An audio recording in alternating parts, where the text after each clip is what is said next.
Chuknik, joined today by Ozzy Chambers. How are you this morning, Ozzy? I'm good. How are you? I'm excellent. I'm excellent. Our feature match in front of us is men's fours. We have a BCB team against Alberta. So BCB, let me get the order here right. Brent Jansen is the skip. And you said Harry Harrison is playing Yep. third? The third, yep. And then John Turnbull is the second, and Jack Robertson leading them off. Then on Alberta's side, we've got Pat Birdman as the skip. Francis Standen as vice or third. Mike O'Reilly at second, and John McDonald at lead. So this is game number 7 for the men's fours. So they'll be playing 3 games today, I guess, as they've had byes every other day pretty much. And so up at the top of the leaderboard here, we've got Alberta at 5-0-1. Saskatchewan B's 4-1-1. Ontario A is 4-2-0. Nova Scotia A is 4-2-0. BC A is 4-2-0. Ontario B's 3-3. Saskatchewan A is 2-4. Manitoba's 2-4. The BC B team on this rink here is 1-5, and then Nova Scotia B is still looking for their first win. Did you end up playing in the Forest Playdowns when you were back in BC? Yeah, I did. We were a couple shots out making the playoffs, so it's a tough one. So, yeah. How many teams did you have entering your Playdowns? I think we had 16. 16? Oh, Yeah, that's pretty good turnout. Yeah, not bad. Yeah, and then I think we had 26 in the pairs, so not bad. 26 in the pairs, wow. Yeah. That's really good. I'm pretty sure Ontario only had 31, so you're basically right there. Yeah, right there, not bad. Top 2, yep. Who did you play with in the pairs? I played with Ryan Poehler. Guy took a couple of years off, so just great to play with someone who grew up with Stevie's Santana. So. Oh yeah. Yeah. Does Steve still play back in BC? I know that he's got family now, so. He's trying to. Yeah? He's trying to. Yeah. Okay. Yeah.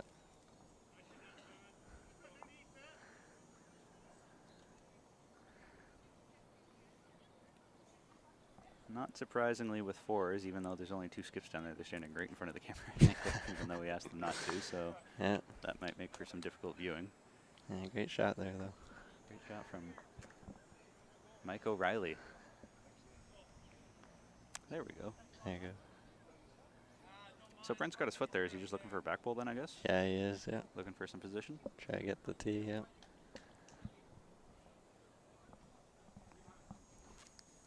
Well, he's... Got the ditch. Yeah. Best back's always good. Have you had a chance to roll any bowls on the greens here yet? Yeah, the practice day I did, they were pretty good. Timed them yesterday, and it was about 15-2, I think. 14, yeah, roughly. Ooh. Not bad. Mike just missing on a drive there. It's interesting that Pat's calling for some weight from a second. Yeah. I'm surprised by that. Usually skips will, say, build up the head, get some position, and then save it for the thirds or the skips to throw weight. They're looking like they're trying to pull ahead early. Yeah, really. So. Ooh. Coming up well inside on that one. Yeah. So Pat's calling for meter on. I think I'd like this one here a little bit. Yeah, if we're coming through it. So just a meter on then, so still want to save the bowl. It's probably a good idea. Good call. I think that's well more than a meter on. It is. Coming out of the hand, that's made a connection though, so got to be happy with that result. We asked Davey Matthew on the rink over on number 2 what the keys to the game were this morning, and aside from telling us he had a really hearty breakfast, he said that the leads lead the way, and then the skips determined by how much. So he said it's especially true in fours that leads lead the way, and here on this first end, BC's lead just locked them on bangers to get us started. Yep, lights out. Yeah, and then Francis said his good old Timmy's sandwich this morning was his key to the game to get the team ahead in the first end. Good old Timmy sandwich for breakfast. Love that. Yeah. I believe Francis came to us from Australia several years ago, and I'm not quite sure what his official title is, but I know he works on boats. He's often touring around Canada, going through the canals. Not sure if he's transporting goods or if he works for the Army or what he does, but I think the Army, yeah. Army, yeah. Yeah.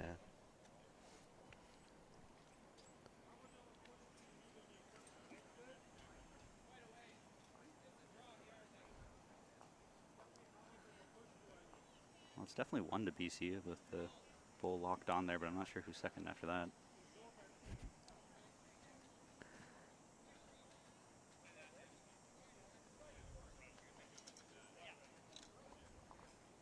So Brent Jansen is a relatively new bowler, I'm told, something like 4th or 5th year, I think.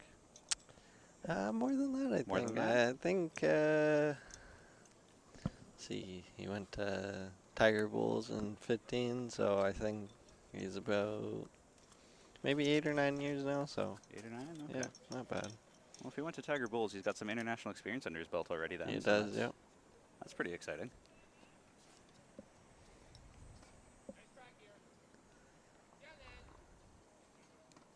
And that is going to make for some tough viewing. Yikes.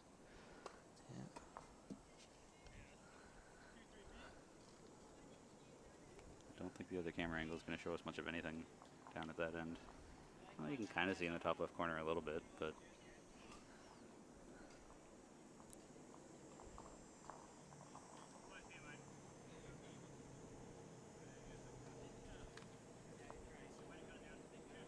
don't think that did much of anything.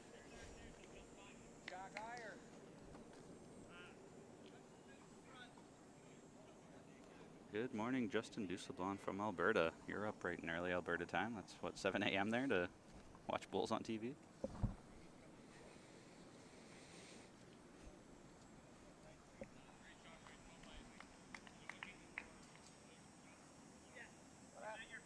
They're slowly moving around, not quite out of the camera angle.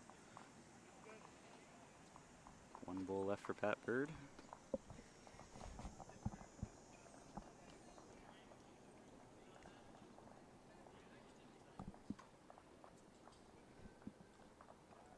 Playing a couple feet on, try and move the ball. Set shot, maybe 2 or 3. He hits it. Not sure you got Just a anything foot, with that. yeah. Just a first shot. Picking it up. Your guess is as good as mine as to whether that was more than one or just one. Just one to BC, I believe. One zip after one, and they play 16 ends here, which I find kind of odd, to be honest. Yeah, Yep, one to BC. Perfect. Internationally, at the Commonwealth Games and World Championships, fours only play 15 ends. So I find it kind of strange that we play 16 here, because that's one more than what they play internationally. Yeah. I guess people just like to finish on an even number. Yeah.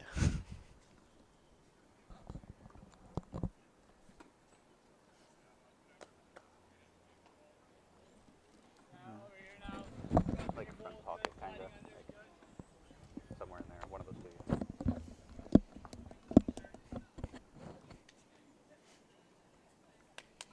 Great first ball by Jack. Not surprising after the first end, he followed it up again here this end, number 2. Absolute banger. So when you play fours, what position do you play usually?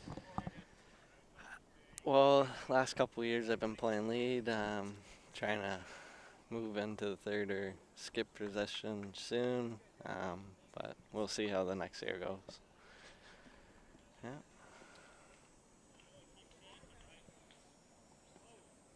Not a terrible couple of opening bulls here. Just sailing through. Not a bad back ball.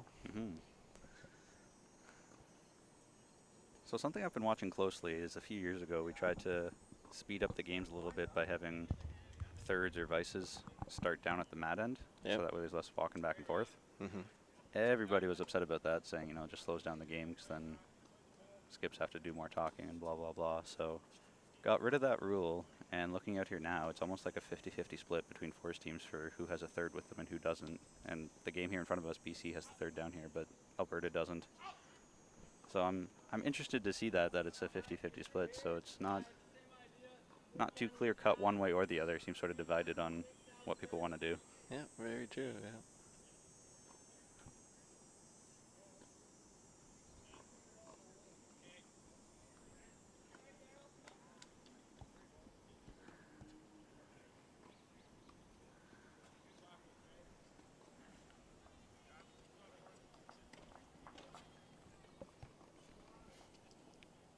Starting to get quite a bit of clutter up front there from those short bowls. That's going to make it tough for the rest of the end to navigate through the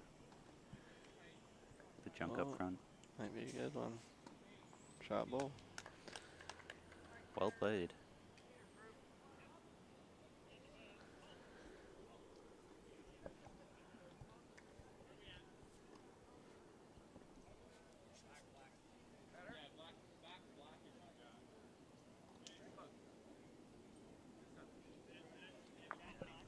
Well, that's a pretty well-placed bowl. I think it's still probably 2 to BC right now, but that gives Alberta something to work with coming in.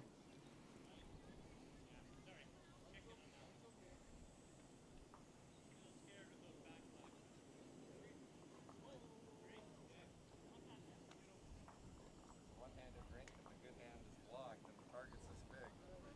The flow chart says hit it. What are your thoughts on a 2.5-hour time limit? Do you think that's too long, too short, or just right? I think it's right. You know, you got a couple games that go past the time limit, and obviously those games are a slower pace, but most of the guys can get it through just over 2 hours. Same as the ladies. They're pretty good, so it's a good time limit.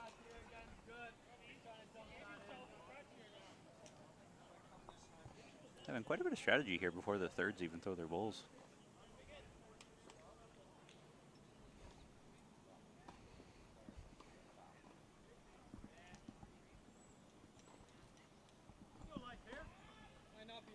What would you be playing into this? If I was Harry, I would probably play the forehand just on the other side of the block, just in case Alberta decided to go meter on like they were the first end. So just make sure that they have a catcher on that side. They do hit their front bowl. Or you could play a little in front of the Alberta bowl. I think that's exactly what he's playing, just nuisance bowl up front. Yeah. Finding the hole and rolling us up, says Pat. That's a pretty precise line you're going to need for that, because that's not the biggest hole in the world. Oh.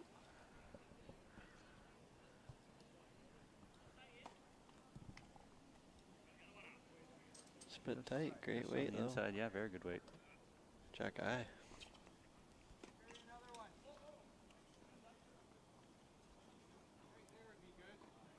Play another block. Yep. That is interesting. I don't often see, yikes, getting dumped on rain here. I don't often see skips calling for blocks from That's their third. Yeah. thirds, especially with both of their bowls, to be calling for 2 blocks.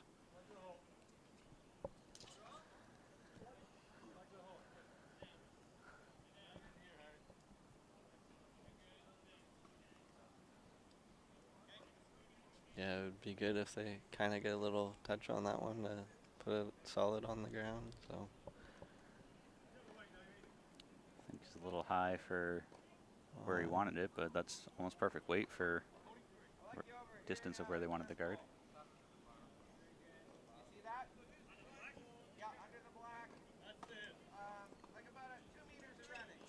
No more. 2 meters. So last end, Pat called for a meter through, and Francis played well more than that, but got a connection, so it worked out. And so this time, Pat's saying 2 meters, but no more. more. Keep your bowl on. That looked to be pretty close to what he was looking for. Wow. Touch heavier, but definitely kept the bowl on. Yep. That's going to make it tough for Pat. But if you're Got the best back though now. Looks like it. If you're Brent, are you looking to just cover the tee now? Or are you looking to also throw more guards in there? I would probably play the back, but I think Brent probably will go with another guard.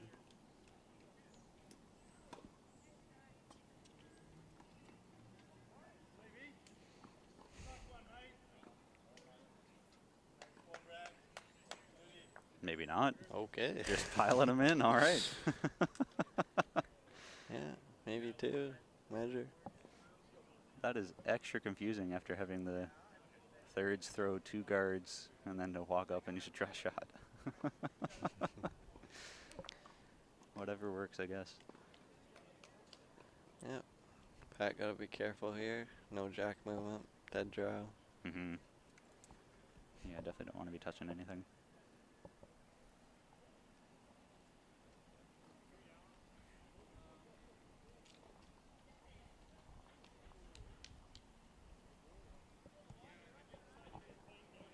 Certainly not making it easy for him for first end, second end here.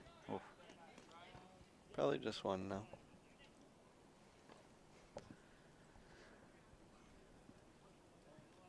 looks like Pat's playing with arrows. If I can see that bull from here well enough.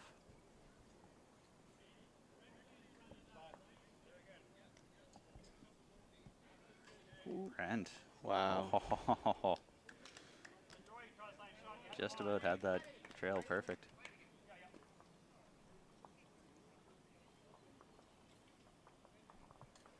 Well, it's good to see that it's clearly a playable hand on this ditchy inside, as both skips have been in the ballpark.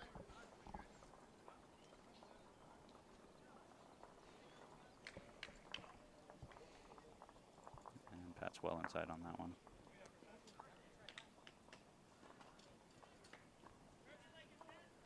Time to count one for sure.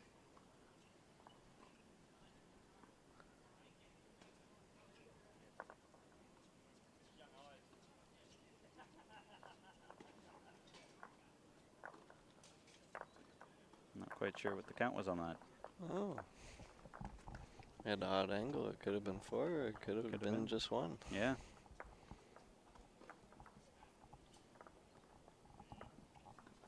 Wait for the scoreboard, I guess, to be changed. Or I'll shout out at Mike O'Reilly, see if he's listening.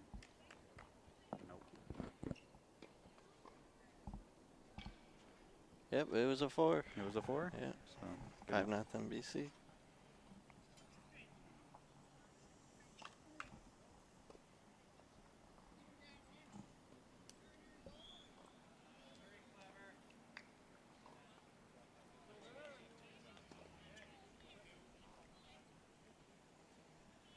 Great draw weight again.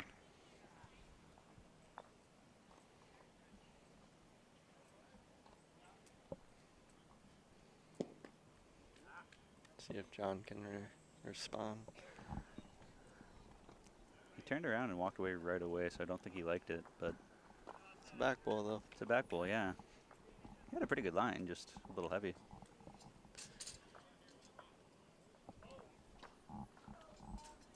See. Great weight again. Seriously. Yeah. Wow. The lead leading the way. Do you know where all of the BC members play out of? All of them are out of Wanafuka. All at Wanda Fuca. Yep. The Big 4 Green Complex. Yep. Beautiful place.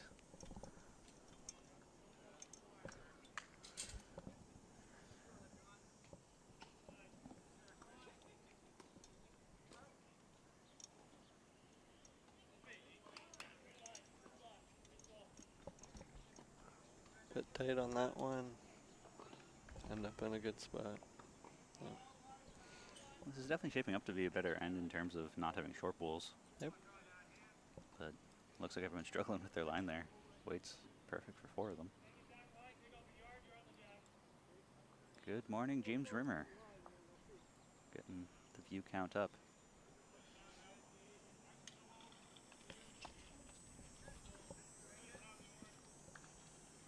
also a little tight, so seems to be a fine line, I guess, going in this direction on the non-ditch hand.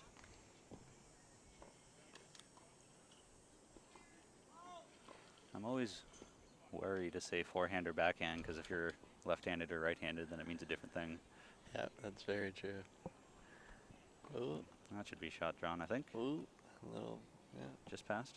just pass. Hmm. Yeah, I think BC's, yeah, just holding one right now. Maybe a measure.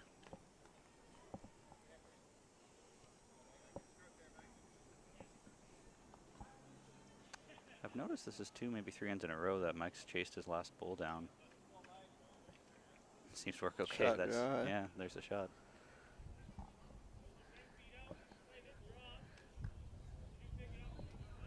Simple shot, I guess. Just probably the ditch side for Harry to try and push the bull and sit too. Mm-hmm. Push the bull. If he happens to wiggle the jack a bit, that's okay too. Yep.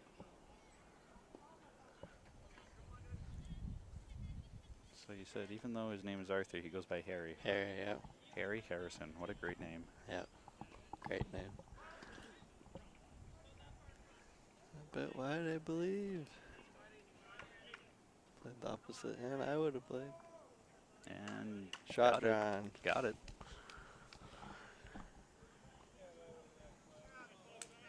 I think Francis has to play the other hand here now.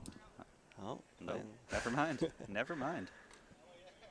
might be playing a little bit through. Got my bulls on the left of the jack.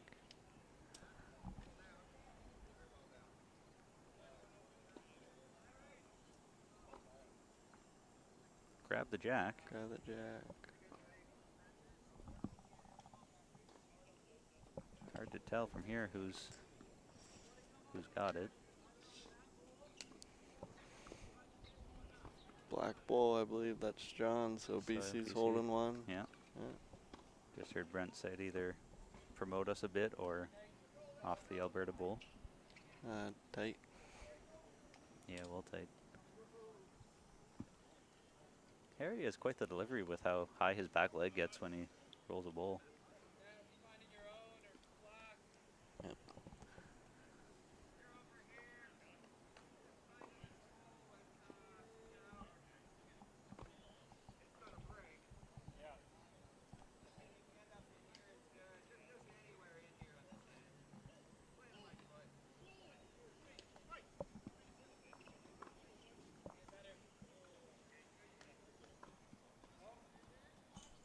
Might be able to see better from this angle, even though it's far away in the top left corner. Putting a bit on, trying to push BC out. Hit it solid. Just one Alberta, I believe. Yeah, I think you're right. Jack high. No, not Jack. Just a bit in front. Yeah.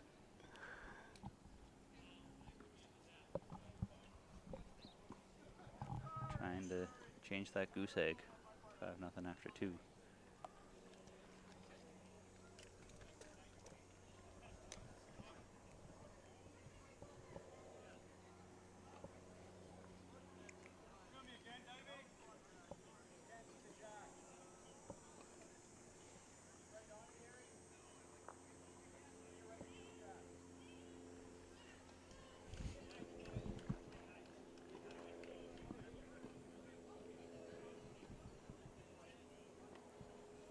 Brent gets down so low when he rolls a bull. Yeah, a little wide.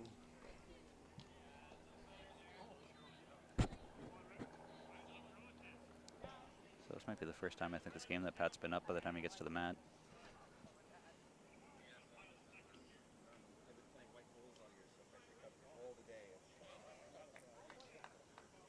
That's interesting. Just heard Pat say he's been using white bulls all year. Put your foot on the jack, buddy. I can't See if he throws a wrong bull at some point this game. there. Okay, got you. Good. Good. Yeah. I think he's playing for the BC bull here, so.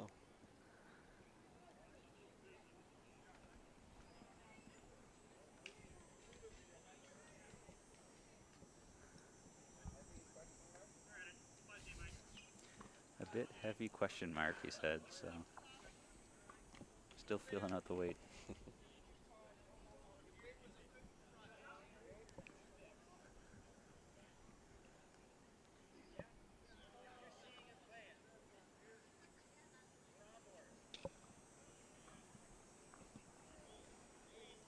late as well. Mm-hmm. Inside Sneak line. through. Nope. Crashing up front. So last bull here. We'll see if Pat can draw a second.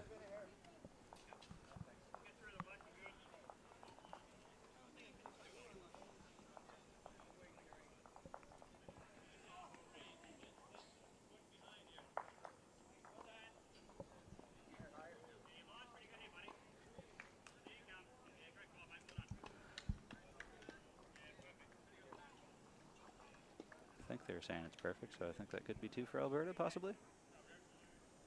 There you can see Pat's bull finish behind the jack. It was shot itself, so 2 kicked out. Taping from there or picking it up? Taping it looks.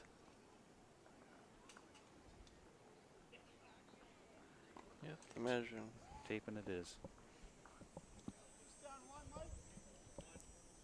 So you're playing in the outdoor singles starting on Sunday. I guess it's practice day. Yep, Sunday. Do you know who you got in your group? Yes, I do. I got Greg Wilson, Dave Anderson. Wondering what Aussie's topic of the day is. Lot of great players in my section, so we'll Asking see how him it about goes. singles. Oh, cool. Yeah.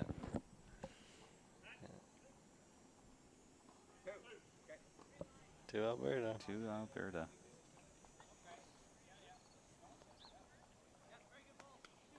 And 3 done. Well, that'll get them on the board at least. And James, you are absolutely correct. The bowlers are working hard to give us the best angles. Yeah, that's the tough thing with 4s, and it's something I think going forward I'm going to need to deviate away from, to say, you know what, we're just not streaming any 4s games because it's impossible to be able to see the head with so many bodies on the green. As much as I would love to have an overhead boom camera, those things are not easily portable or cheap, Yes. and also require someone to maneuver it around as well. I learned from Anna that at the Commonwealth Games that she went to, she was scoping out to see what it takes to put on a games and all the stuff behind the scenes, like security and transportation and everything else, because Hamilton might be putting in a bid for 2030. So after scoping it out, the 2 TV rinks they had something like 6 cameras per rink with 2 booms at each end, 2 stationary behind each head, and then like 2 in the middle to follow the bull as it goes down too. Yeah. And I was just thinking that means you need at least 6 camera people plus 2 commentators plus probably someone to actually like decide which camera angle you're going to be showing, which is wild to think about how many people it takes just to put on a decent TV stream for 1 game. Wow.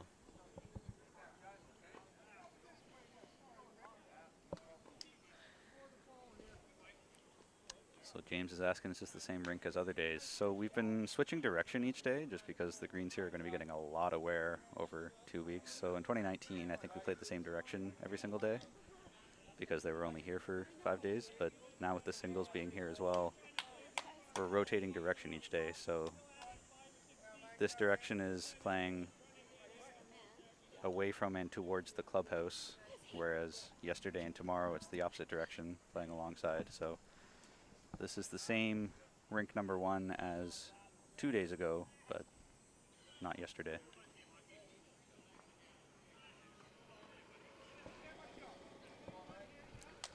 Seems to be quite the theme here for the BC lead to just be locking 2 on.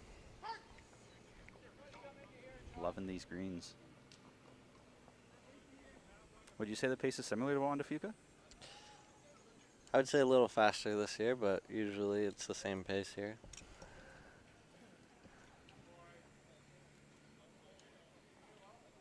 Oh, what a great bull there. BC piling it on. Take off 3 feet.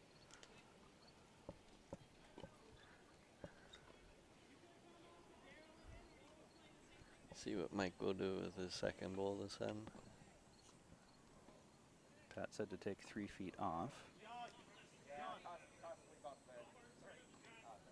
And took off much more than 3 feet. I think he dropped it. That could actually be a nuisance bull, sort of in your eye.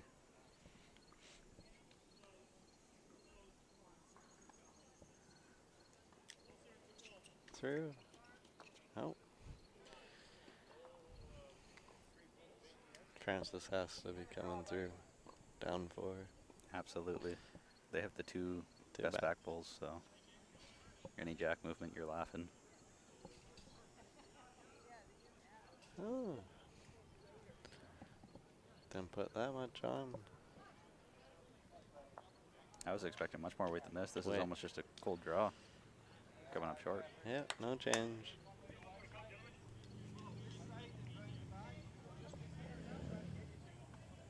When you're down, you gotta be up, as the saying goes. Exactly. See if BC can protect. Yeah, they need some position pretty badly here.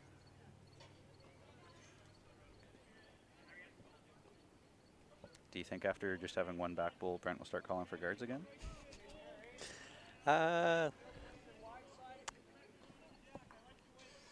Probably try and get something on center line, probably.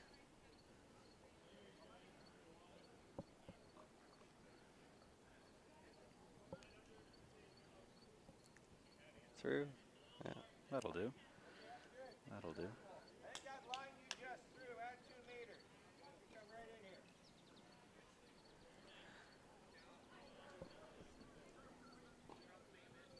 Same bowl, add 2 meters, says Pat. So we'll see if Francis can oblige. Yep, he's a bit wider on this one. See if it's in. Well, got rid of one. Yeah. So still in the head, but just in front. Interesting.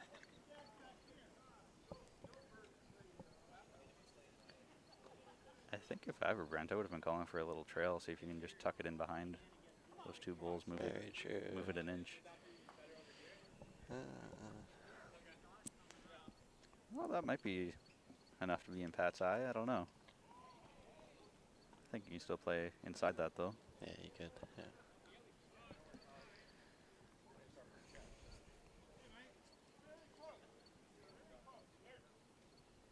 Bit of a hard shot to make, a little slice. Mm-hmm. Either go your way or the other way. To either go your way or the other way. Yeah.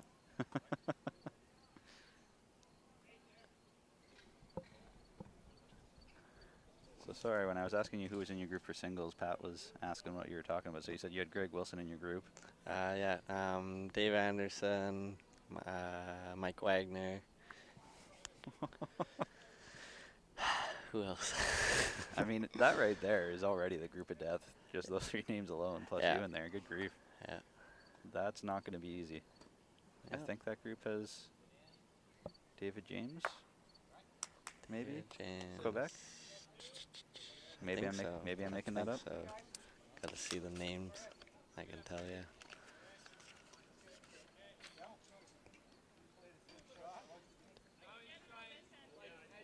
Do you have a Nova Scotian in your group at all? Yeah, I got Mark Roberg. Mark Robar. Okay. I'm trying to think who else. Yeah, I think that's everyone. Maybe a Manitoba. I don't know. Either way, though, when you're listing guys like Greg and Mike Wagner and Dave Anderson, that's 3 really tough opponents Tough right guys, there. Yeah. Yeah. Only the top 2 get out of the pool, so that's going to be. You got your work ahead of you. I do. So this is your first time playing in the outdoor singles, right? Yes, it is. So before you play in it, I'll ask you now, and then I'll ask you after the event. What are your thoughts on pools of 6, top 2 getting out, so you get 5 games guaranteed, and then playoffs? Would you like more or less, or full round robin? Like, what are you thinking? I mean, there's 24 guys, so, I mean, Full round robin might be a bit much. yeah, a bit much. Don't really want to play 23 games, but yeah, I think it's good, you know. Yeah. Ooh, Oh, that is definitely not what Brent wanted to do. no. Still holding 1, I believe. Yep. Maybe 2. Odd angle. Pat's coming down to take a look just to see what's going on here. Probably a good ITX after that. Yeah, play on black, try and spit them out. Maybe sit 2 as well.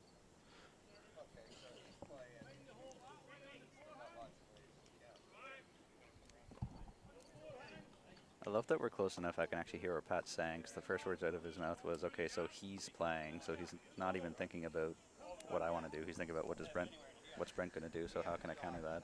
Yep, the best offense is the best defense, so. Mm-hmm.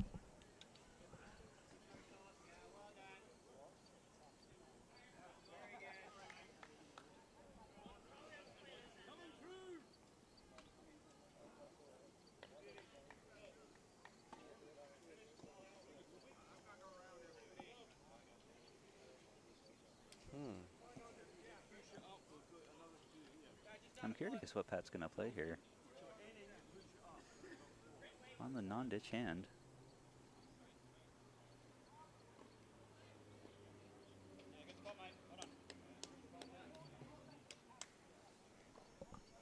Francis was clapping saying good spot, so that makes me wonder, is Alberta holding one right now then?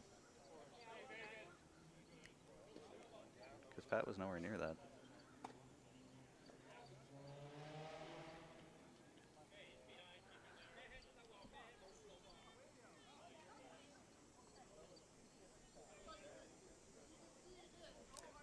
I just saw Brent using the finger measure thing where you look down over your fingers, and I had someone come up to me and try to like ask me, how do you do that? And I found that I have no idea how to explain it. Like, I can do it, but I can't explain it to someone else how you do it. Yeah, it's tough to describe. I mean, for me, I always try to have my foot aligned with the bull and the jack if it's that angle, but mostly just have your foot at the jack and kind of try and get that angle. But it's different for everyone, so. Despite being one of the younger people out on the greens most days, I still don't trust my eyes, and so I still take the word of older folks with their vision better than mine. He's on the high side.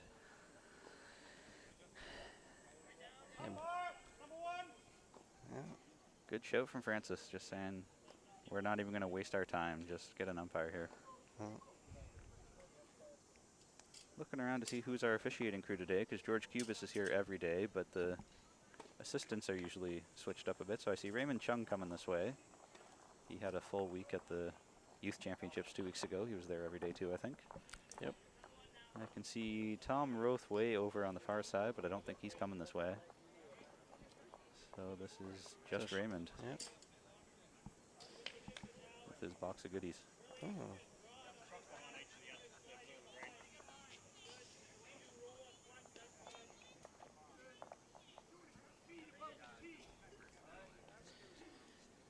Very odd that there's 3 bulls in the head. Yeah, you don't see that too often where it's a 3-way measure. Yeah.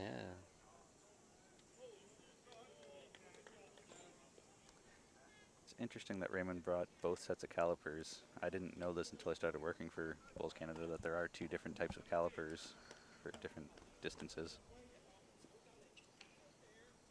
I'm not an umpire, so I don't know much more than that, but the amount of equipment they have is interesting to me.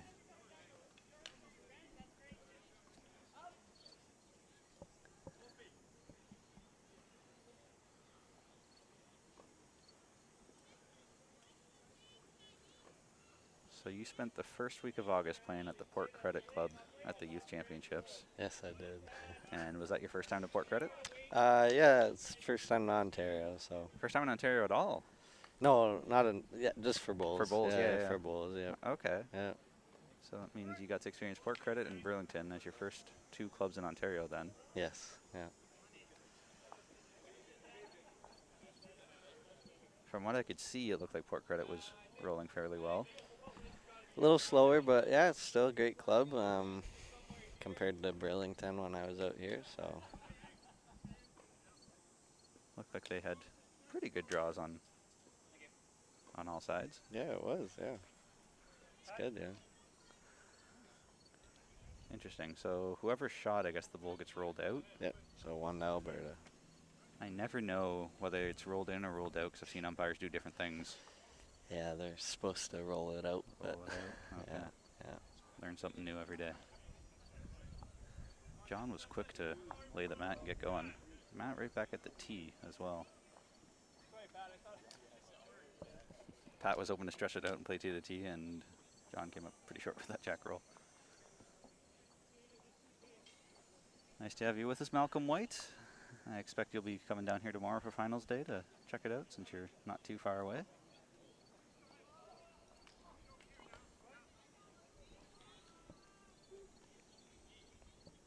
Do you know if anybody on the BC team is left-handed?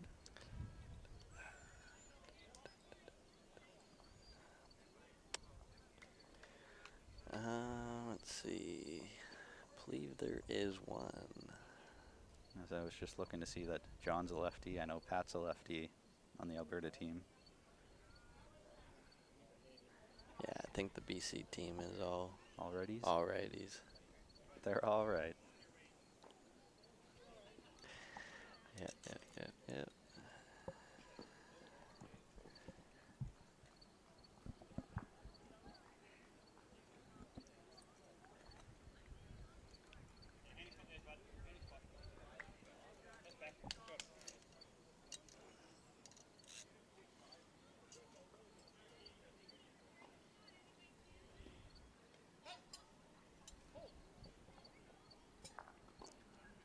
Bit of a looser end here from both leads. Both lead, yeah.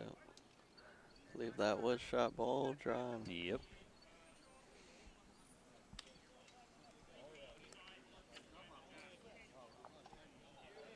So Brent Jansen at skip, Harry Harrison at vice. And it's Jack that's lead or Jack's at second? Jack's lead, yeah. Jack's lead. John's. John second. Yeah. Jack Robertson at lead. Okay.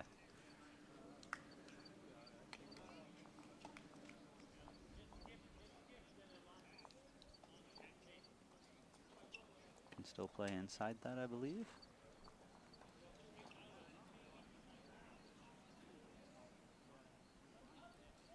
Or outside it? Question mark. Wow.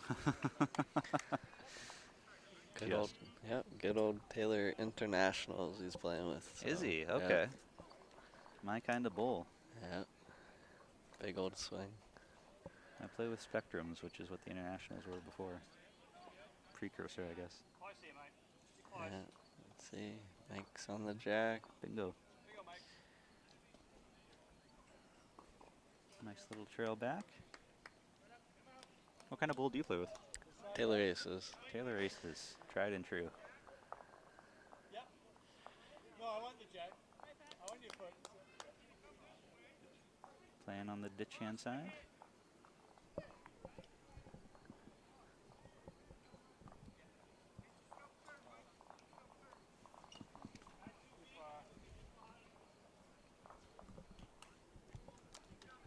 Just on the high side. Couple yards through.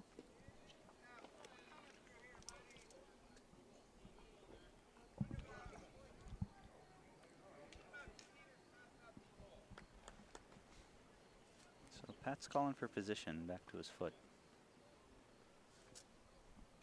Looks to me like Francis is playing the non-ditch hand though. Taking an interesting way to get there. Crashing and burning.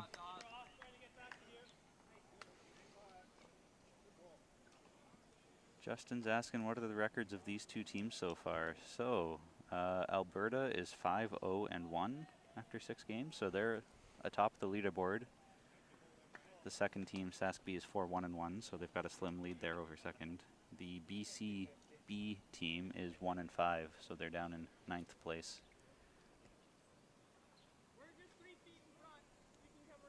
So this is kind of a must-win for Alberta to keep their hold of the lead and try and force their way to a gold medal game. And for BCB, if they win out, they might have a chance at a bronze medal game, but might be just a time to play spoiler.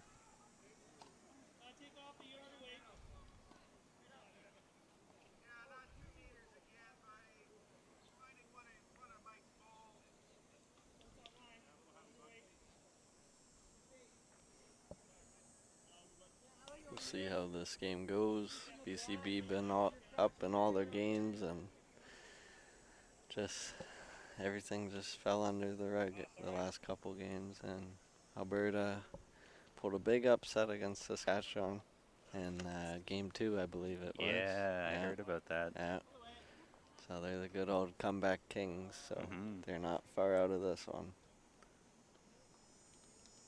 That was the game where Saskatchewan was up 19-3, and Alberta came back to win 20-19. Yep, you're never out until Never it's out. over. Yeah. I think that was probably the highlight of the week. I can't imagine a game's going to be more of a bigger upset or more exciting than that. Yeah, it's crazy. They came back from hogline to the tee, and then next thing you know, Alberta just went on a roll and just went long, and Saskatchewan couldn't do it. So, Mhm. yeah. Yeah.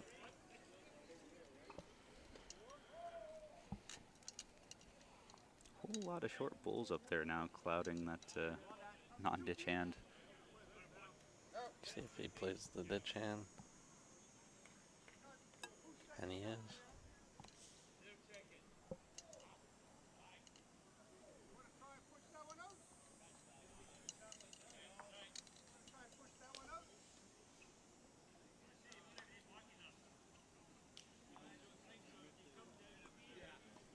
Well, that could have some nuisance value.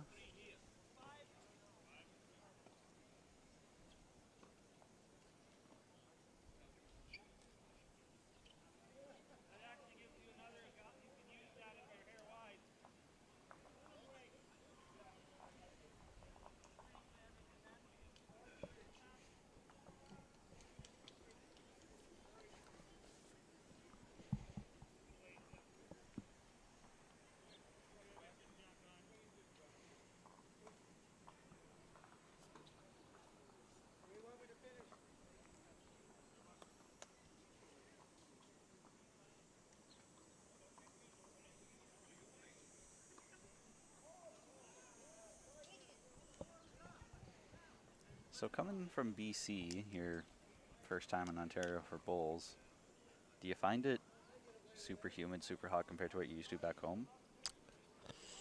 Yeah, when I was at the youth, yeah, it was hard to get over it, but you know, I've been here for a month now, so it's I'm used to it now, so it's not bad. Makes me think of NBA, NHL, stuff like that whenever people go to Denver, since Denver's such a higher altitude and the air is a little bit thinner, that outsiders tend to struggle a bit. And so here in Ontario with the humidity, I think it's something that outsiders might struggle with a little bit if you're not acclimatized to it. Yep.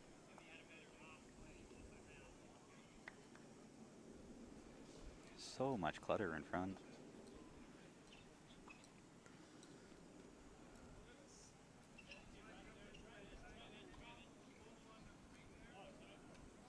One bowl left for each skip. Looks like Francis is calling for just draw another.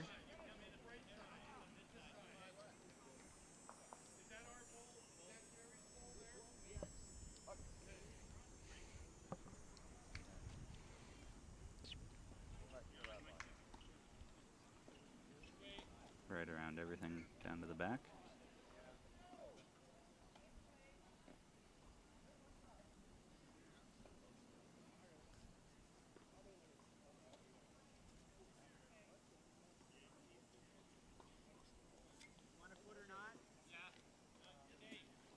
I think Francis just wants a little bit of extra airtime with his delivery there as he's practicing shadow bowling.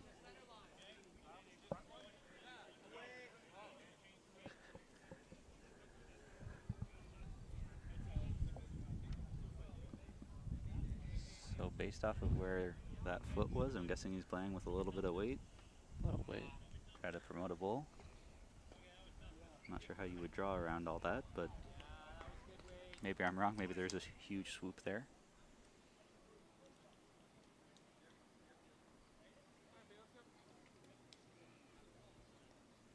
Doesn't look overly aggressive. Are trying for that big swoop. Just about. Wow. Yeah. Just about.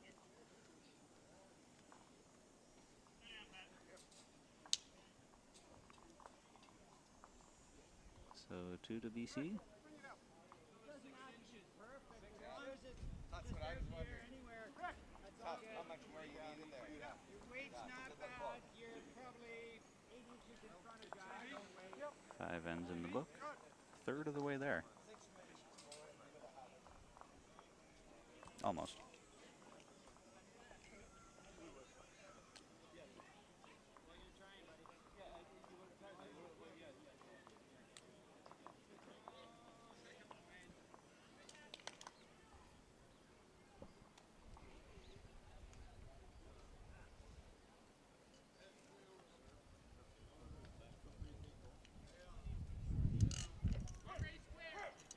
Are you a short jack or a long jack fan?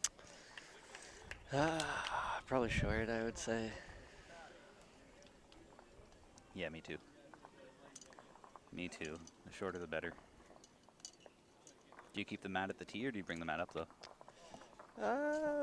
I would probably say midway around that area. Okay, okay. There's a good opening ball from John McDonald.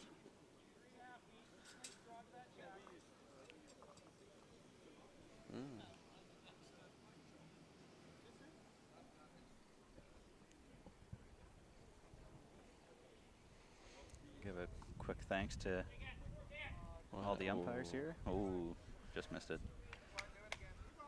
George and the crew here all week for pairs and fours, followed by singles.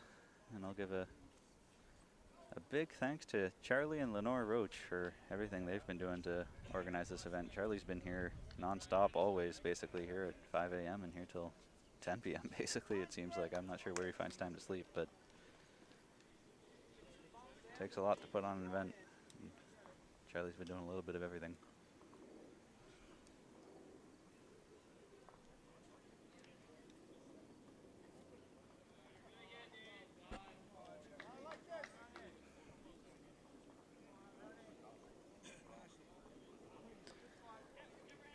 Not a bad ball.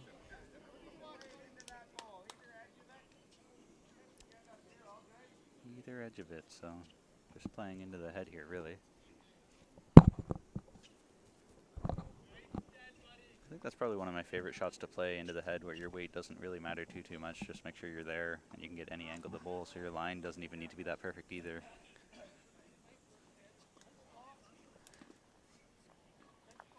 Not sure if he had the weight for what Pat was looking for.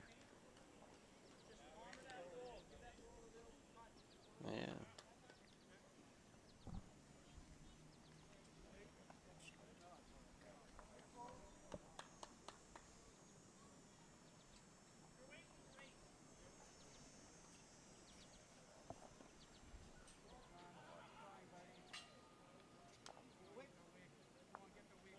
Ho. That's one way to get there. When you have good weight, good things can happen.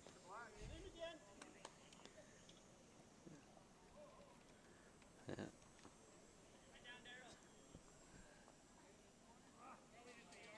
See if you can get off the line everyone's stuck on. Make the shot. Don't think so.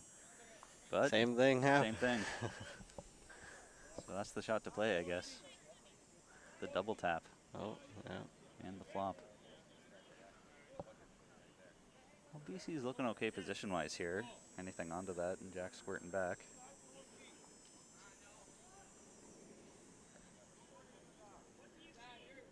Yeah, probably just need a little contact on blue and it spits. Mm-hmm.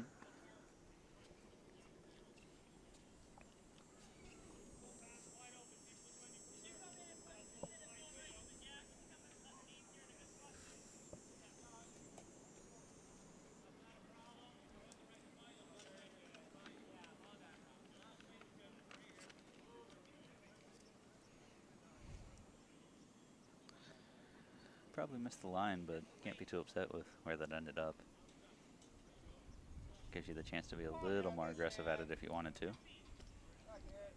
And Pat's calling for position 2. Looking to cover the tee slightly, I guess.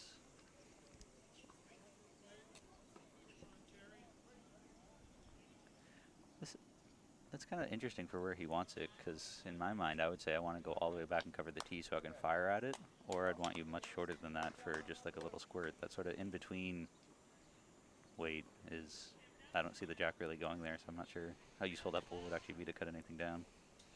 Yeah, very true.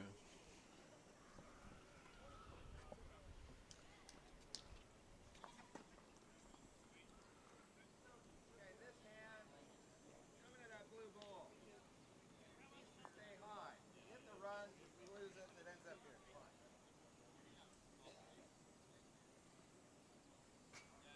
Coming around to that bowl on the back side. See how good this ditch hand side is. It's not far off. If he had the weight, that would have been golden. Just need another Yeah. 2 feet, maybe. Yeah. It's not a bad spot where it is, but Not bad being jack high.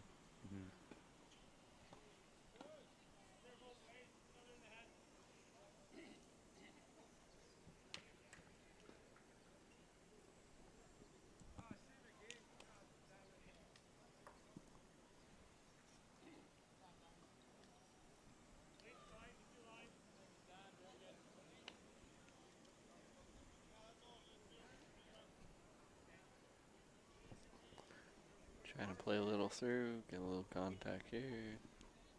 just on the high side, didn't want to come back in time.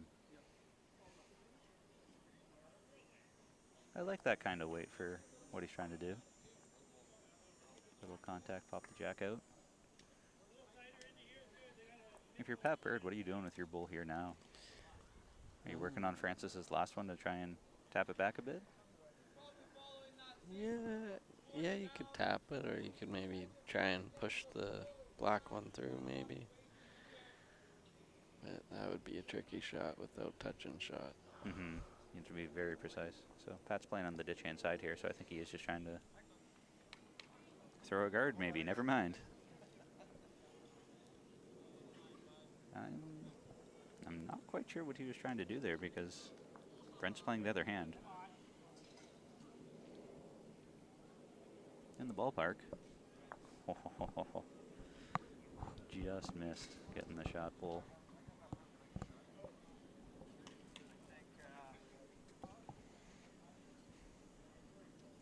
Francis is using his fingers to see if it could be 2 or 3 now after Brent rolled their only bull in the head out.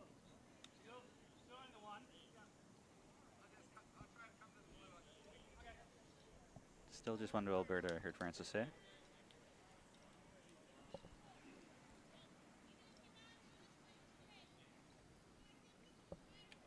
think Pat's just drawn.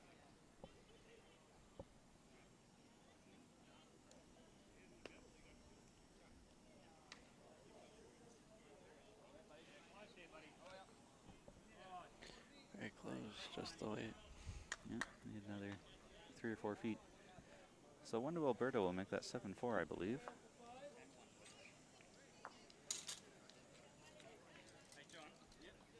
After 6.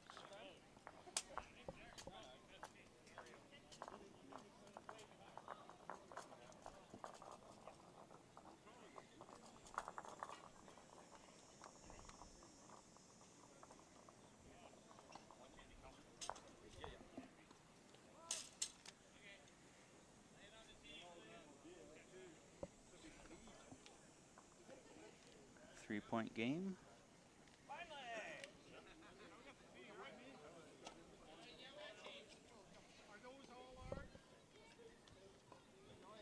James Smith saying thanks. Not quite sure what you're saying thanks for. I didn't really answer any questions for you, but if you have one, feel free to pop it in the chat, and I'll do my best to answer.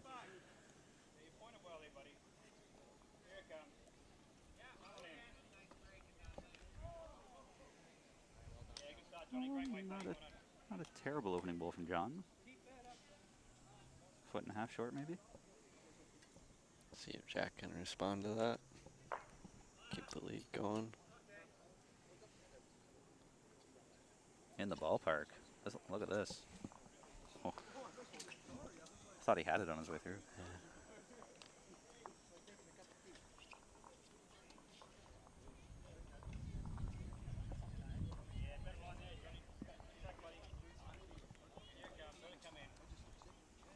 Loving the positive enthusiasm, encouragement here from Francis. I can hear everything just positive to John.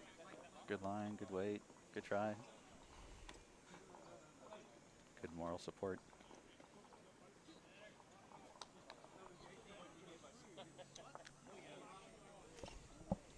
Just on the inside line.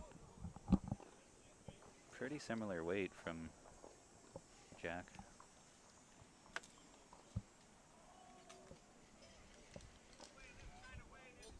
So in your perfect world, would you rather have a front resting toucher or a back resting toucher as your first bowl? Back. Back? Yeah, back. Why back? I mean, if you get in trouble, you can play the, you can make it squirt forward, so. Ah, okay, okay.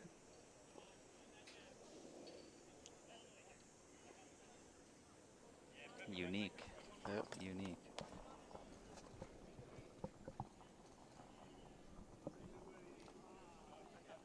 So how many years have you been playing for now?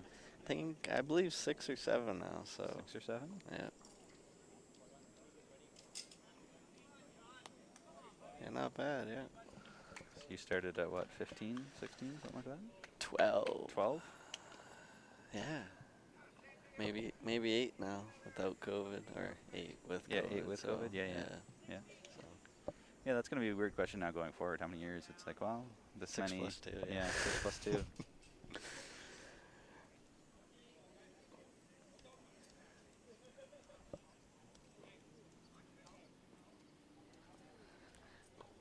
Oh, that's a unique device on rink next door. Just saw the BC player with a water bottle that just like perpetually squirted mist at his face without holding any sort of a button. He just put it away behind the bank now, but I've seen a lot of unique devices for ways to cool down. When we were at the juniors 2 weeks ago, I saw someone had like a wrap around your neck with 2 little fans that just blow in your Oh, face yeah. constantly. A lot of different things being made now to keep you cool in the heat.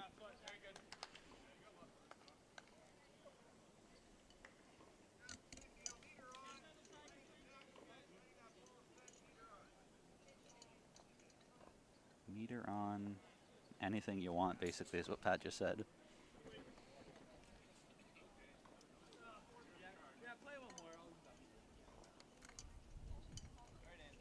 Not far. Not far off at all.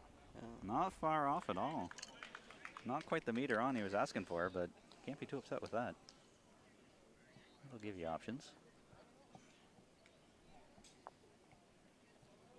No, I know. That guy, though.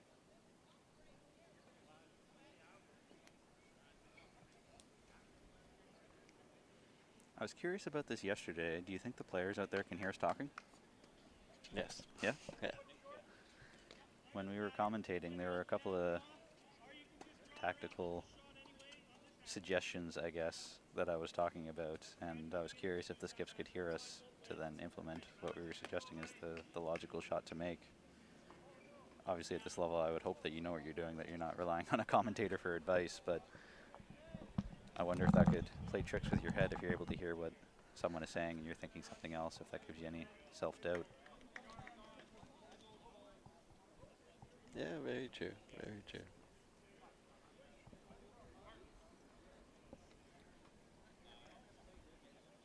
Does being on the TV rink mess with your head at all? Because you're on the TV rink 2 or 3 times. 3 times, Three yeah. times, yeah. Yep, it did. What's going through your head when you know that you're on the TV rink? I don't know really. I think it's just the idea of people watching maybe, or, Okay. you know, maybe thinking you're knowing the rink already when you play it 3 times. Mhm. But I would say that rink was for sure not the same 3 times. No? It changed on you? It was different.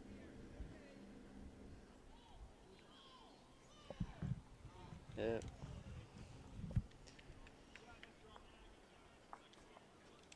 I think that was the weight Pat was asking for, but just on the outside.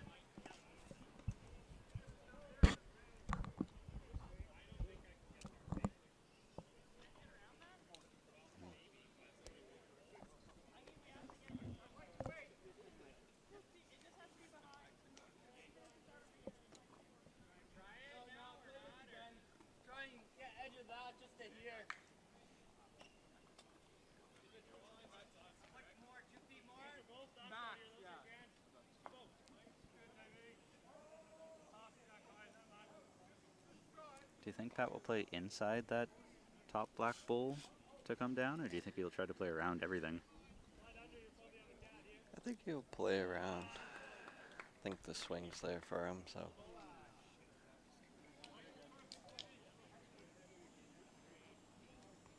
Or maybe even play inside on the black. Yeah. Yeah. Many options. He's playing ditch side though.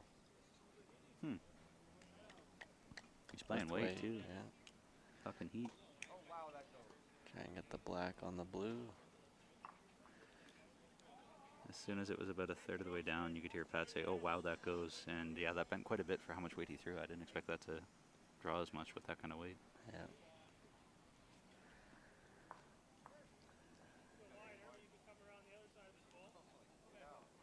believe BC is holding one here. Let's see what Brent do.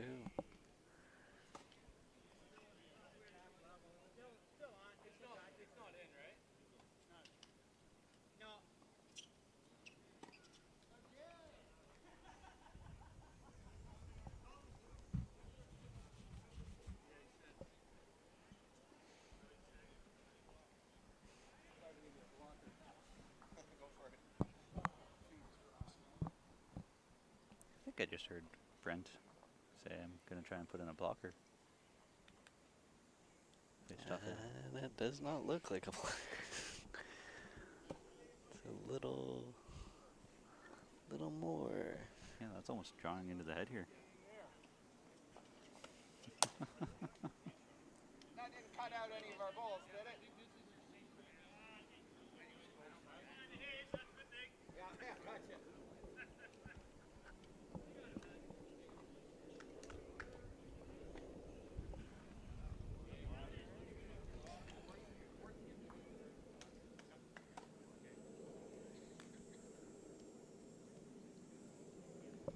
Think he's throwing weight here again? Yep.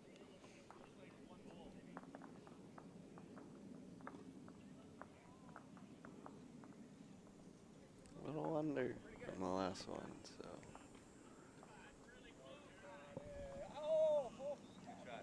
Just chipped on a bull in front, I think.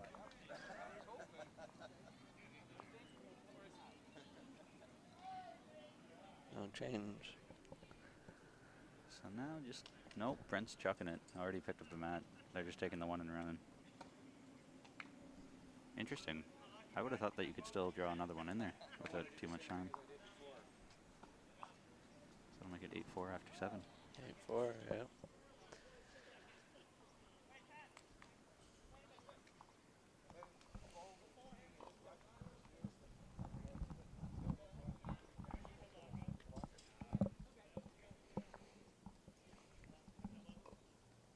So you said you had about 16 teams in your fours play downs and 26 or so in the pairs. Yep. How many did you have in the singles? 24. 24 in the singles, okay. Yep. Okay. Yeah, we played, what was it? 4 sections of 6, yep. So, yep, not bad. That's exactly what you're playing here, so that's a really good warm-up then if you're already used to that. Yep, yeah, BC does the overall though, so the overall, top 8 overall, so. Oh, so it doesn't even really matter where you place in your section then, it's just if you're the top 8. Okay. Yeah, my section had 3 coming out and, yeah, the winner came out. He was the wild card, and won it all, so, yeah. Yeah. That's interesting. That's interesting. How many did Ontario have? I want to say it was 41 or some sort of a like uneven number. It's crazy. Yeah. It made it tricky too because Ontario is only supposed to have 4, but then as the host you get one more as 5th. But then also if nobody sends someone, then you're also first on the waiting list, so then they get 6. So They got good old PEIs, I guess. yeah, Yeah. yeah, not sending anybody. So I think there's, yeah. and that made it tricky for them to have their playdowns because they could tell who the top 4 were easily enough, but then trying to determine a 5th and 6th place means you're playing some sort of funky games to get down to that. Yeah, you could play a good old 4-team round robin for the guys who lose in quarters, I guess. If Yeah. you're doing top 8. Yeah, basically. Yeah. Yeah, I was happy to see New Brunswick ascending the man and the woman this year to the singles, so it's just PEI that's not here. Which shout out to Amy Spence for winning the women's U25 for the first time PEI's won a national title since, I don't even know, 1977 or something like that. It's crazy. Yeah, good for her. If she had the time off and the means, would have loved to see her at the outdoor singles, because I'm sure she could have held her own in that field too.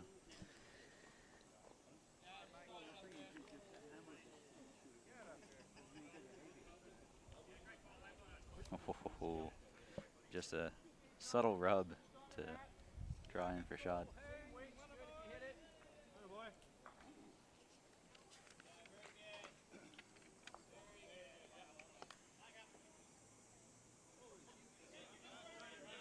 Yeah. Very surprising to see New Brunswick doesn't send a pairs or a fours team, but singles. Mm-hmm. Yeah. Mm-hmm. It's usually the other way. Yeah, usually they send pairs, and it's been a while since they've sent a fours team, I think, but they usually have a pairs team Yeah. here. Yeah. But maybe Brian and Jenny want to take a crack at the singles. Oh yeah. Would you rather play a singles game or a team game? Oh, that's a good question. Probably both, but I don't mind singles. It's all right game. Team game is probably my game, I would say. So Yeah? yeah, pairs, fours, probably pairs. Yeah. I feel like it really depends on who I play with. If I can play with the right guys I want to play with, then I love the team game. But if I'm stuck playing with people I don't know or don't have that same, I don't know, bond with, then I'd rather play singles than try to be stuck with someone I'm not super comfortable with. Yep, very true. Yeah.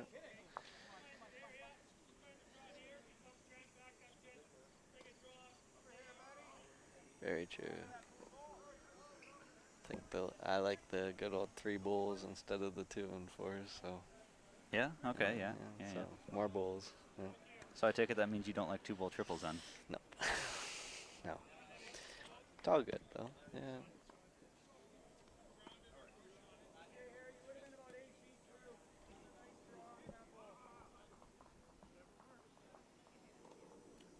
Looks like both teams are trying to set it up at the back here now.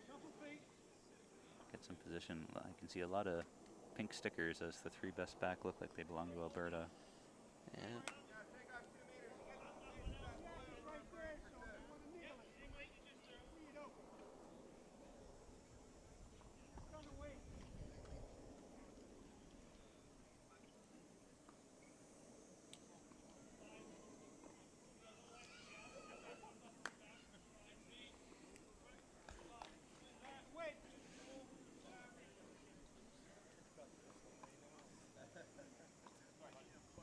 As the players rotate here, do you think that Brent's going to be going for it, trying to get shot out of this first, or do you think he's going to be trying for position first and then shot with his last?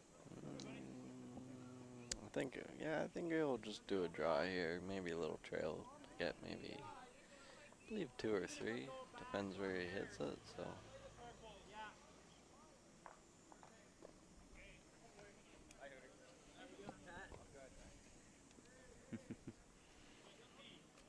Dave and Elaine Hoopby showing up behind us. Long-time bowlers from Ontario who've repped Canada a few times.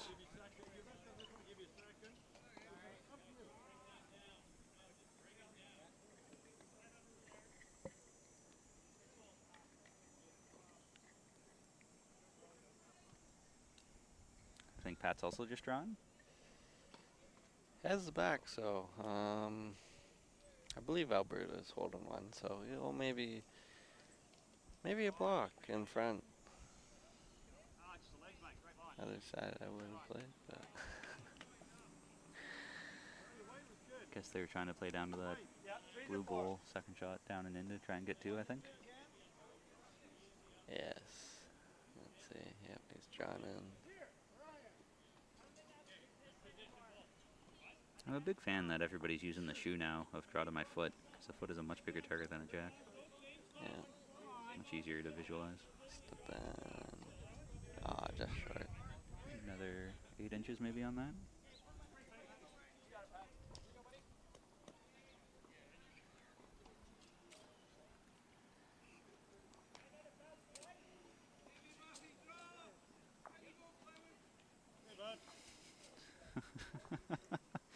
If you're able to see that on the rink next door, Davey chipped in a bowl that was 2 feet short, and as it was coming down, he said, "The good old Davey Matthew draw." Chipping a bowl that's 2 feet short. Oh, So 1 to Alberta, I think, as Francis picked up the jack. yes.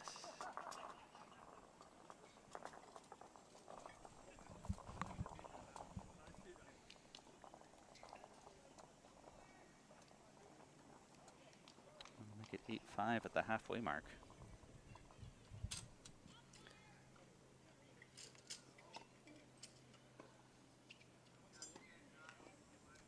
I think they need to pick up the pace just a touch. 'Cause it's been 1 hour and 17 minutes. So 1 hour 15 would be the halfway mark for the time limit. So they're 2 minutes past halfway to get halfway.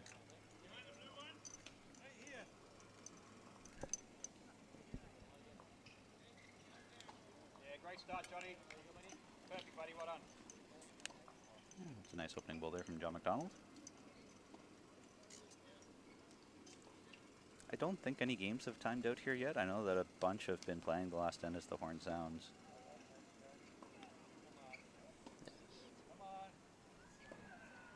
Wow. Ooh, just 5.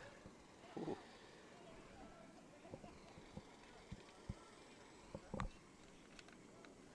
Still on, yeah. Yeah, I guess our camera's not going to be able to pick up anything past that. If the jack goes in the ditch, we're not going to be able to see it.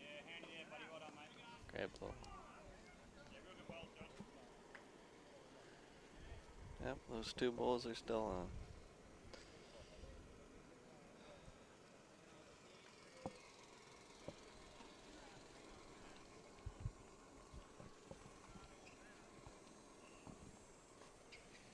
In the neighborhood. Nope. Need another 1.5 yards.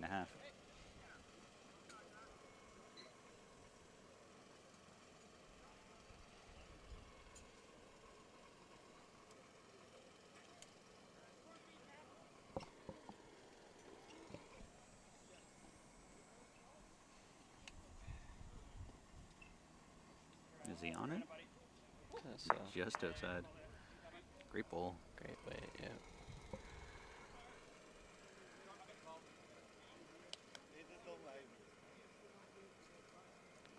So after this event, we've got the singles starting on Sunday till Thursday. Then we've got the Para Bulls event that we're changing the dates to be September 11 to 14.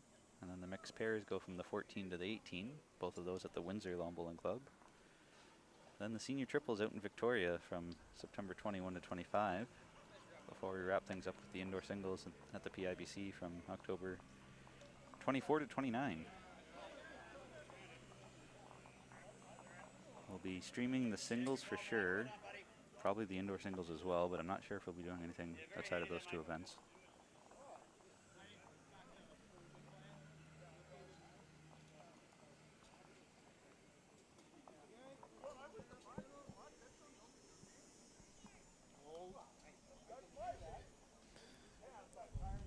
Maybe a good bowl here, a little wick. Oof. Found a friend back there to stick on.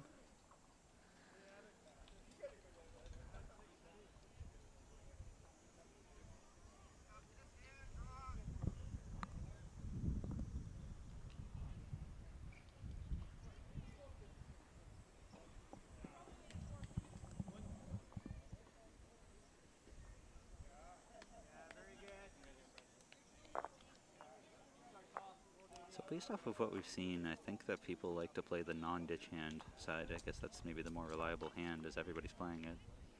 Yeah, looks like it, yeah. Lots of folks struggling with their weight as we've finally stretched it out to be playing tee to tee.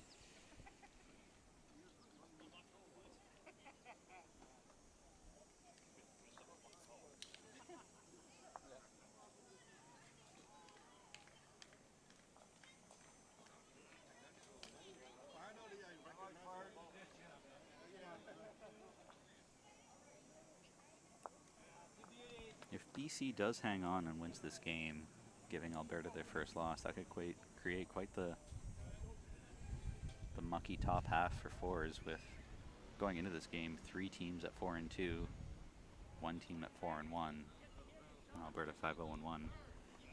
If they do get a loss, that opens the door for 1, 2, 3, 4 other teams, basically half the pool, all have a shot at getting first still, if Alberta loses this.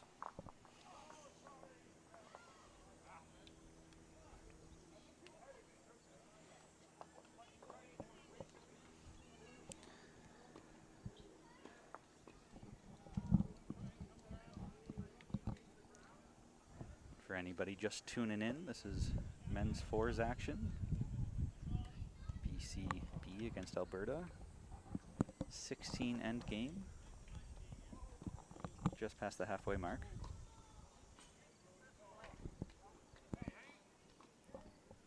And to see if I can get the order of players correct, the Alberta team is Pat Bird at skip, Francis Standen at third, Mike O'Reilly at second, and John McDonald at lead. And the BCB team is skipped by Brent Jansen, vice or third at Harry Harrison, second is John Turnbull, and lead is Jack Robertson. Only took me half the game, but I finally got the order correct, I think. Yeah. Believe Alberta's maybe holding 4 here. That could be a big game-changing end here. Yeah. Tricky with all the camera angles we're given. So. Yeah, seriously. I'm not sure if this one's really going to be able to show you much of anything. You can kind of see the head in the top left corner, but that's pretty far away. Yeah, Pat was a little short. Yeah. Maybe it was a block. Yeah.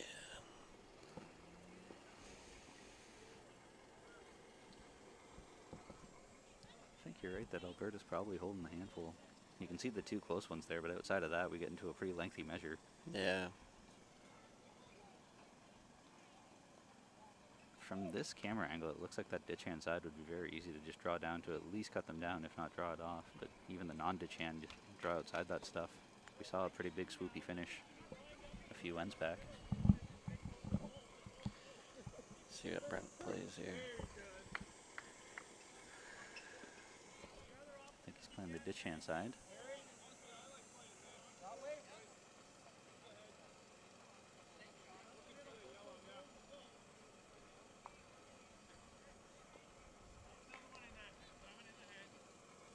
He's playing a little weight here, I believe. It's a bit tight. That came out so quick out of his hand, I thought it was weight, and he's actually well short. But Well short, out yeah. of his hand, I thought that was flying too. I'm good. I'm good.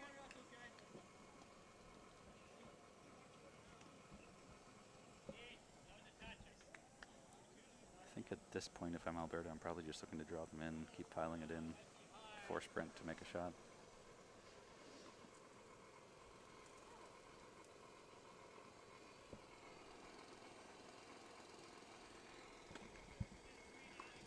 If he slips it, he's good. Also coming up well short. Yes, for that.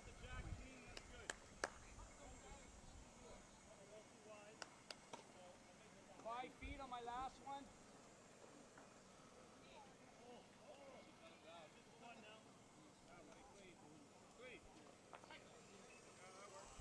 Definitely looks like a faster pace. Just by that one. Could be third shot. Could be. I If think it that falls, is. yeah. Yeah, so that'll be 2. Yeah, 2 to Alberta. Making this game get a little bit closer here. 8-7 now after 9. Well, no, my two were there. Just wait. Just wait. Cut them down.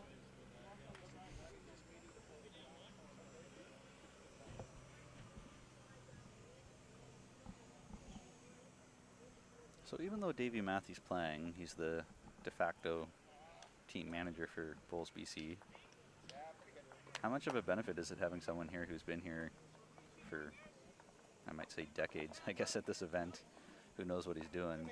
I noticed before that he's got a cooler full of drinks for anyone who needs it, and then he's also already organized a team dinner, I think, for the last night for all the Bulls BC players. Yes, he has. Yep, he's a great manager for Bulls BC that we have, so can't ask anything more of him or anything less. He just delivers.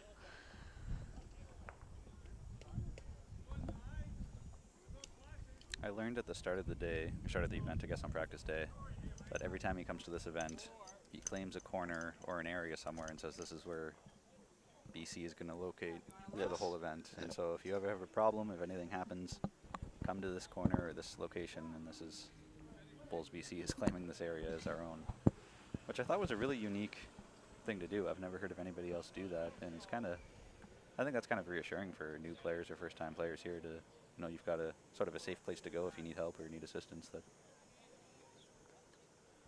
head on over to the BC corner. Yes, yeah. It's very good. So not quite as long as last end. This is probably, what, 2 meters short of the tee? Yep. Something like that. And both leads here really struggled with their weight to find this distance.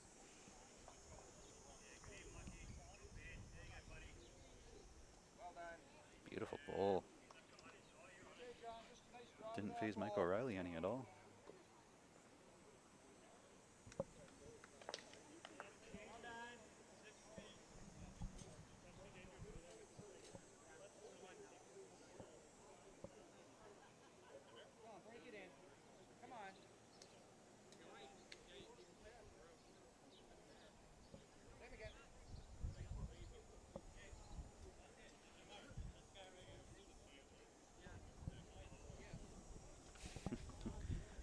Claire Day, you were saying that it looks like the ditch hand could be an easy draw. From the few games I've watched, there is no easy draw on the ditch side. Well, since we switched directions each day, we were rained out playing this way, or I guess I took down the equipment due to being called off for thunder. So you would have really only seen 1 game and a half on this rink 2 days ago before this one. So if you watched that 1 game, I heard from the Ontario folks it seemed to be an okay draw, and when I talked to Roy Riggy at the start of the day, he said that he really liked this rink because he was playing that game that we only saw half of. He said this was a pretty good rink. So I think that the ditch hand side, according to the players, is okay. It might be a little tricky, but the players I talked to said it was okay. You are correct, though, going the other way, rink 1 is finicky for sure. Oh, yeah, okay. Well, now we know. So that would be the point of no return on the way outside line. Not sure if that's in bounds or not.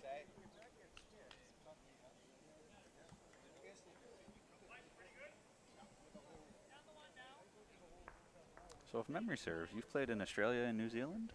Played in just New Zealand. Just New Zealand? Yeah, for now. What did you learn from that experience that kind of opened your eyes, or was a big learning curve? Just the speed. Yeah, that's where I actually met Terry. Oh yeah. Yep. It was good. Yeah, it was like 21-second green was my wake-up call, I would say. Mm-hmm. Probably took me a good old 32 bowls to keep one on, coming from about 12-second greens. Mm-hmm. Yeah, I believe I was in my 3rd year when it happened, so it was pretty good. Yeah, I played the New Zealand Open there and learned a lot from, Ali Forsyth and Peter Bellis. So played some legends, I would say. But yeah, it was a great event, and you know, the speed and the people and how they run stuff over there is just amazing. So, yeah, would love to go back any day.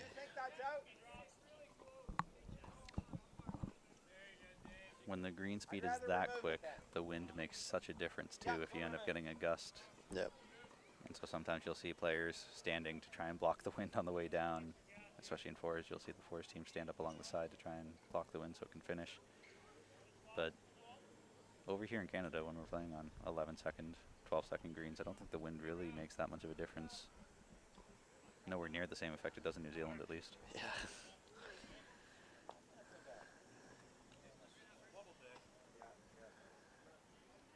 Little trade secret I learned from Dan Milligan is that when you play in New Zealand, they typically have flags at the four corners. Yep. And so if you look at what the flags are doing, you can get a better idea of what the wind is doing at the green level. Because sometimes people look up at the flags way up the flagpole, but what the wind is doing up there might not be the same as what it's actually doing down on the green. Very true, yep. No bulls are going up there, so. Yeah. We hope not. Yeah, I would hope not, my goodness.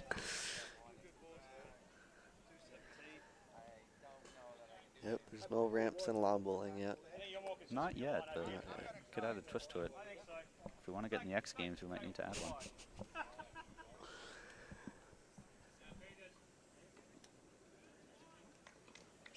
Very good, yep. Alberta's holding one here.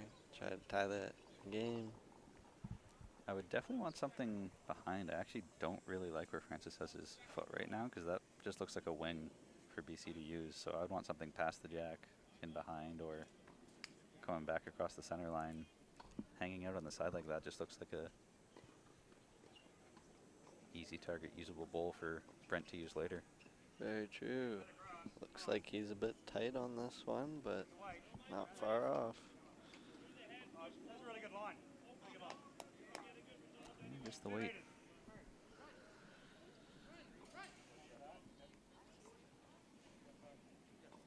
It's going for it, I believe. The very skinny centerline drive. All right. Can you tell who's got the tee back here? So the furthest back bowl in the bottom right corner is a BC one, and the one in front of that's Alberta, but I'm not quite sure where the tee is in relation to those two. I believe the tee is actually in the middle of them. In the middle of them? I Okay. believe Alberta would have it if they got it there, though. Okay. I'm gonna put us on mute while this garbage truck comes along here, because it's gonna be loud as heck.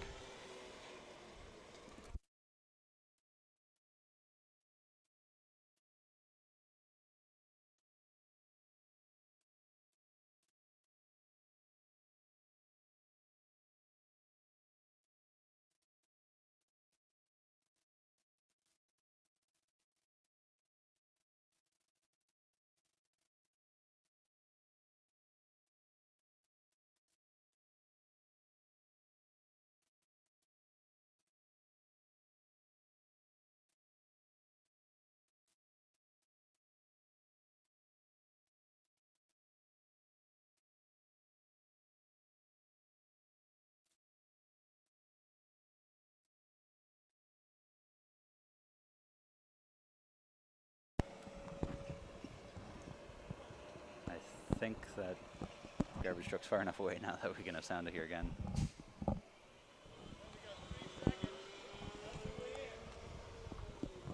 Interesting to learn here in Burlington, they do garbage twice a week apparently, because they were here on Tuesday.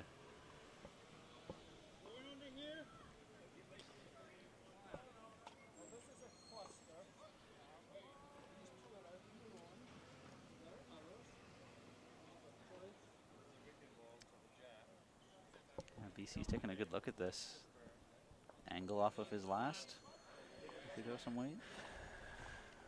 I don't see how you're going to outdraw that, so Probably try and get a little rub. wick off and pop out purple for maybe, not purple, pink for about maybe a good count of 4.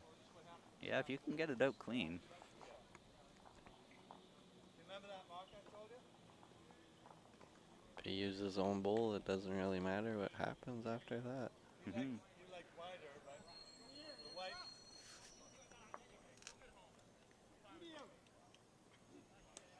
If he does get the jack to go straight back too, if he pumps something into it and gets it straight, BC is looking okay. Because if you're not killing it, and the jack just goes in the ditch.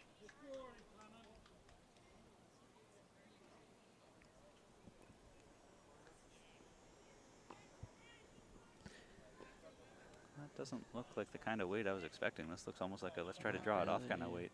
Inside it? It's not even here. Ah. Good try.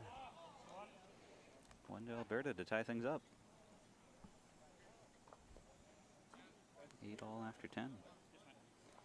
I'm surprised by that. I thought he would have thrown a little more weight, be a little more aggressive at it, because they were okay position-wise. Probably wouldn't be any worse off than they were there.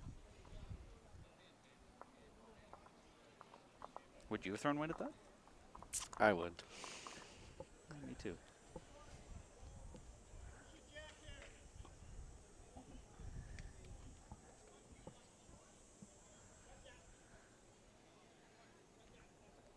Looks like we're playing T to T again. Well, it seems to be working for them. Alberta's gone on a bit of a run here after BC got off to a hot start. Once they've been able to stretch it out here, it's been the Alberta show.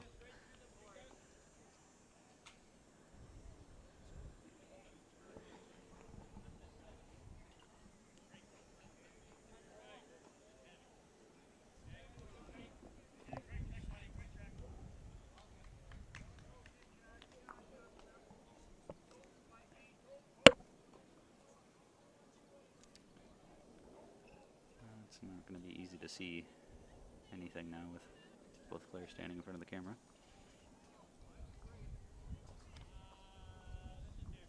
That's a good opening ball from Jack.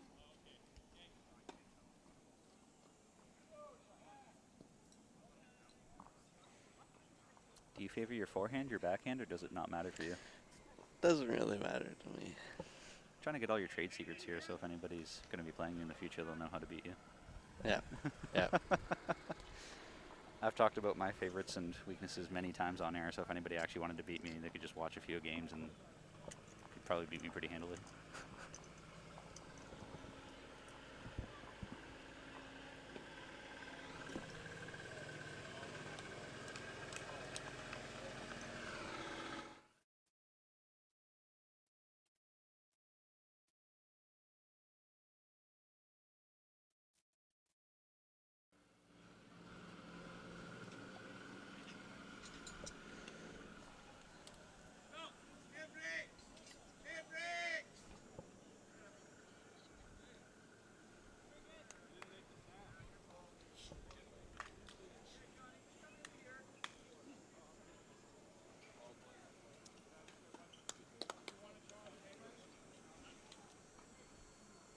Probably under it if you want to play that side.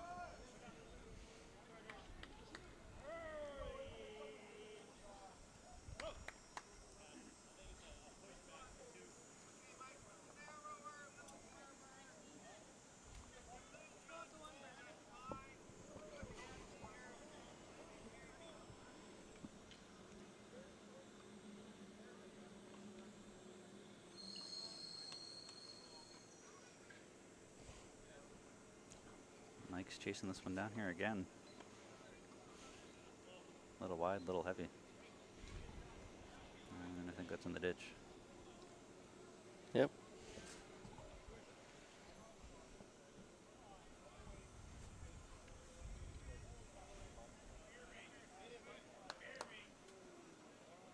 Ten ends in, all tied up. Do you think anyone's going to try to do something drastic to pull ahead to finish this game? Yeah. I think Alberta might play a little aggressive here if you just came back from deficit you were at, so.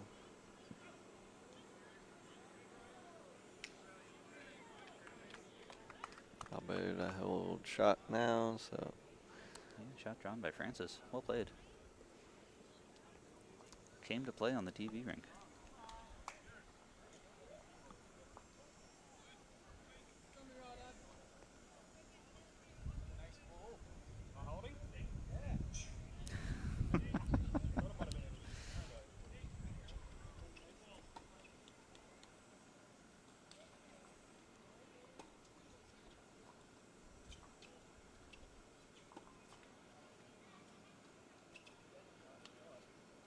I suspect that Harry might have been a 5-pin bowler or a 10-pin bowler in a Past life. past Yeah. life. Yeah, just the way his leg kicks over like that. You typically see that with alley bowlers.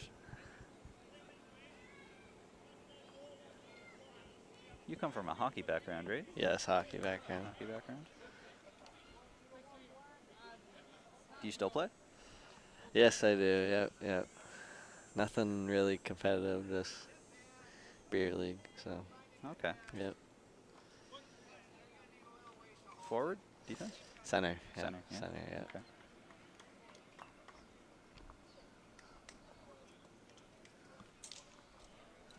Just playing a little on, maybe a little on to Harry's last bowl there. Just missed.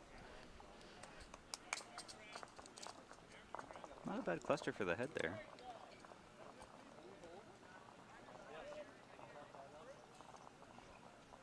So I'm assuming BC's holding one based off of Brent calling for a guard here right now. Yes. I don't really like that call at all, playing a guard, because you can play so much space through the middle there up front. Like, yeah, it's going to be hard to outdraw it, but swinger weight, full-on drive, yard over, anything you can play around a guard. There's just too much empty space up there.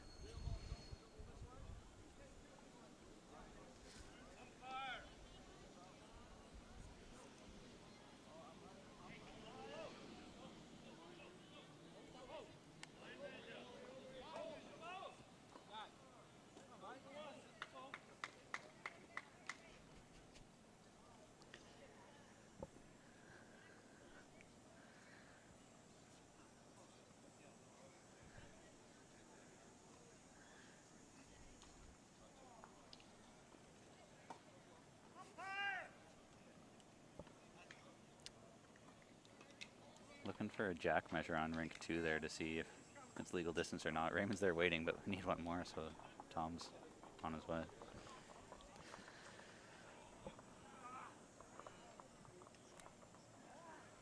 So Brent's first bowl coming up. He was calling for guards Guard, with yeah. Harry's last. Do you think that's what he's going to keep playing here then? Believe so. I think Pat's trying to put it to the ditch right now with his last bowl a little wide. It was either the first or second end. I remember that Brent was calling for Harry to play a guard, and then when Brent got to the mat, he just went and drew it cold. So I'm curious if he's going to do the same, to call guards for your advice, but then draw it yourself. We'll see.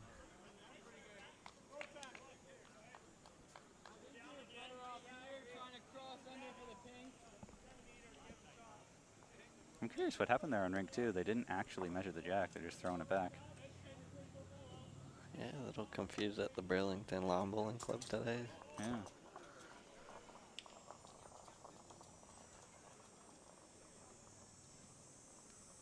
So Brent is playing a guard.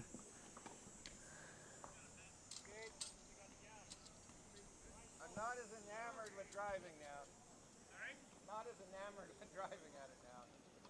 I think it's good. I think you're okay. Just coming under there, you're good. Oh, I can put your hand.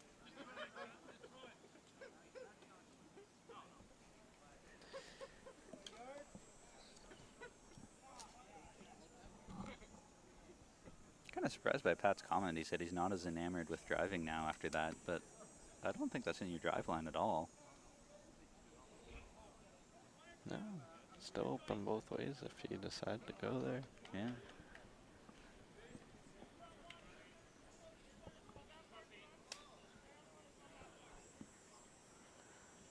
See what he plays.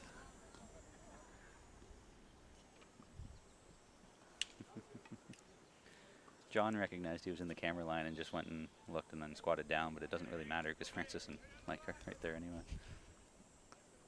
When you watch the replay, appreciate it, John.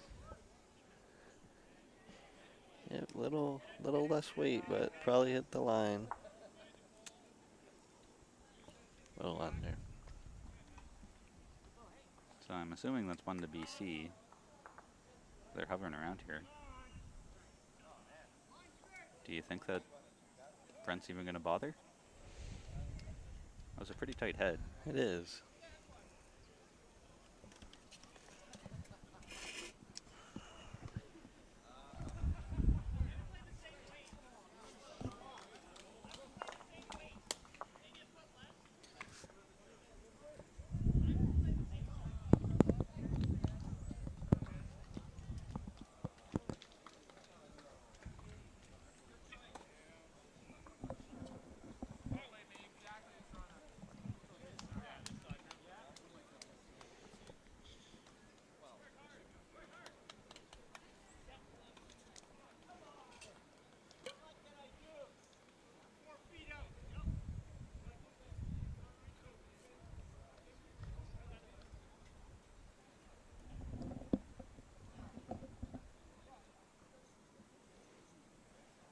So he is trying to draw.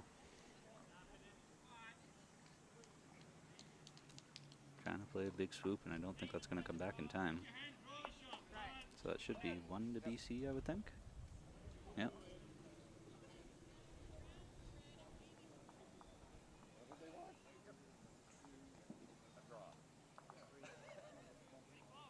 Oh, yeah, okay, for 4 or something like that. So they moved the mat up maybe a pace or two, but nothing drastic. I would expect this to be a much shorter end after Alberta's been playing T to T. Yes.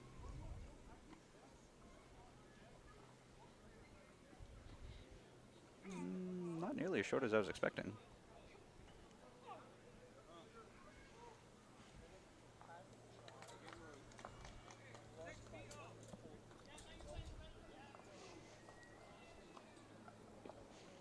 So being from BC, how many times have you played against this Forest team, whether in singles or pairs or some other discipline?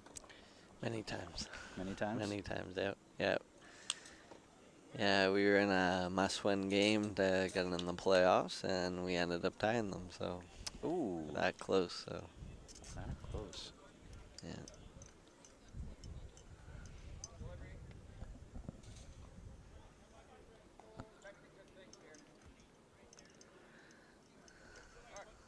Beauty opening bowl from Johnny McDonald. 4 feet, Jack.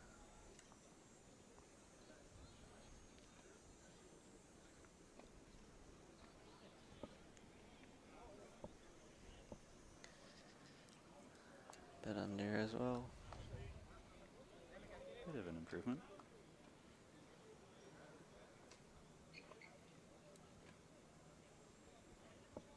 Anything past the jack, you're golden, is probably what you're looking for to start to set this end up. Beautiful bowling from John. Can't ask for much better than that. Nope.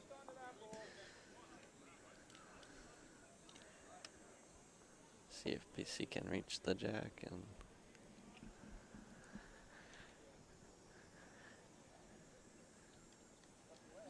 It's nice to see all 4 bowls right back to the center line, though. That's encouraging for a good draw line. oh, what a bowl. Look at here. this. Oh, my goodness. Wow. Wow. Wow. No toucher, though. Pat's contemplating. What do you want? Draw another one close, Mike. Just draw one close. Nice. Turn in the black ball one. Nice. Lots of things are nice for Pat.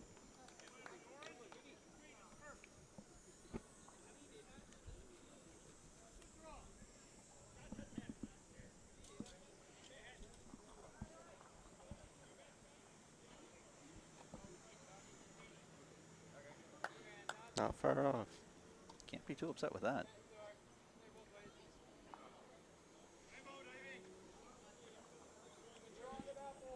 Gotta be a little careful with BC's bull here. Yeah, Brent said he's looking to draw down to that back one just behind. I would actually probably want it 6 inches further to try to split those 3. Yes.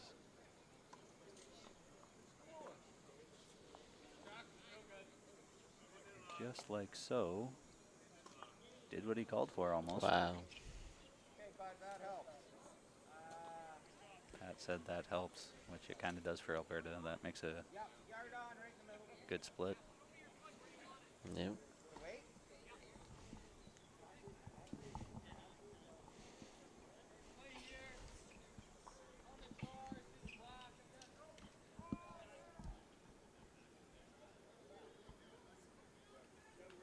Good yard on, 2 yards on. Into those would split him nicely. Think he's outside. The wide. You did one there too. Probably a touch heavier than Pat was asking for, but in the ballpark. This is looking kind of ugly for BC, even though they're probably holding 1, maybe 2 right now. Because that split just looks way too tempting. So you can see Brent's calling to play, Wow. Yeah. play black in. You're shaking your head. Would you play something else? I would. Yeah, what would you play? I would maybe put a back bull in. Like, yeah, maybe. Worst case scenario, they split it and maybe hold 2, 3, 4 maybe for Alberta, but need something in the back. Well, that might make the line a little harder to get there, but Very true. About that far behind that ball. You're coming this way, 2 meters. You want to hit that one first. Very good. that was a very precise call from Pat. Coming this way, 2 meters, hit this bull first. I like that though when a skip is definitive of this is exactly what you're doing. Yep. Playing aggressive here, try and get it. Exactly what he called for. That was way more than 2 meters, but got a very good result out of it. Yes. It's 1 in the measure right now, I believe. Maybe just 1. And as you were calling for some position earlier that you would have wanted a back ball, now this is looking kind of dire for BC. Really need something in that 3 pocket behind. Yeah, playing non-ditch hand. That's the only hand you can really play with the position you're given, so. Well, that helps a lot. That helps a lot.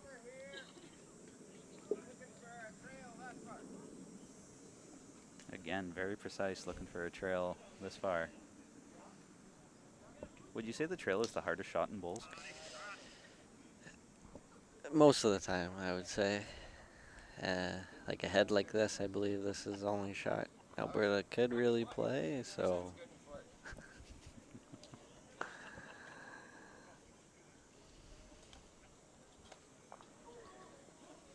Yeah, BC gotta be careful here. Depending on how far those away, those bowls behind, if I was Alberta, I'd almost be tempted to push that side bowl out. Forget the trail, just try and roll that black bowl back 2 feet. That might be enough to bring him in. I would definitely be playing that now.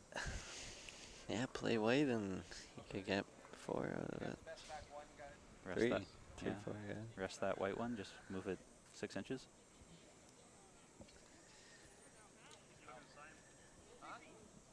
The draw here, or we throw another one at the back.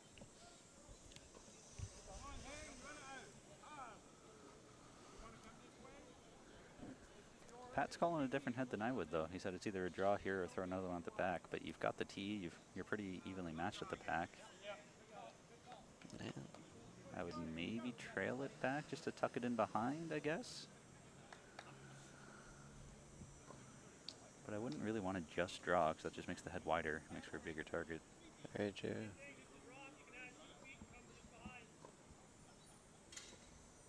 Yeah, good cross here, mate. Better than mine.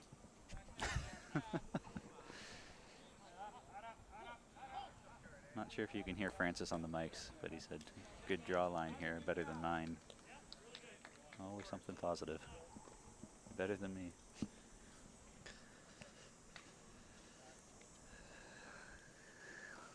The back is for sure Alberta's favor, but BC got the sides. So we'll see what he's trying to play. Playing the non-ditch hand maybe into that? Pump the blue in? That looks like that's what Harry's calling. Saying play the non-ditch hand. You can either get the blue, get the shot, get the pocket back here. Yes. I mean, depending if they're down 3, I would maybe play a different shot. Maybe play for the green and try and take the 2 out in the back as well. Would you still be playing weight at that if you're down 3? Yes, I would, yeah. I mean, if you go to the back, you're down maybe 1 or 2, but I mean, it's a possible 4 shot here if Brent decided to go at the black one, green one. I think I'd be playing more conservative if it's actually 3 right now. I'd probably be looking to just draw second. Yeah, very true. When it's a 9-8 game this close, I wouldn't want to be giving up a 3 if I missed, but could make the argument you can miss with your draw too, and then you're still down 3. I think he was playing a little more conservative there. 3 feet on your last. 3 feet.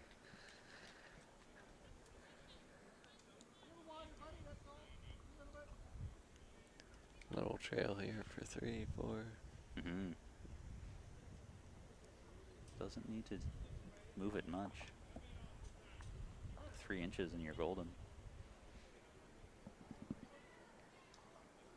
Looks like he's a little bit heavy if he gets it.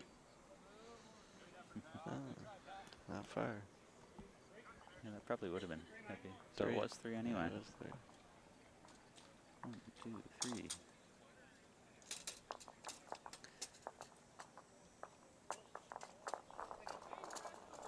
So 11-9 after 12. Double check with the scoreboard that I've been accurate, maybe. I think so.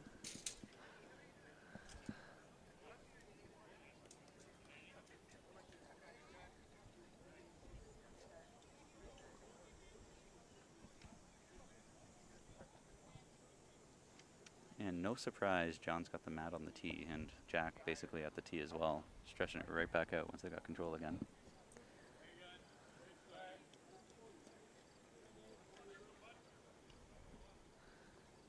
Change in lengths might have fooled John though, as his first bowl is still hanging on, but not by much. Yep.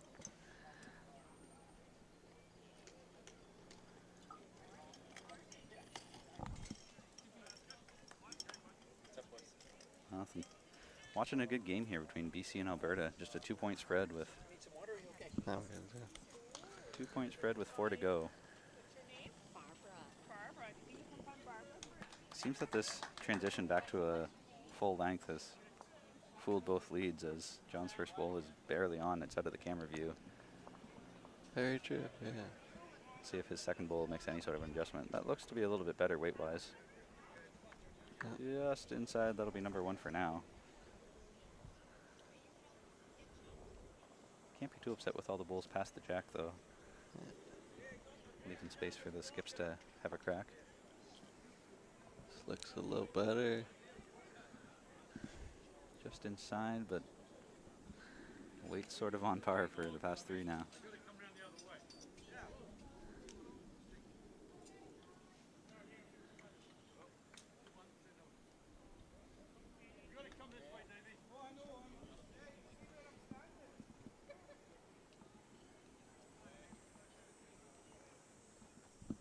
This looks like a good line for Mike, but he's coming up about 3 feet short.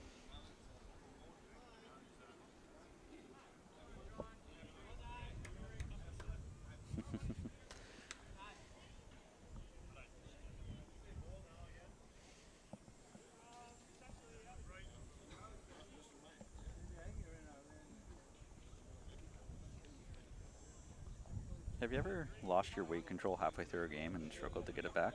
Yes, many times. Do you have any like tips or secrets for what you do to try and like get your mojo back? Like go to the washroom or like go and grab lemonade or do something different? Probably the washroom. Yeah? Yeah.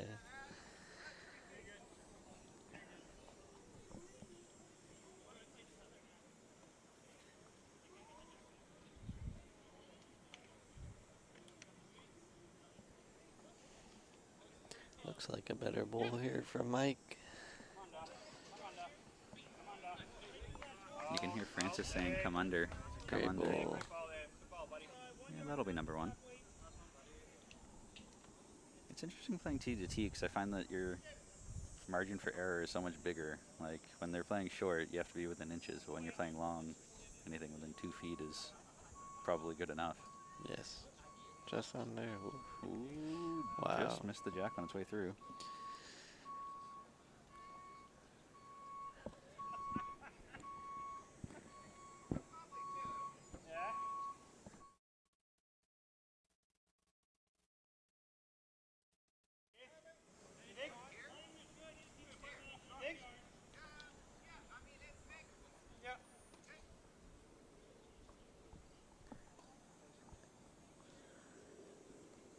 Interesting. So Francis's first bowl is playing on the ditch hand side here. People have been shying away from that.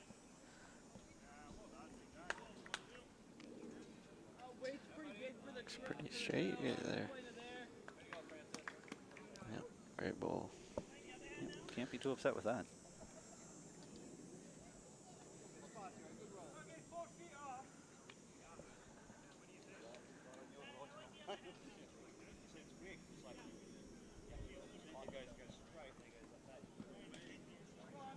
It's been pretty quiet on the YouTube stream. Not too many comments this game. Usually there's some people chirping in with asking questions or making suggestions, but folks are pretty quiet this morning.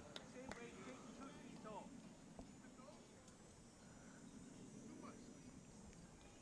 Same weight. Yep, Harry's here trying to cut down the handful from Alberta. It's narrow with that one. Weights in the ballpark, I think. Maybe a touch short. Another foot. Now that Pat's moved, you can see where the jack is. So Alberta's holding 2, probably 3.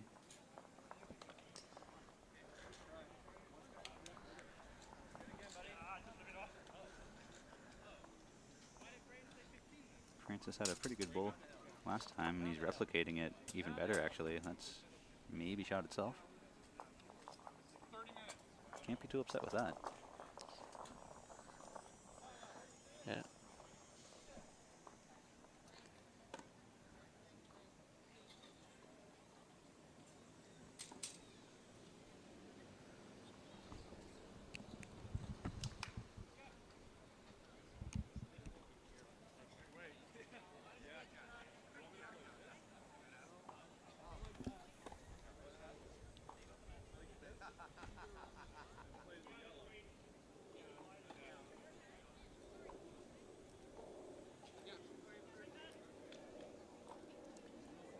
Good morning, Leo Dussablon, asking who we're streaming next draw. So it's Rink 1, like it's been all week. So men's 4s again. It'll be Saskatchewan B versus Ontario A.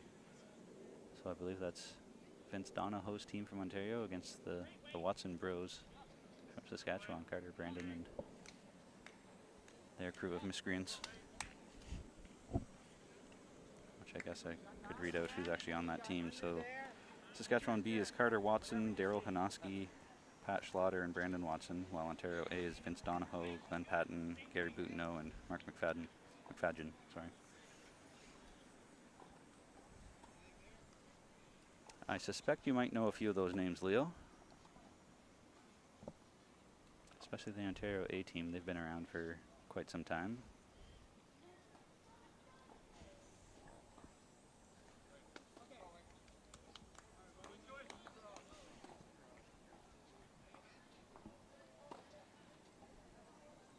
I know we're playing T to T, but it looks like there's still quite a bit of space there for Brent to draw in to at least cut down, if not draw shot itself. Yep. He's playing on this ditch hand side with Very important bull right here. the decently paced bull, maybe? Question mark. Weights bang on. That might have cut it down. Taking out that blue bull in front.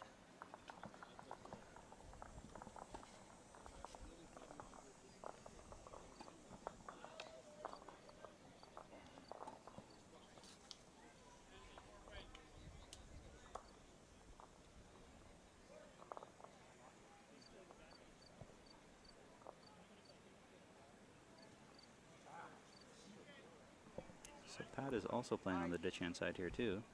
That's all I got. Coming up well light. Not sure if he was trying to play a guard or not there. The last bull of the end. It's a pretty big one here for Brent.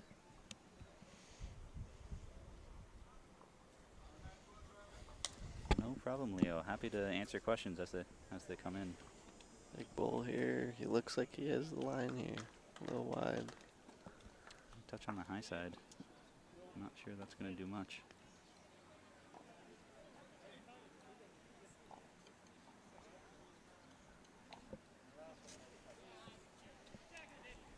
This kind of stuff kind of drives me nuts when the end is done to be using your fingers. Just get down and measure.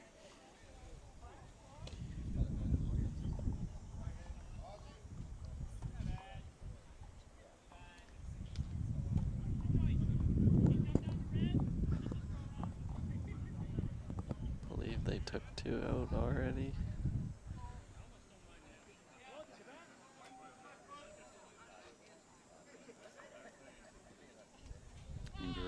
So the next game should be a doozy because Sask B is currently second place, 4-1-1, and Ontario A is tied for third at 4-2. So the winner of that game might be the decider who gets to go to gold and who's playing for bronze.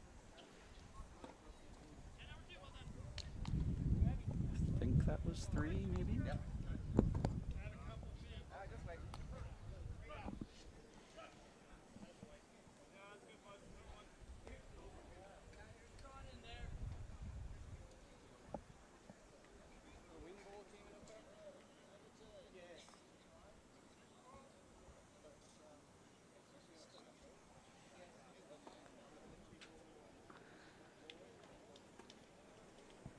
It was a 3 It was there. a 3. 1, 2, 3. So 14-9 after 13. So we've got about 3 to go. 5-point spread. It makes me wonder if the green is a touch sloped here because, again, coming back this way, couldn't quite get the jack as far as they wanted. So is that because the green or just because the player couldn't get it? Great opener there from John. Yeah. Didn't affect him any.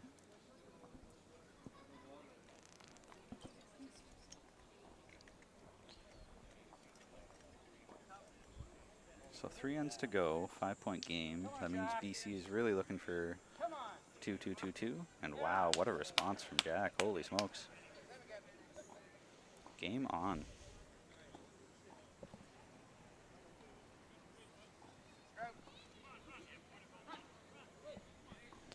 See if John can respond to that. Looks not far off. Great place. Can't be too upset with that.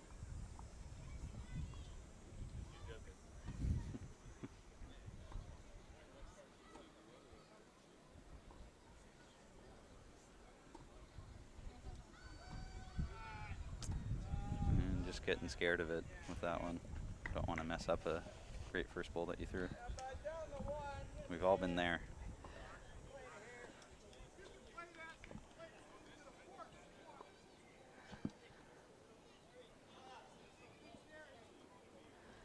Mike's looking for a little push on the bull or the jack.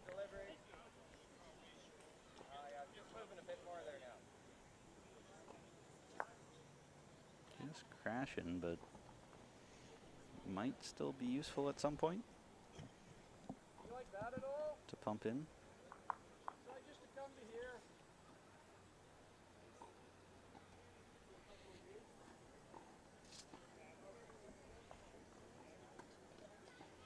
Looked like they made him switch hands there. Playing ditch side. Front as well. Starting to build that wall, which is not what you want when you're trying to score a couple to make it easier towards the end of the game.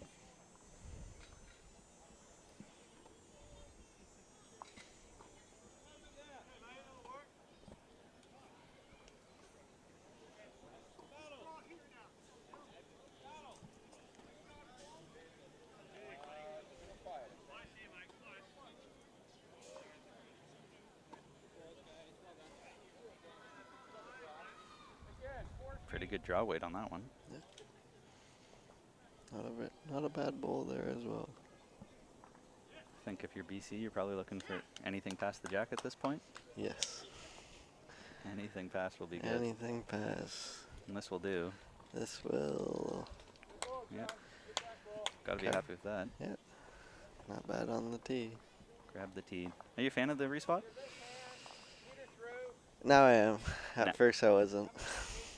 I think I'm the same way. At first, I absolutely hated it, but now I've kind of grown to love it. Yeah.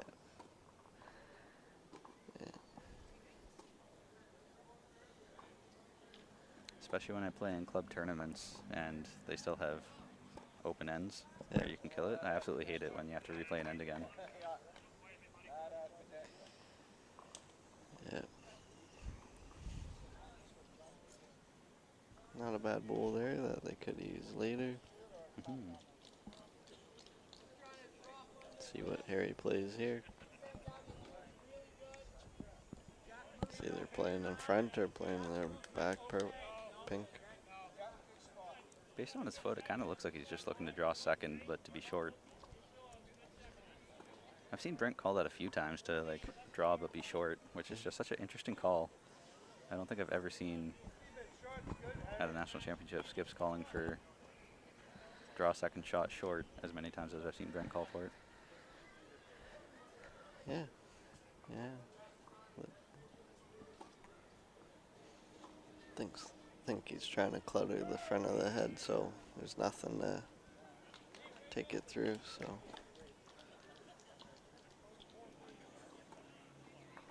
It probably would have been almost past the jack if it hadn't crashed, but ended up almost where Brent wanted it. And after it falls down, and there it goes.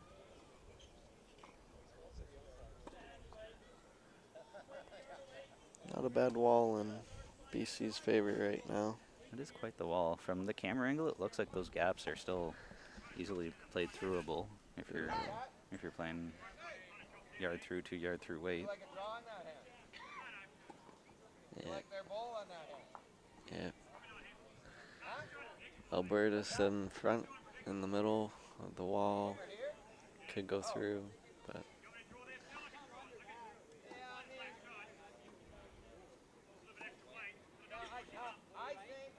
I think hit the same line you hit last time and add a meter and a half. He's gonna find the blue bowl. trying to pick it clean.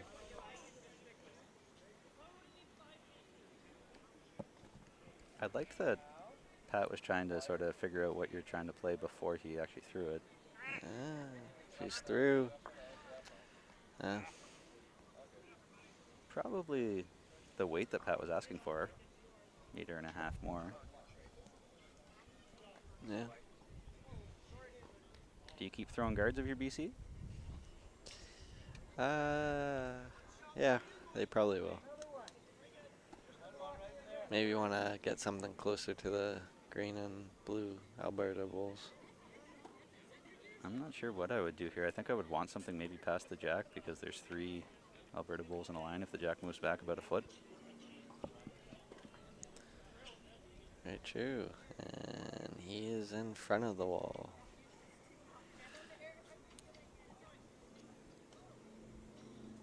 Do we see Pat throwing a drive to clear up some junk? I believe we do.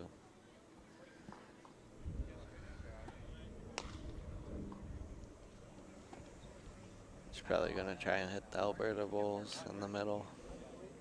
The camera angle makes it look like they're lined up nicely, that if you get that front blue onto green, it's going to go right back onto the shot bull or the jack. Yes. That looks like a juicy pool shot lined up. Yeah, very true. Yeah. Looks like BC could be in trouble if that black right one for the folks on the camera move in the blue. Could be a handful. Mm-hmm. So.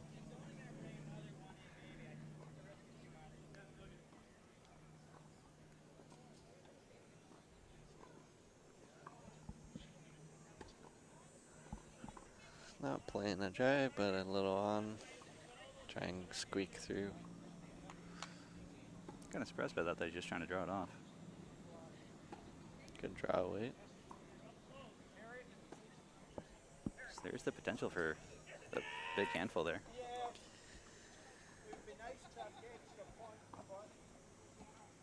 And yeah.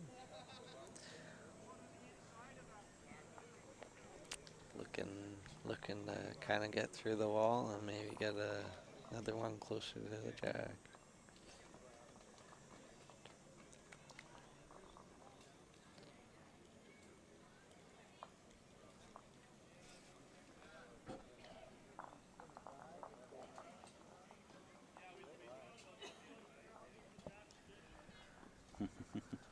Can see Harry wishing it was a little bit more to the left. Get in here, you good? Yeah. Not a bad ball from Brent. Looks fairly on the center line. Mm-hmm. Yeah, half foot front.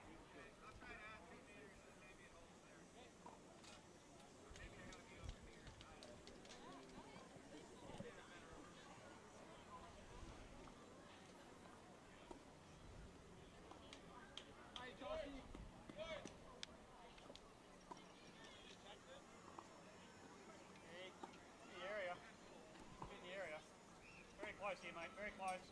Francis thinks it's close.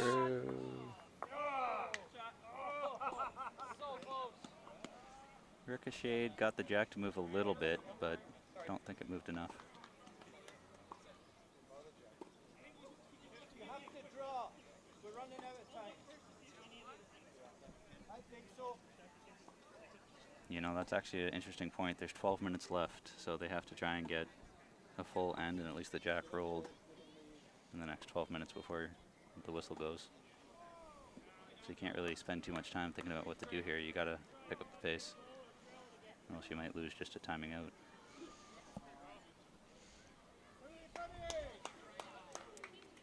And not quite here, so. Putting a measure to it, from this angle, it's really hard to tell. I kind of favor the Alberta one that's closest to us, but can't say I'm on the best angle.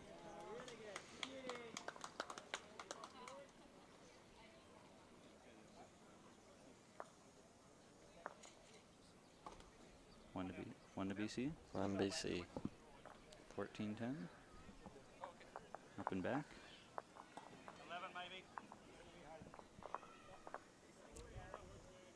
11 minutes.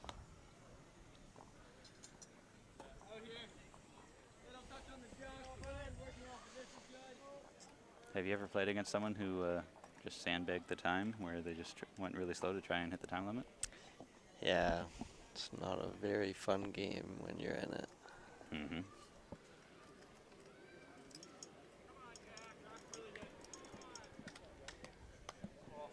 Not a bad start by Jack.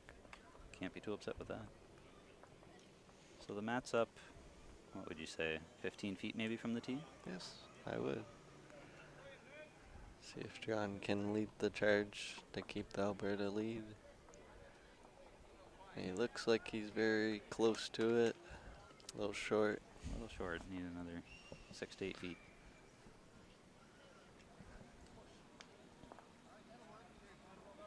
See if Jack can replicate his first bowl. Looks to be in the neighborhood. Not far off. Good spot for BC. Added some weight. That's a pretty good starter for BC team. Puts you in some good position. Shot in the back bowl.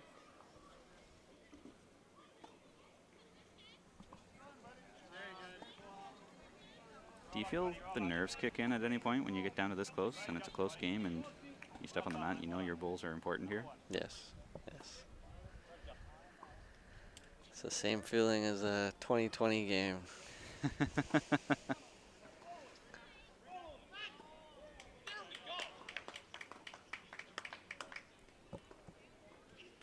First time I've heard John Siteman yelling across the green all day. Yeah.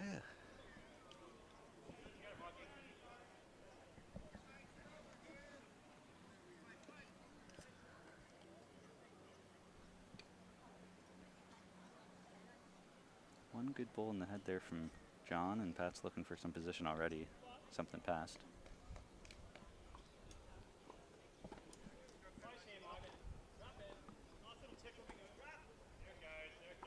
Going through. And that is a beautiful bowl. Wow. Awesome. It's almost exactly where Pat's foot was. Got to be happy with that.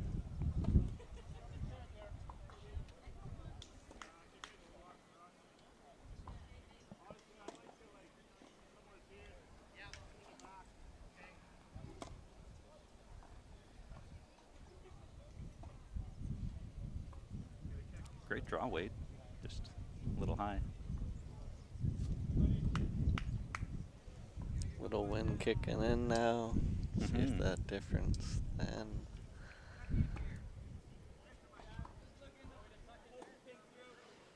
When I talked to Steve McCarahan at the youth, he said wind in Canada doesn't really impact the bowl much at all because the greens are so slow, but it might impact you by either standing you up or pushing you down. Yes. Very true. Still playing the non-ditched hand. Looks not far off. Coming up about a foot short.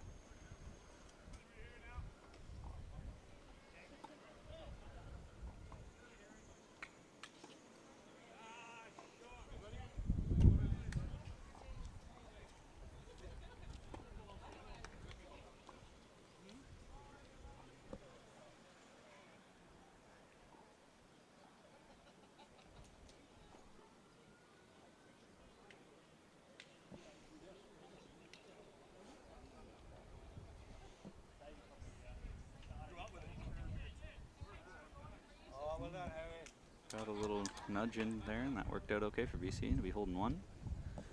Yeah. So ideally, BC needs a 2 and a 3 to get the win, but a 2 and a 2 would tie it. Yep.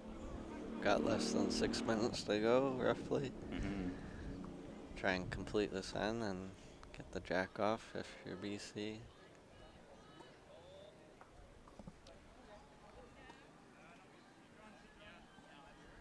Not far off.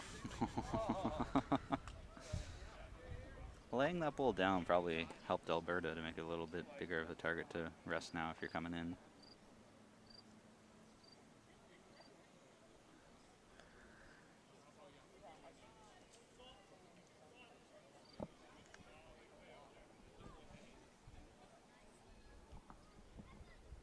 Just on the inside, I'm not sure if that's making much of a difference. Ooh, that is a lot closer than I thought it was.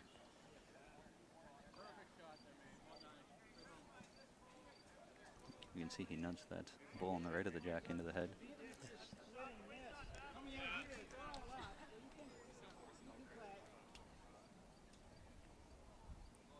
With such a tight head, there's so much more communication, which slows the game down a little bit now with talking for strategy, but Doesn't look far off here from my angle. needed Yeah. a fair bit more weight, I think. Come on, baby. Get it! Yeah, if you can come around. How far out is he? 3 feet.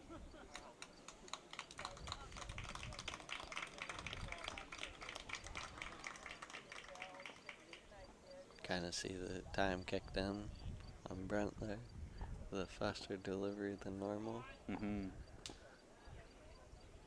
He's in the ballpark. Push the zone.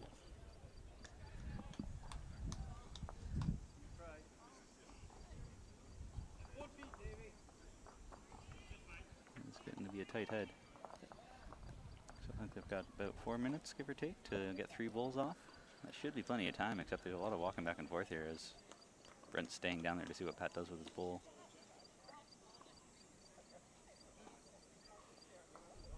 Look like Pat's probably gonna play a meteor on and maybe get a little trail.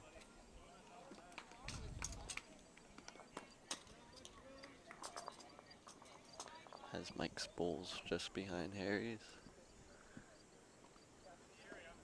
Looks not far off. On the high side, but almost pushed in Francis's bowl to make it a little bit closer.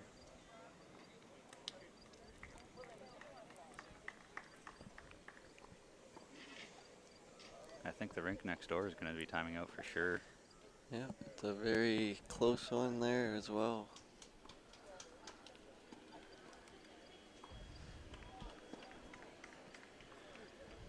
Close game, 16-15, Nova Scotia B over BCA there. Could help the good old Saskatchewan crew and Ontario A. Yeah, With one less team in the in the hunt. hunt.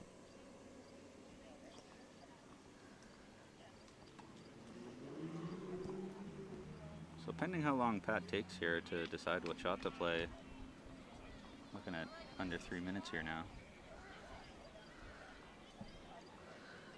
Yeah.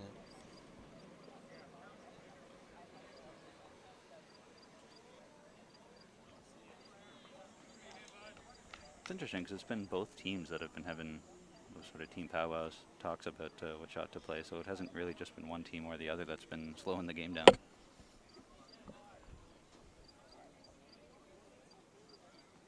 Yep. And Pat's just chucking it, putting the measure down right away. Yep. See if they get the jack down after the measurement. I think that's probably a smart move from Pat to say, you know, I'm okay with giving up 1 because we'd have a 3-point lead going home and the hammer, or possibly might even be counting 1.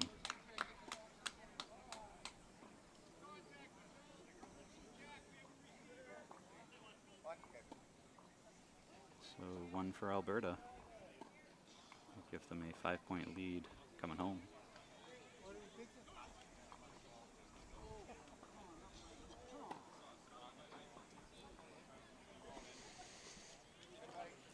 Jack is rolled, so time limit is no longer relevant.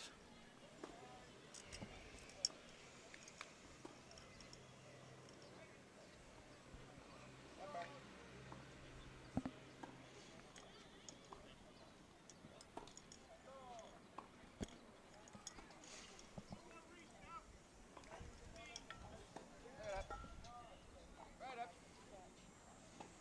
Pretty good. Not a bad start by John there. Yeah, not bad. Came right back to the center line. I thought that was wide, to be honest. Let's see if Jack can lead the charge here. It's tough to need at least a 5 coming home, especially in 4s when you only have 2 bowls. Yeah, it's very hard. Everything needs to be past the Jack, basically. Yeah. Very surprised that Harry's not down this end, the one of 16 ends with no time limits. Yeah. But John wastes no time getting to the Jack before Jack. That's a good comment. It does make me wonder why Harry's not down here. Does that mean he's throwing in the towel, or?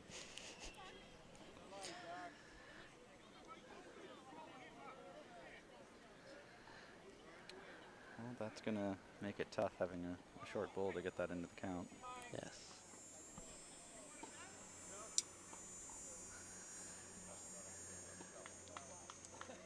Hold on. See if Mike can get in there for another one. Do you have any idea how to get to this spot? This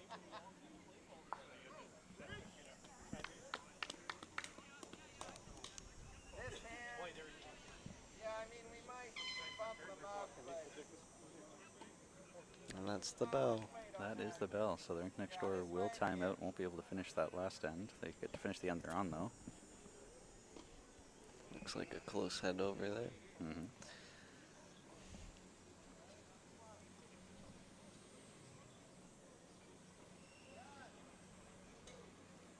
Mike taking a lot of time with that last ball. Pat's pretty happy with that, almost right to his foot.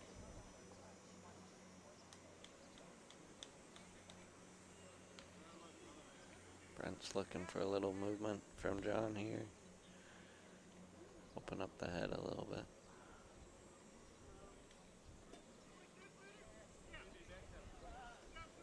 That's going to make it even tougher now for BC to be able to get a 5. Yeah, Pat's saying he pretty much got it here, so just draw another one in.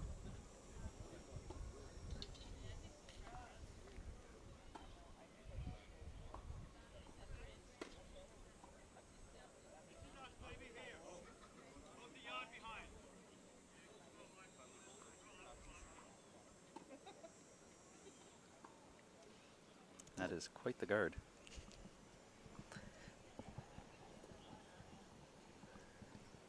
If there's ever a rebounding Jack, I guess they have that covered. And this looks to be cruising into the ditch. Yep. like this hand through that hole. Okay.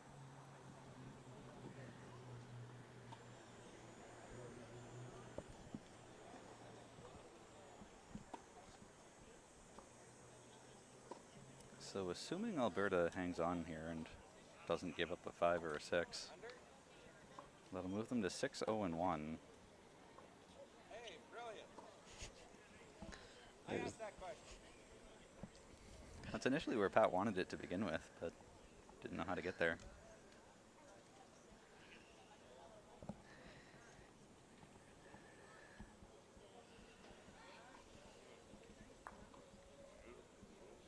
How about that hole?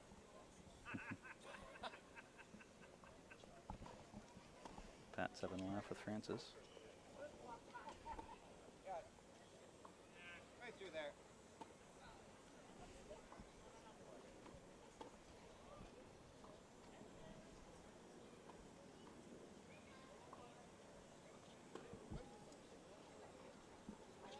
See if gets through the board.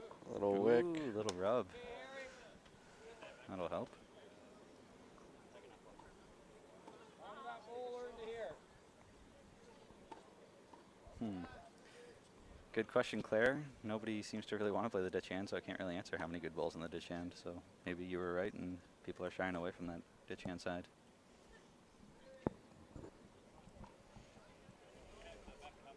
Preference certainly has been to the non-ditch hand.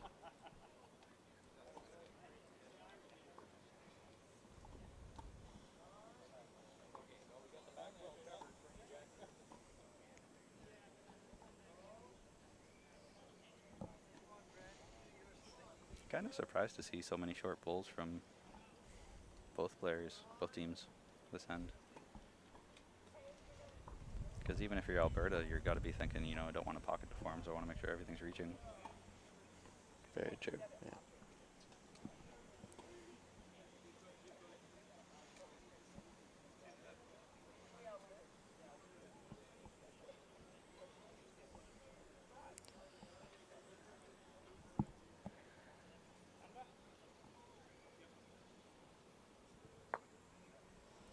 Crashing on a short one.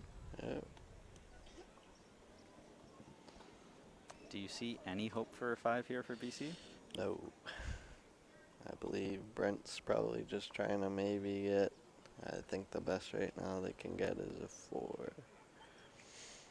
If he crash and burns. If you could somehow get a rebounding jack up to where his bowl finished, closer to our side ditch. Very true. I could see 2, 3, 4, maybe 5. But how you get a rebounding jack there, though, is a different question.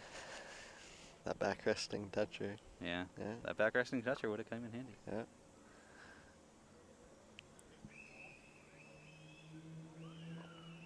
Okay, good line here, mate.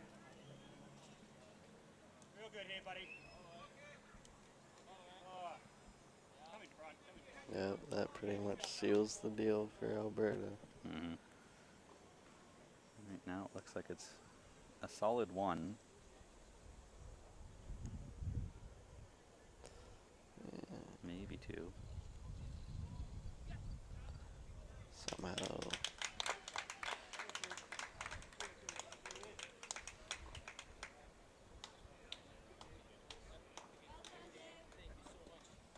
Francis putting fingers to it.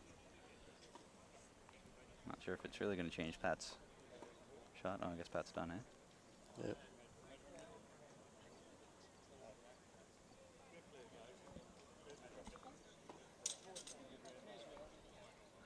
Believe it's just the 1.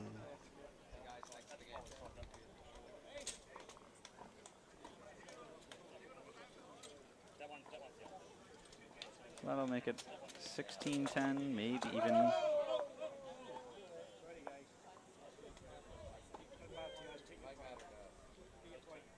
And so they're just conceding 2 here then. So 2 to Alberta will make it 17-10, which still gives them the win. Well, thanks for commentating with me, Ozzy. Yeah, no problem. Appreciate that. So we'll take a break and be back at 1 for the. All right, how's everybody doing out there today? Nice hot one here in Burlington. Oh man, I am sweating. It is a hot one out east over here. My name is Chris Stadnick. I'm here with Alex Scott. How's everything going today, Alex? How are you guys doing? It's not bad, man. We've been battling this week. We're 4-4. I feel like we should have a better record, but just a couple of tough ends here and there. Knocking off a bit of rust coming out here this week, so. Yeah, I think everybody's got the COVID rest coming into this week. Yeah. But it's definitely great to see everybody back playing. Yeah, definitely. It's been a reunion of sorts, and everyone kind of just picked up where they left off, so it's been fun. So today we have Ontario A versus Saskatchewan B in the men's fours. Ontario A, skipped by Vince Donahoe, and Glenn Patton is third. Gary Batno is playing number 2nd, although he might be throwing lead bowls. And Mark McFadgen out for Ontario. Yeah. And our Saskatchewan B team is comprised of Carter Watson at skip, his older brother Brandon Watson at vice. We got Daryl Hanoski and Pat Schlatter in the front end. Daryl's been around the scene probably. Actually, he played your brother in the Canadian Singles Championship back in the day. He did. That would have been 2005. Right. 2005, I believe. It didn't go well, but Well, depends who, depends what shirt you're wearing. that's right. So it's good to see him back.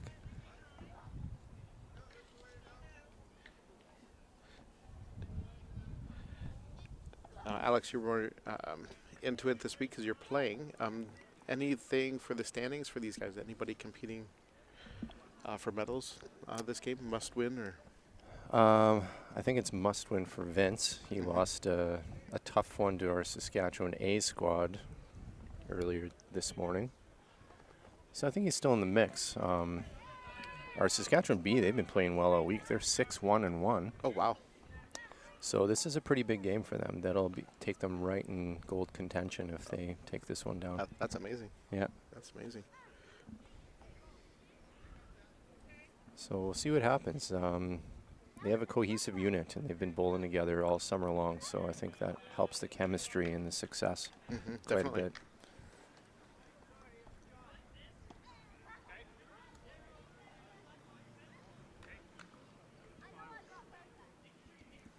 How are the greens running? They look like they're running not too bad.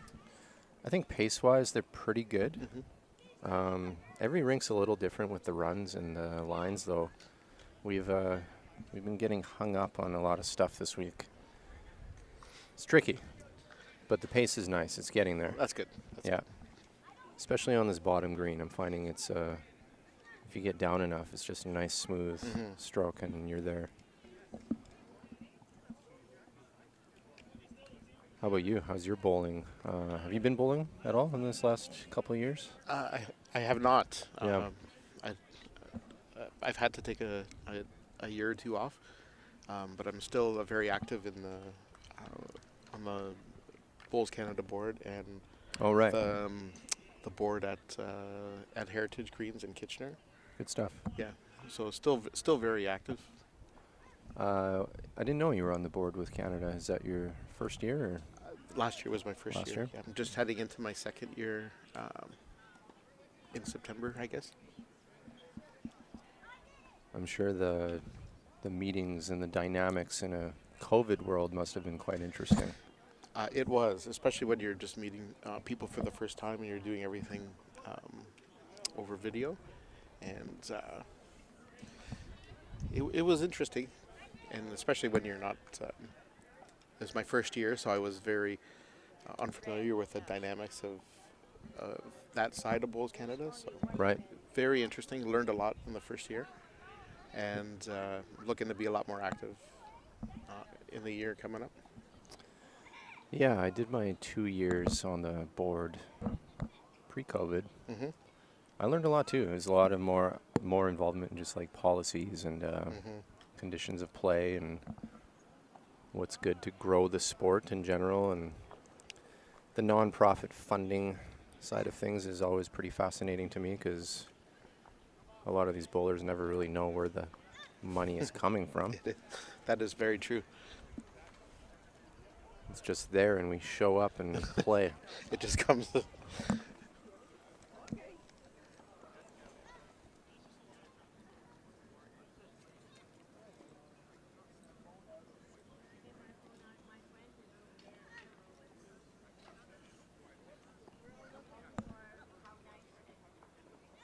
So Carter Watson, he's kind of one of the up-and-comers in Saskatchewan. Not sure how much you know about him personally, but he's made his dent these last couple of years. Definitely a name that I keep hearing more and more of in the last little bit. And I had the pleasure of meeting him and his family. They were down at Kitchener Oh, nice.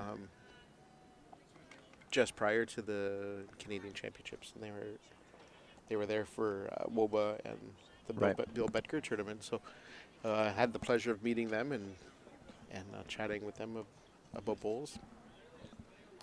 Yeah, that's all they do all summer long. Amazing. So they're on the right path as far as getting here working their way into the squad sort of things. And So we're coming down to Skip's final bowls here.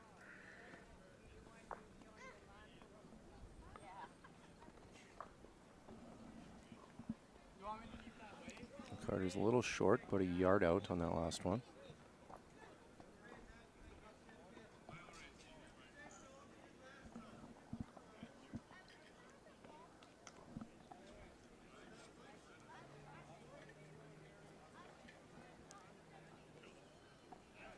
I've probably known Vince here, who's just about ready to throw for Ontario. I've probably known him for about 25 years, probably. Vince the Renegade. Oh, yeah. Yeah, he's a funny one. Brother to Laura DeWald, That I is, think. you are correct. Yes. Yes, and that's something I always forget that they're brothers. And Yeah. I've had the pleasure of traveling with Laura. Yeah, while once in Laura, Canada. she was a Saskatchewan legend for a good 15 to 20 years, I think. She's kind of just all winning everything and She was. amazing skip. Yeah, from what I remember, she was definitely a very skilled shot maker. Yeah. Yeah. Yeah, she passed on too early. That was a sad one for her province.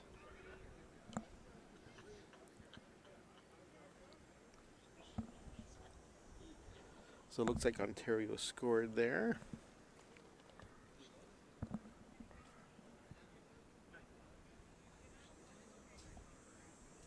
Ontario gets, I'm not sure how many.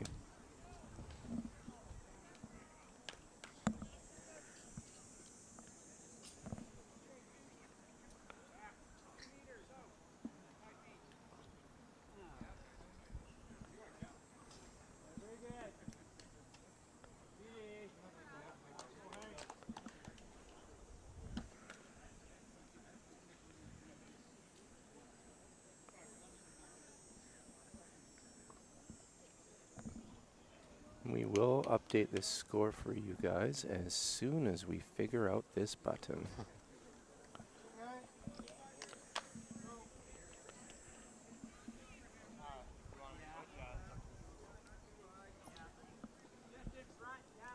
So I saw your brother peeking his head around this place. He just walked in. With looks like Brian Fowler and family. Sounds like trouble. A whole bunch of trouble in that crew. Yeah, Mr. Houtby's hanging out. Saw David Anderson yesterday. It was good to see the guys coming out and just watching the final 2 days here too. Probably expecting a big crowd for tomorrow. Mm-hmm. I would think that there's going to be a lot of people coming on out. I hope so. It's been a good atmosphere around here all week. A little quiet for my liking personally, but I'm hoping to see some action tomorrow once for sure. the big games are starting.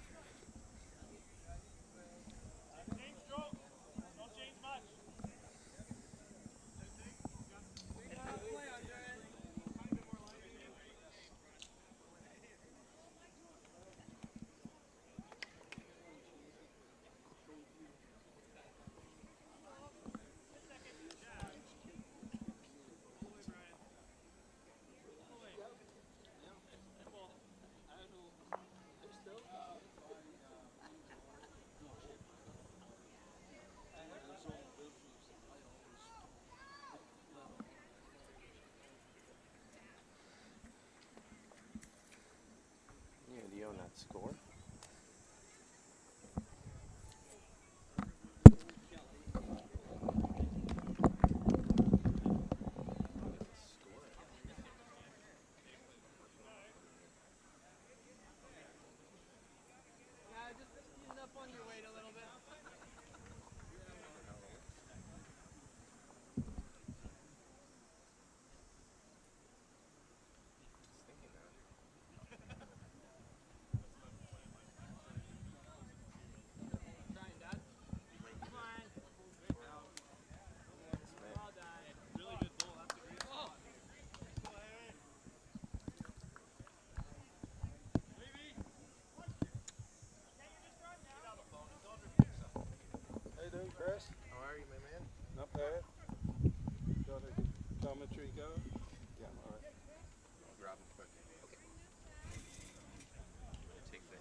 Sorry about that delay, folks. We're just trying to get the scoreboard up and working.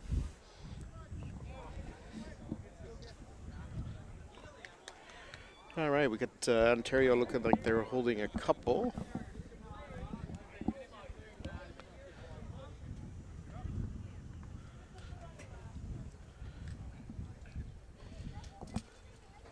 Saskatchewan here looking for a little bit more weight on their last ball.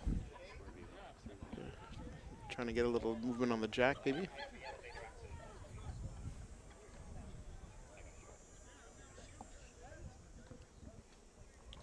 Just coming up a bit shy again.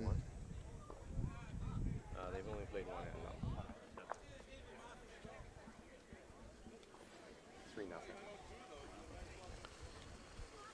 Okay. So we're just in changeover here, looking to get skip bowls.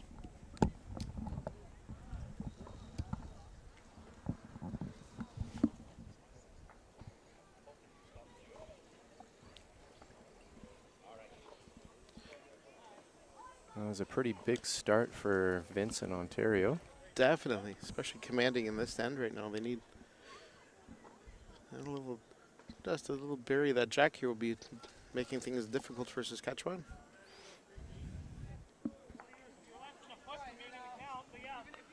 Carter looking for a steady draw. Little trail is probably good for bringing in a couple more.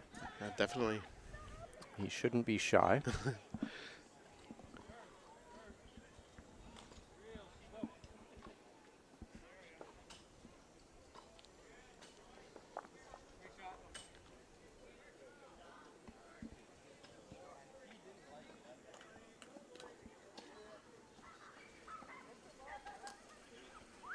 And he was shy. He's not going to like that one.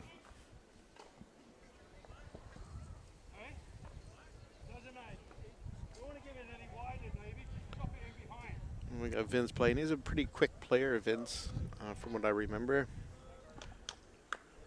Not going to like that one, though. Yeah, Vince has had a kind of a bit of a resurgent summer. I think he won that Phoenix. Oh, that's going to flop in. That's a great result. Yeah, he had great weight for the shot he was playing, though. Really good. And one for Saskatchewan. Yeah, I've been seeing a lot of Vince's name around. I've been seeing a lot of Derek Mackay. Not sure how much you know about Derek, but he's shown himself to be a pretty heady roller. Yeah, I've known Derek for a little while now, since he's gone onto the scene, and very, very prominent, not just player, but creator in the resurgence of Woodstock Lawn Bowling Club, which is amazing to see, because it's one of the best clubs I know of, and he's been really battling there, and they've done a fantastic job redoing their greens and getting that club back to what it was, and their membership is on an upswing, and really good to see, and really good to have him in the mix of building our game. Good. We need more people like that across Canada. So throwing for Ontario here, that's Gary Batteneau. Hope I'm saying that right again, but a great guy, really funny to be around, and really good. Yeah, I've seen him around the national scene for several years. Yes, definitely. Even just prior to COVID as well. Very memorable that his mustache. That's how Yeah. everybody remembers him around here. And he's always wearing those stylish shoes. I love him.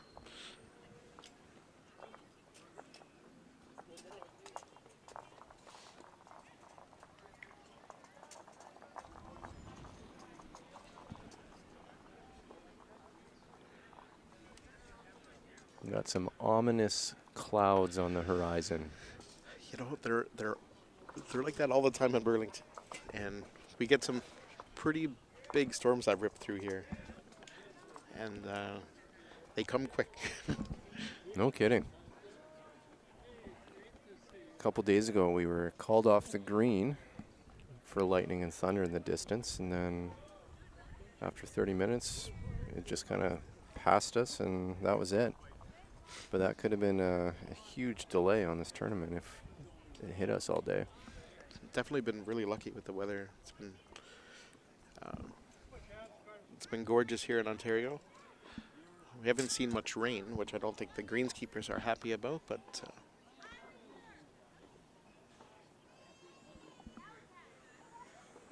Perhaps not. I don't mind a little bit of brown on a nice lawn bowling green, though. that's always the thing, right? They call them the green, but we kind of like the brown. Yeah.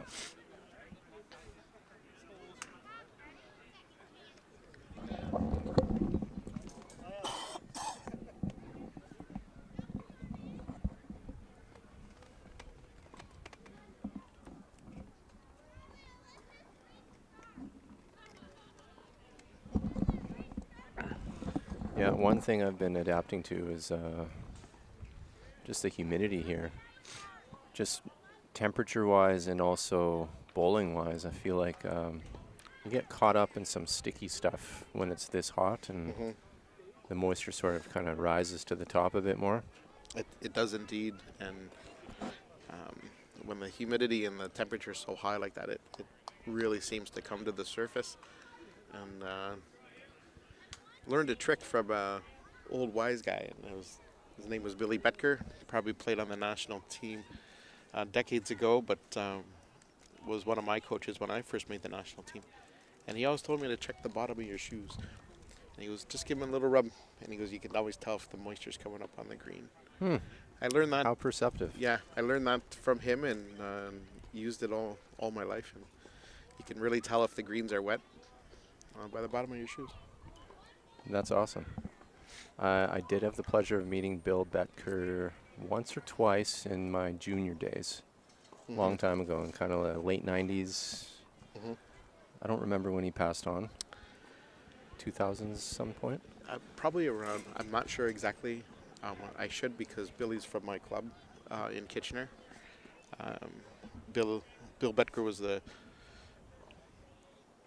very most influential person in building that club in Kitchener, the new club. And I think he probably passed on about 2005 or 2006. Yeah, that sounds about right. Really, really good guy.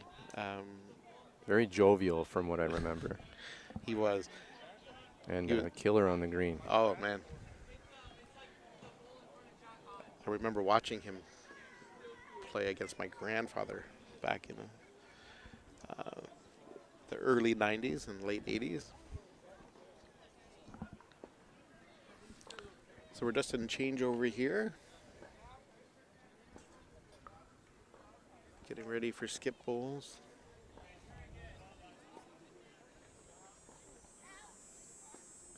Bit of a streakier head on this one. I think they're still adjusting to what this ditch rink is going to bring them, which always adds an extra layer of difficulty. And from what I remember, this green one is a little bit trickier. I'm not sure how it's playing now. I haven't played here in a few years, but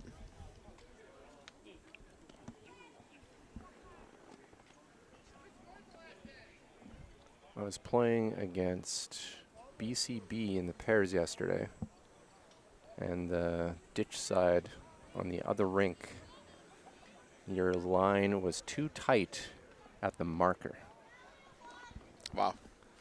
And immediately, if you threw it at the marker, you knew it was going to skate across the head. It was quite something to see.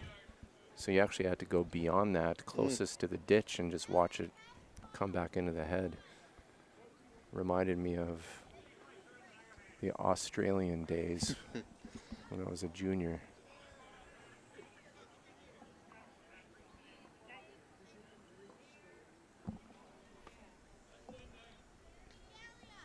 Carter's looking to play a little bit of weight here.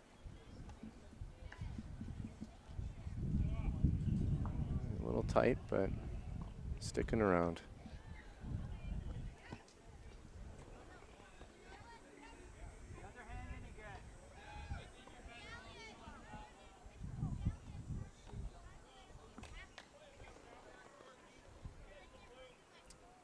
And Vince also tightened his line and flew through the head.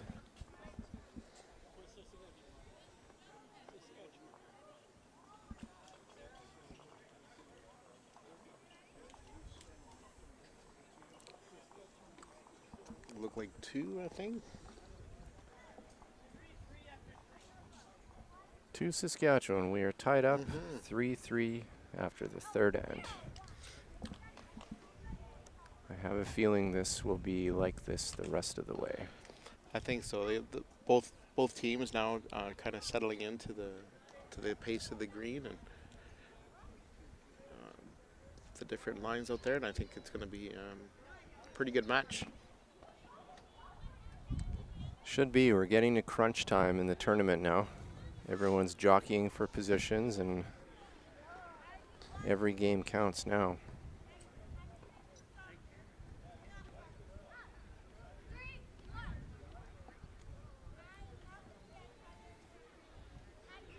Well, we got a good distance on this length from the tent here. Should be able to see things pretty close. I think so. We also got a nice shaded area, getting that breeze. This is steady living right now. These are prime seats, I think, for this. Pay good money for these, you know. Absolutely.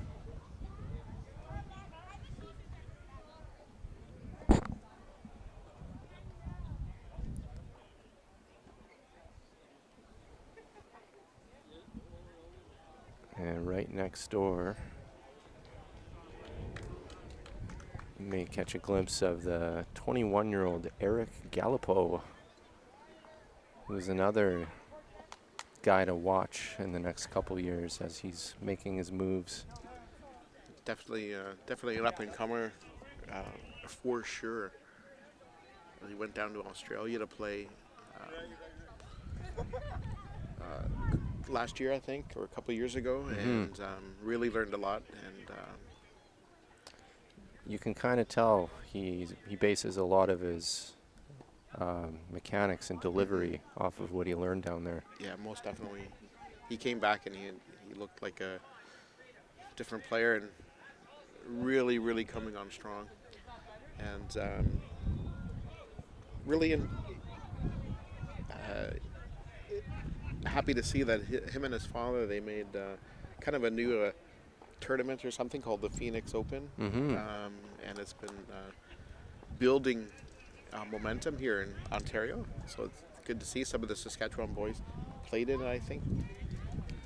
Absolutely, and I think as more and more of these younger competitive players start getting involved, I think we might be seeing a lot more events, money events, coming up across Canada. Because me personally, I would like to roll more than just the provincials and the nationals. It'd be nice to throw in a Saskatchewan money tournament in there, and I think Mike Petuli's looking into something along the lines of what Calgary's been doing for the last few years. That would be amazing, because I love going over to Saskatchewan and playing Regina and seeing a bunch of our friends over there that we haven't seen, and I've had some really good times over Regina. I think that would be amazing for Central Canada to have something like that. Yeah, I mean, Ontario and Alberta, they've been putting the pressure on for a few years now, kind of subtly asking other provinces to start doing similar things. And I hope we have the right core to respond to that call, because we need more events, especially for the development of our youth and U25s. So we got Saskatchewan laying shot there. Blue ball, could be 2.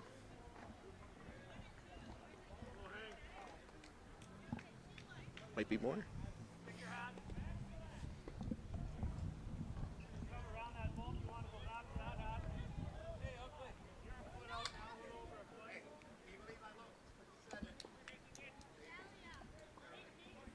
Ontario coming up short again.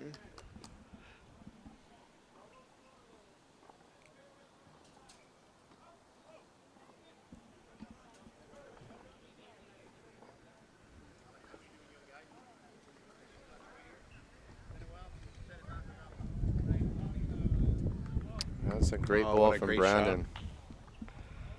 Well done. Great shot.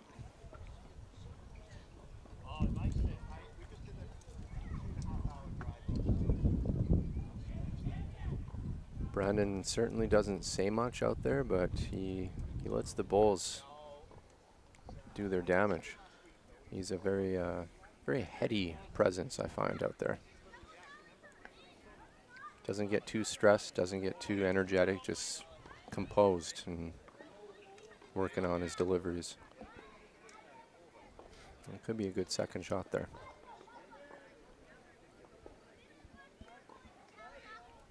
Really great brother combination, I think. Definitely be on the scene for many years to come, I think. Yep, I think so. And they have a pretty tight-knit community in Regina because they're cousins with Jordan Koss. Oh, okay. So there's a lot of good stuff happening in Regina with that crew.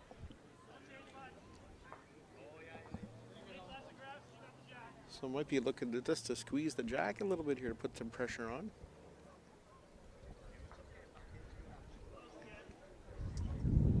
A little tentative on that first stroke.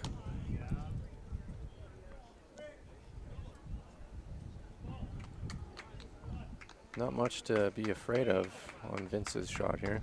No, definitely not. He can play it through if he wants to.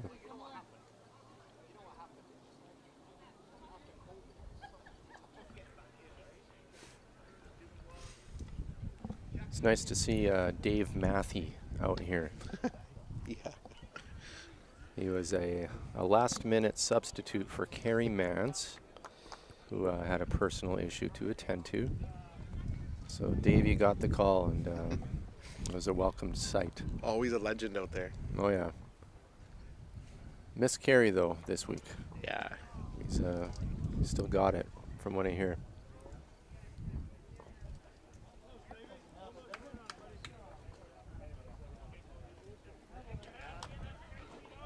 All right, so we got Vince here looking to squeeze that jack through, follow through, get the shot, rest that blue bull. He's close. Oh, just missed the jack. That was the right kind of weight for it, I think. Looks like another 2 for Saskatchewan. And after dropping the 3, they've come back hard the last couple ends.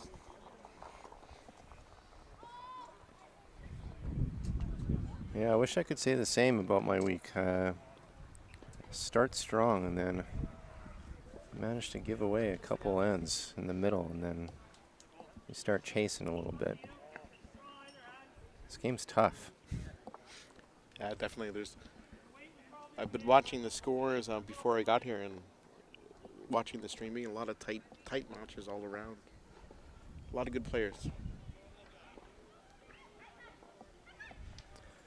Yep, what I appreciated was Bulls Canada extending the application for the national squad. Yes.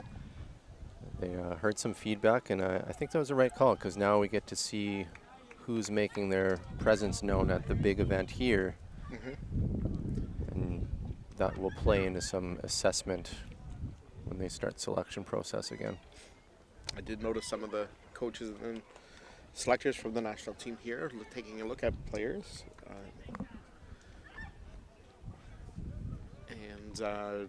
Yeah, I think having it open to as many people as possible is a great thing.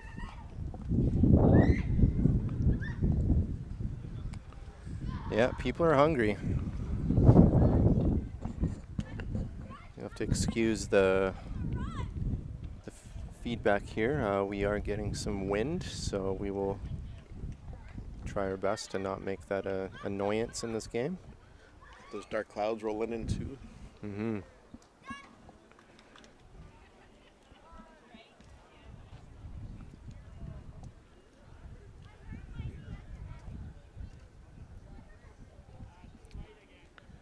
So you'll notice a unique feature of Daryl Hanoski's delivery is he's right-handed, but he steps out with his right foot. And I just noticed that right now. Just before you said something, I'm like, did I see that correctly? And I did. Yeah, so apparently I think he's been dealing with a bit of a knee issue these last few years, so he wasn't able to get that extension on his left leg without it flaring up on him, so That's a he's managed to make it work with Wow. this stance, and it's very fascinating because he's decently effective with it now. amazing. Nobody's ever tried to change their delivery like that, they wouldn't know how hard it is to overcome something like that. And it's great to see because he's getting it away really well. That's right.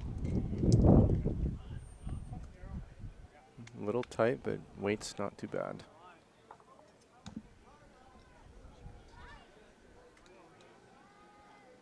So this is Mark McFadgen playing for Ontario here, just through, and I did pronounce that name correctly. It is McFadgen. A really great player that's come back onto the scene as well after some time off. Oh, So good. Yeah, nice to see him back. So, Yeah, I'm not familiar. I don't know if we've even crossed paths this week yet. yeah, really nice guy. And I saw his father here. He used to play with his father, and I played against them when I was in the District 9 area for Ontario, and really nice people, really nice friends. Oh, got a bit of jack movement there. That's Brandon's bowl. Didn't come out clean, but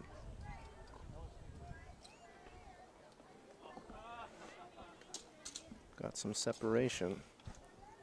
And speaking of making a resurgence on the scene, about to play for Ontario is Glenn Patton. Glenn played on the national team in the late 70s, early 80s. No way. Yes, and he's come back to play, and he's timeless. He looks the same as he always has.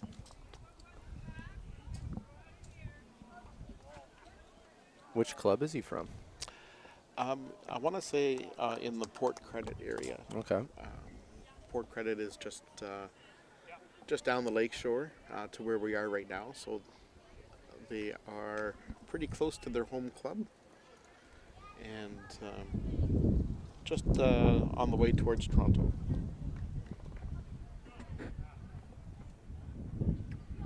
The big city. That was quite the adjustment when we arrived. I was just adapting to Toronto life for a couple days when we got in. Wow, isn't that something down there? It's something. I've always been a big fan of the larger cities. I like the metropolitan vibe. It's definitely got a vibe there, I'll tell you. Kind of forget how quiet these other cities are, including the one I live in.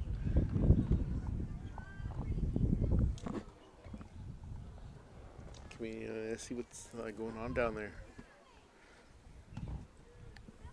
Tough to see through the fence, but I want to say Ontario might be holding the shot.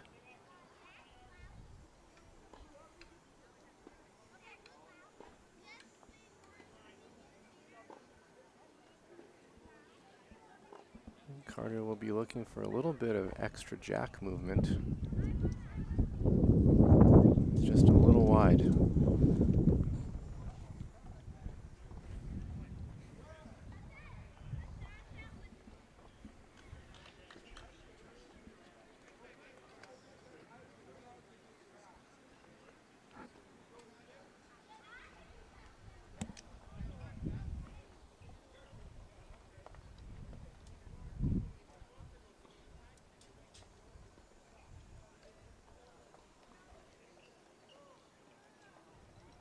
Vince is looking to come in here.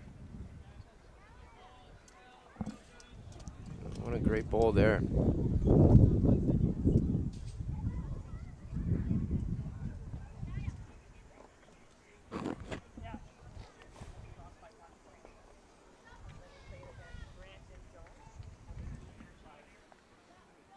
Carter's coming with some pace. See if his line's been tightened a bit. And just through the port there.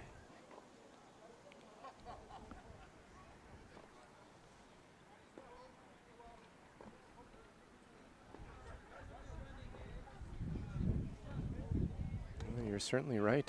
Vince doesn't waste any time up there. Definitely not.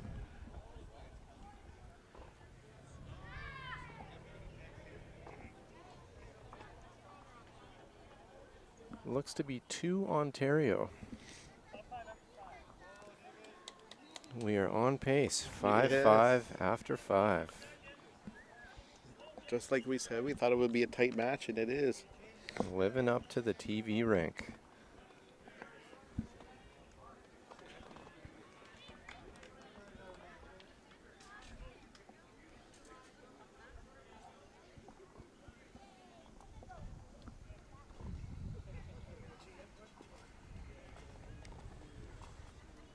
A little out of view. But you'll see on the right side of the screen, the Manitoba 4 skip is rolling with the claw. I noticed that, and Quite effective with it. I wonder how many years of practice you would need with that thing to actually make it to an event like this. it must be amazing, because I've tried it, and it is extremely difficult until you get the hang of it. Mm-hmm. But it's definitely nice to see him out here at the Canadian Championships.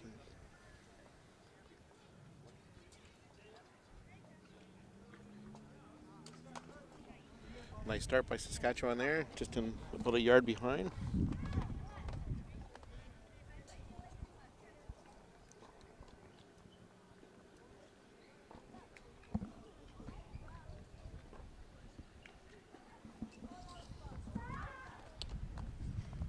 Another bowl to match.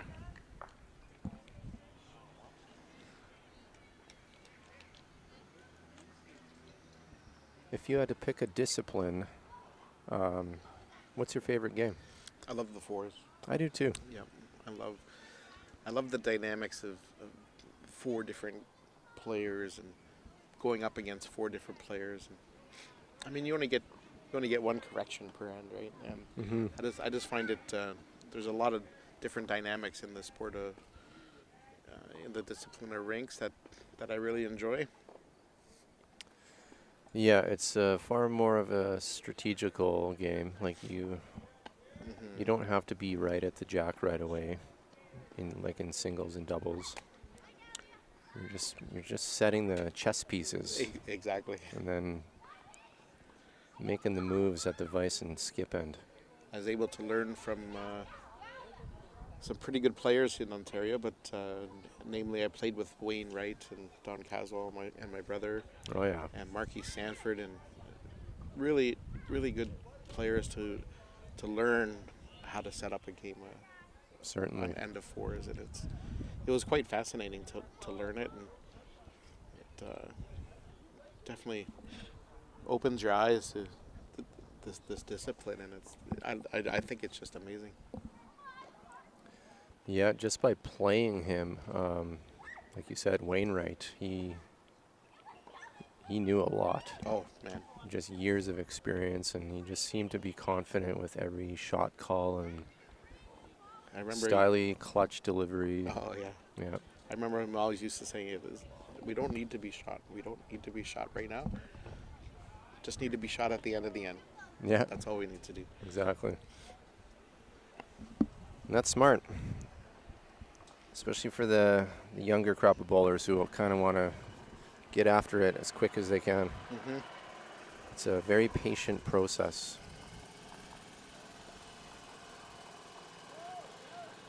Another tidbit he always used to tell me was always trust the player coming after you. Mm-hmm. And he goes, if you always trust the player after you to make the shot, your rink will be great because you're not going to be forcing the shot all the time.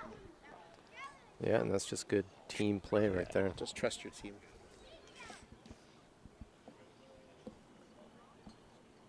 Tough to say on the angle, but that last Ontario bowl might have snuck in for the shot bowl.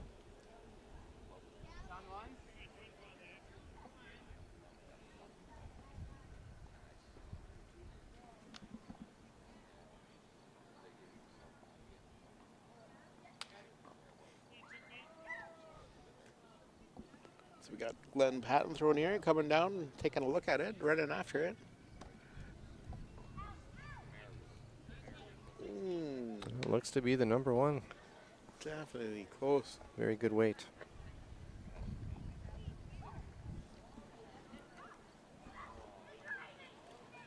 Brandon should be looking to come just underneath that bowl with his next one here. He's close. Oh, wrong edge. We got a little bit of spitting rain at the moment. We could be in for some weather. And we do apologize if we go off the air for a second here. It looks like got to protect some of the equipment.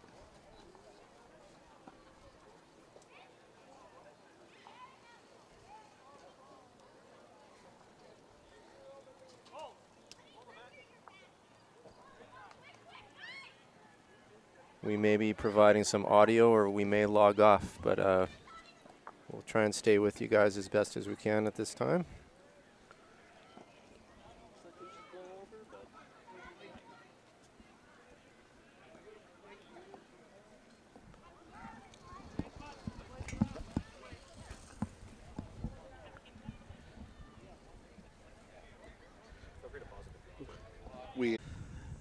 So they're back, and the rules of the game say we have to replay the end if they were in an end.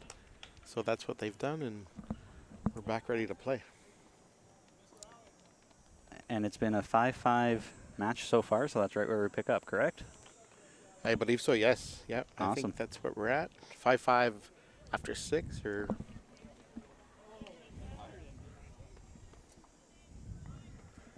I think it would be after 6 because they're playing odd direction right But now. it was 5-5 after 5. That's my only okay. concern, because we were at 5s. You know what? They might have just swapped directions, so this might be... Oh, they brought the Bulls They back. brought the Bulls back. Yeah. I think you're right. Jake, you got better eyes than I. You might have to look at the scoreboard down there. I can see Ontario A has 5, and Carter's right in front of the scoreboard, so I can't see anything past that. But I think Saskatchewan scored by the Bulls up at this end. Saskatchewan Bulls on the mat, getting ready to play.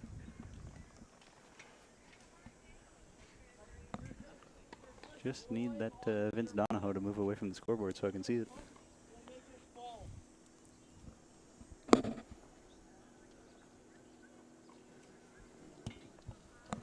We'll update it later. Yeah, we'll get him.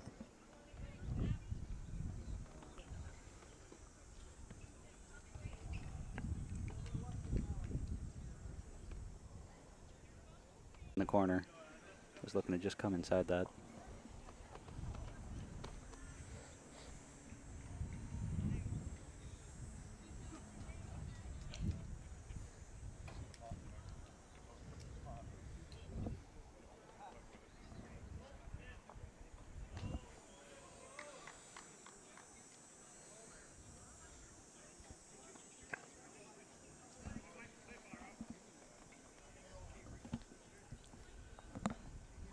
So Vince is playing on the forehand, that non-ditch hand side.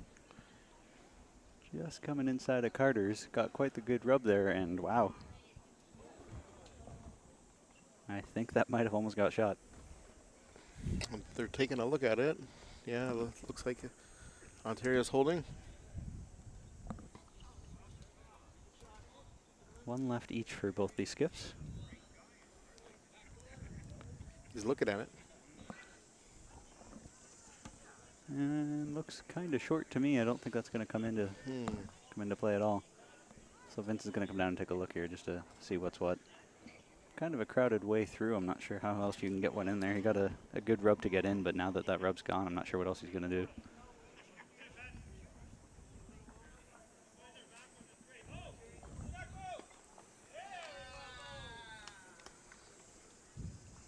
Love hearing that Saskatchewan B team over there. They're a vocal crew. It adds a little bit of color to the game, I think. It I love it. does. I love it. Need more of that. Yeah, just a little quiet here today. Maybe a little bit of music or something. Yeah, no kidding. No kidding. Now that they're all away from the scoreboard, it looks like it's 6-5 Saskatchewan over Ontario A is what that looks like to me. So I'm going to update that and... Okay.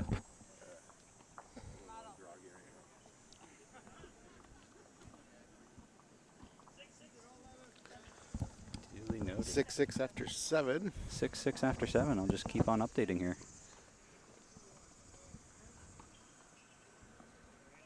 6-all after 7. Close game. Close match. Yeah, it's been close all the way through, Jake. I know you just came in now, but we've been watching, and it's been a very good back and forth after a 3 by Ontario in the first end. Ooh, quick start. Quick start, but Saskatchewan's battled back. Looking at the standings here of men's fours as I'm pulling it up. That Saskatchewan B team is 5-1-1 in second place right now, and Ontario A is 4-3. So they're down 1, 2, 3, 4, 5th place at the moment. So Saskatchewan B, if they get a win here, they've almost punched their ticket to at least a playoff or a medal of some sort. Whereas Ontario A, I think they've basically got to run the tables at this point and hope for things to fall a certain way. Ontario's playing a little bit longer this end. They've been doing that when they've held the jack, just playing a little bit longer ends. It's good for us to see here. Yeah, it is, right in front of the booth. Right in front of us.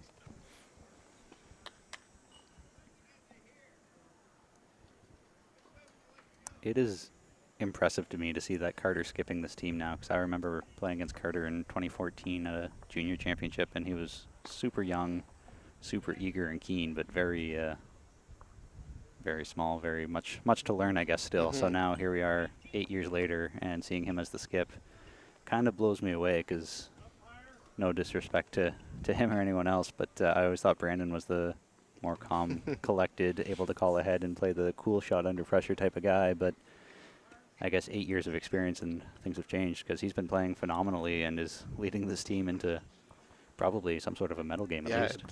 And from what I know of the brothers, that they've really come on strong here in the last couple of years. We noted that earlier with Alex in the booth, but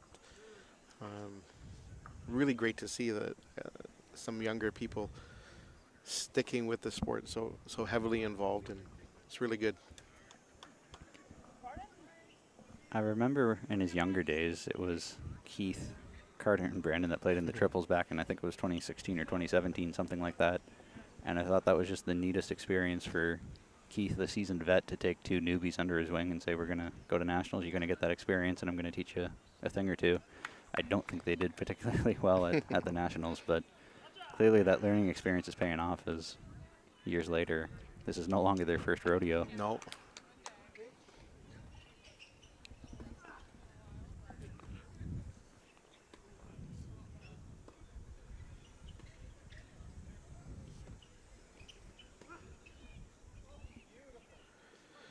Got a close measure on the green beside. Yeah, you can see Raymond Chung over there. We got the calipers out. Something I've learned is that there's 2 different types of calipers. Is there? There is. There's one for smaller measures and one for slightly longer measures. So the calipers are bigger for the bigger ones, which I had no idea prior to working for Bulls. I like when they get the calipers out. I think it's a very accurate measuring system, and I think it's a little bit more accurate than the tape measures. I would agree with that. There you go. Now that Vince has stepped out of the way, you can see who's shot and who's not. And it looks like a couple of Ontario Black Bulls there.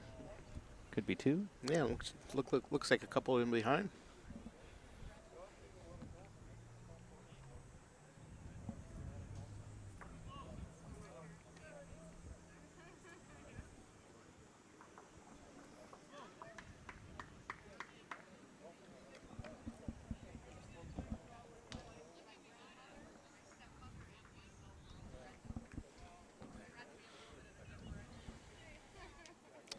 So Glenn here, probably just looking a little tuck on the jack there, but he's coming up a little bit short. Yeah, coming up well short on that one. Interesting. It's nice to see everybody coming back to the center line, though, so that makes me think there's a decent draw line at least.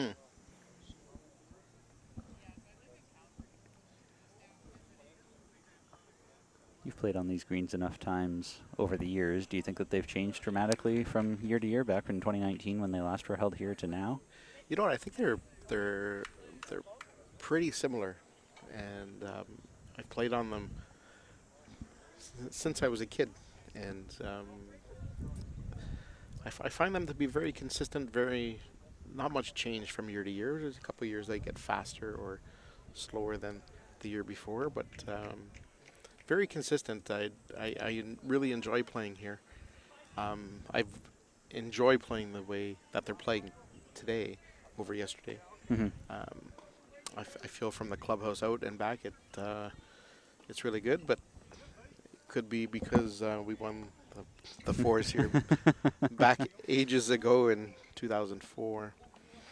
That was a interesting shot there. It was. Crashing on a short one, coming into the jack, getting a toucher, and probably shot out of it. John Ferguson. So we had some rain here, so we had to quickly run out and cover the cameras with a garbage bag just to keep them dry, John. So that was us doing our best to make sure that the tech didn't get ruined due to rain, and with thunder and lightning overhead, didn't really want to risk ruining some equipment. So not sure I'd call anyone a clown, but just so you know, that was some BCB staff that were out there covering up the equipment.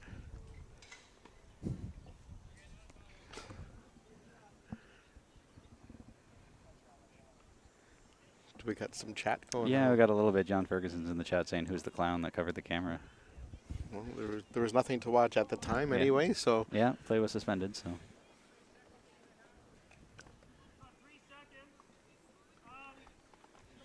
So playing here for Vince, looks like he's got at least one back bull in behind, so don't need to worry too much about jack movement. Taking that short bull out of the way.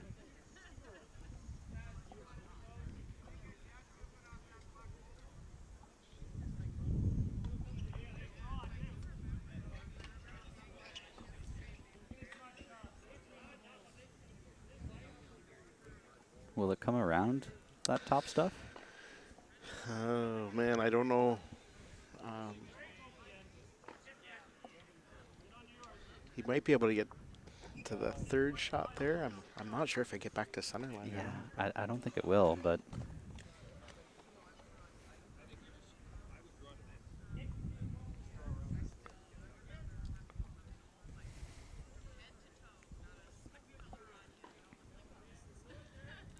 kudos to Gary Boutino, just went out there to give Carter a bottle of water, opposing players on different teams. It's a good act of sportsmanship there. I think that's one of the best things about this sport is the sportsmanship between the players. You're out there playing, you're fighting for your position for the playoffs, but you're still all friends at the end of the day. Right? Yeah, still respectful of each other. So we'll see if it will come around, that top stuff. I think he's inside it, to be honest. Yeah, he found the port. And found a port again. Right through everything to the rest. A great spawn, I tell you. 2 feet behind. Can't ask for better than that.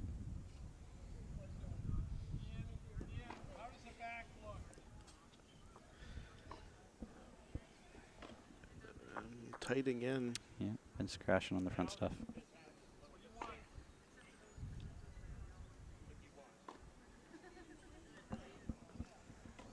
Man, that's a tight head to draw into. I'm not sure how close Carter can be.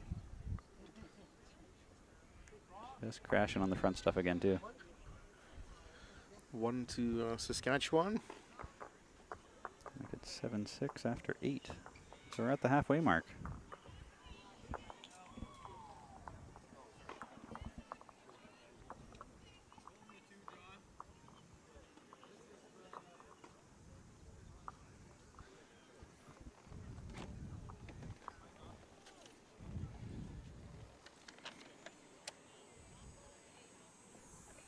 So it's Patrick Schlatter. That's the lead for Saskatchewan. That's a new name to me. I'm not sure I've ever seen him at a national championship before.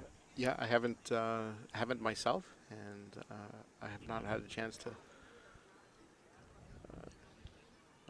introduce myself to him. So looks like he's playing pretty steady though. Mm-hmm.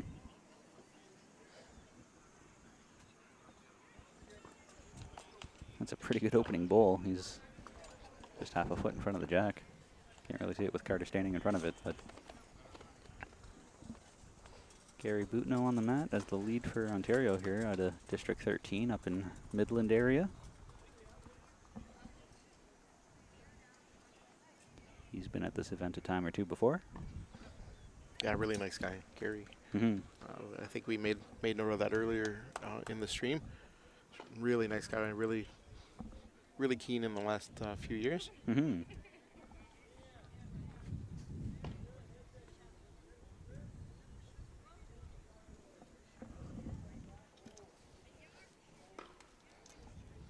Couple of really good opening two bowls from the leads here as Patrick's about a foot in front and Gary's just 8 inches off to the side. Yeah, they've really dialed in. They've starting to find the weights of the green. I don't think the rain affected it too much. I wouldn't think so. There wasn't too much rain. It Mhm. was pretty sweet, short and sweet. Gary's trying here again. That's very consistent bowling from Gary. Holy smokes. Can barely make it out up at the top there as Carter's talking about what to do here for Daryl Hanoski. Daryl, of course, played at the 2018 outdoor singles when they were in Regina. Was the first time I met him. Mhm. And I don't remember his delivery being what it is now because Well, it's very unique. What we were talking about it with Alex and earlier, and apparently from injury, Oh, okay. he now injured his left ankle or left leg somehow, and thought it would be a lot easier to play off the other foot. Okay. So that's what he's done, and I made a note that it's quite amazing that he's able to do that. Yeah, really. No kidding. First time I met him was, or heard of him was, played my brother in the 2005 singles. Oh, okay. So he's been around for a while then. And he got a silver medal to my brother. That year, Ah. my brother. Okay. 2005, back in the day. Back, I believe so. 2000. Yep. Was that in Kitchener area, or am I thinking of a different year? It might not have been 2005, to be honest. I might have forgot. I could be But- wrong. I don't know if Kitchener was 2005 either. No, I'm it just was guessing. in Regina, I It believe. was in he Regina? yeah. Okay. Yeah, that sounds about right. I feel like Regina hosts it quite a bit whenever it I comes think, to Saskatchewan. I think they held almost back-to-back events. Oh, okay. 'Cause I thought we were there in 2006 or so, 2007. Yeah, that wouldn't surprise me. Mm-hmm. That wouldn't surprise me at all. Not liking that one. Brandon being a lefty. I've never met a lefty bowler who wasn't good. True enough. I'm still waiting for that first lefty where I can finally say, aha, you're I the, got him. you're the unicorn.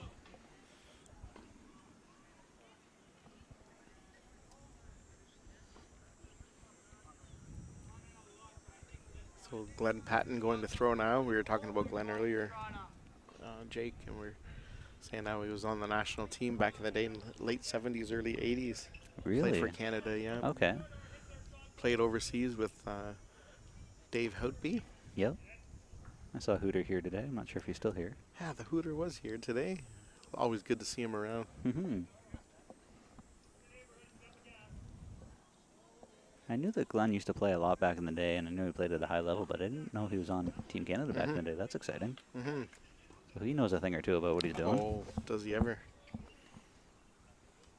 I wonder if he's played with the same hat, though, because every time I've been bowling, I've always seen him wearing a hat similar to that style. I think he's got a whole box of them.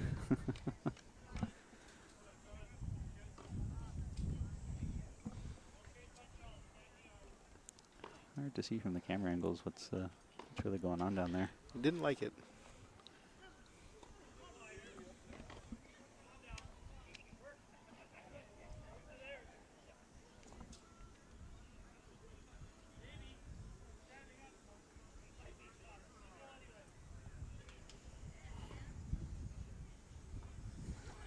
Maybe it would be nice one day to recruit audio video specialists into our sports, and they Ooh. can help us with the streaming. streaming, I would love that. camera angles. Yeah. If we have any AV specialists out there who are bullish watching, let us know. 'Cause Exactly. I would love to have them come down here and give us some recommendations for what to do. And you get a free membership. Yeah, exactly. Absolutely. I'll pay for your membership at any club you want. Take your pick. Well, now you can see the head there finally. It looks pretty well dispersed. Could almost be a measure all the way around, really.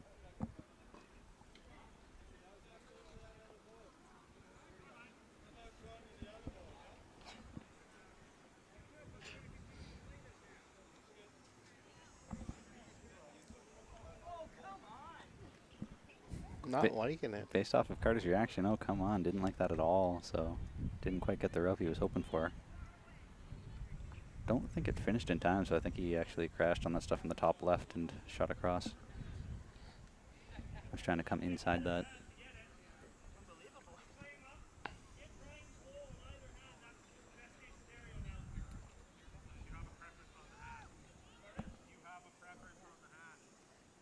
Based off of how Vince is holding it, he's playing his forehand.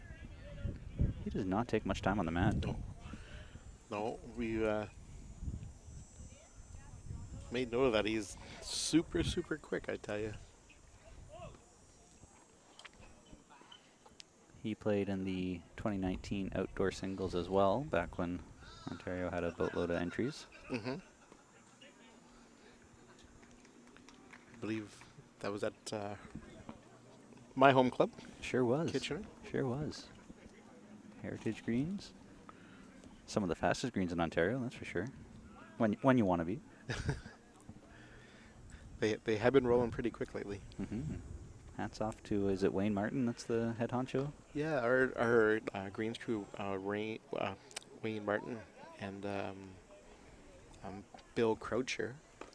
Croucher, okay. Yeah, Bill is a new bowler who decided to help us out a little bit, and they've done an amazing job.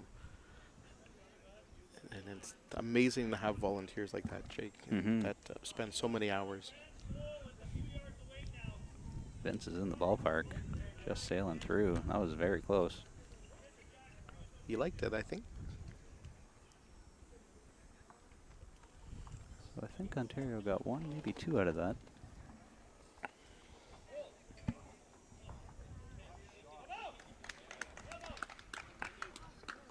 Two, says Glenn Patton. I'll give them the lead here again. So 8-7 Ontario A over Saskatchewan B after 9 ends of play. Good match. Yeah, couldn't ask for much tighter.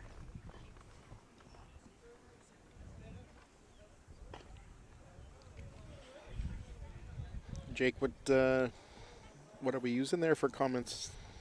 So we're on YouTube, and I don't see a whole lot more other than a couple of comments before, people asking what's happening with the stream, is there rain, whatnot, and then John Ferguson was asking about who covered up the camera, garbage bag. So that's pretty much it for so far. Yeah, if you have any questions out there, Pop them into the chat. put them in there. Yeah, we'll do our best to answer them. I think we might have scared some viewers off after that 30-minute rain delay. So Yeah, they may not know we're back. yeah.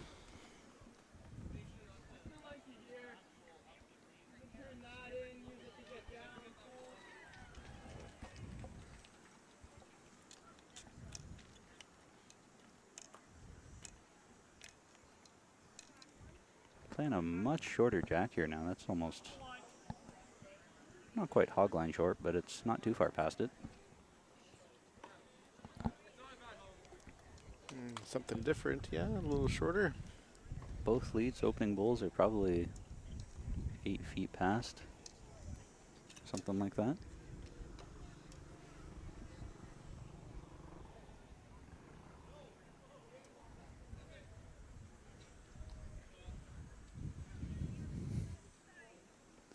There is a great bowl. Ontario, Gary Boutineau just plopped one about 8 inches beside the jack. Turn that in or jam that into the split.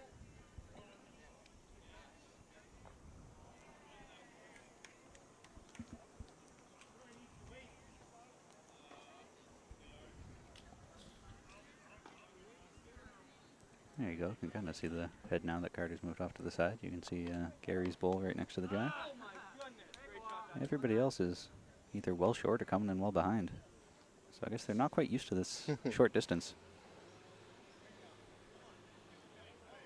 James Smith asking, how are the Ontario teams doing, men and women? Well, that's a loaded question. There's a boatload of Ontario teams out here. Holy smokes. I don't even know how to answer that other than head on over to Event Connect and check out the scores and standings. So on the Bulls Canada website, bullscanada.com, if you go under, I think it's events. Let me pull this up. Events and results, national events, 2022 Canadian Lawn Bowling Championships. On the right-hand side, there's a link that says schedule and results or scores and standings, something like that. So if you click that, it'll take you to the Event Connect page where you can sort by division to see who you want to see for scores and standings. But if you're asking for how they're doing this game, that would be like 8 rinks worth of updates that I can't really see from here. We can tell you the other fours batch, though. Yeah, that's right next door. What is it right next door? Jake, you're going to have to use your eyes again. Is it 7-6 for Manitoba? I can see Manitoba's got 3, and it looks like, I think, 6 for Ontario. See, there, that's my X right away. Yeah, there we go. Hard to tell, though, because David Llewellyn's standing right in front of the scoreboard, so I can't really make that out for sure.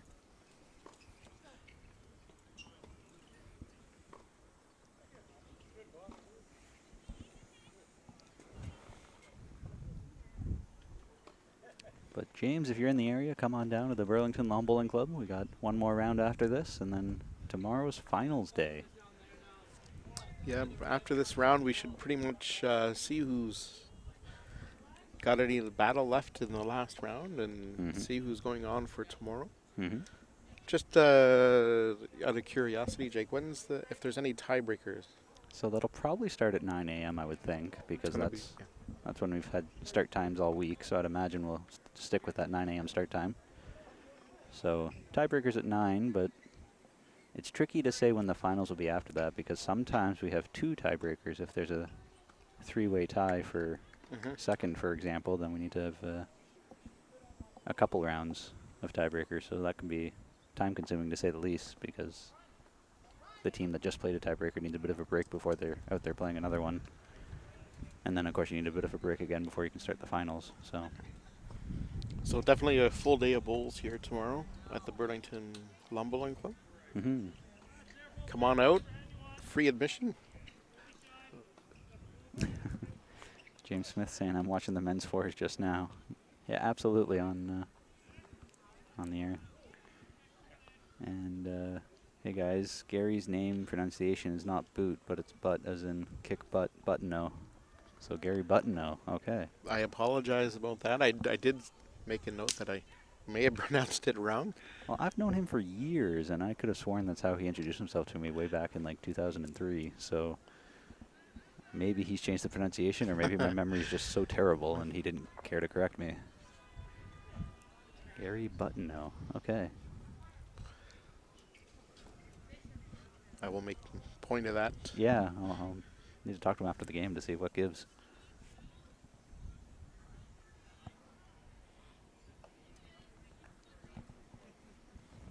So you probably can't see it too well on camera, but I can see 2 Ontario bowls are just sort of glued to the jack, so they're holding 2 for sure.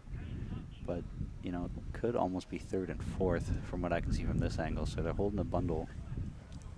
Could be a important end to the match here. It could, as we're playing end number 10, so we're past the halfway mark, and if you can score a bundle at this point, that could really be the difference maker.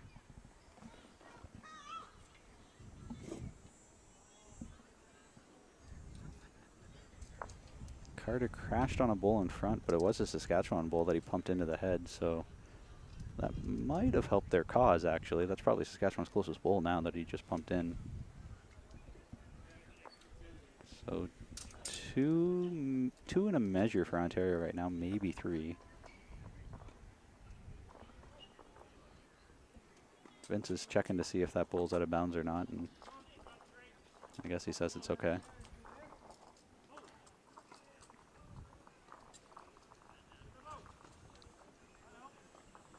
Looks like Vince is on his backhand playing that non-ditch hand side on his way down. Plenty of gaps there to draw in another one. He's already holding a few, but he crashed on the Saskatchewan bull in front. Inside or outside would have been in the count. Carter's saying down 4 right now. Important bull here coming up. Clearly he has a different angle than I do, because right now it doesn't look like 4 to me, but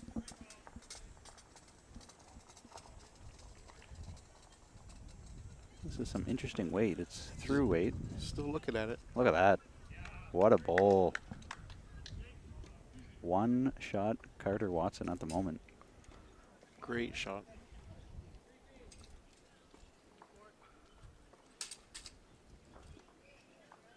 And that was the last bowl, so clutch.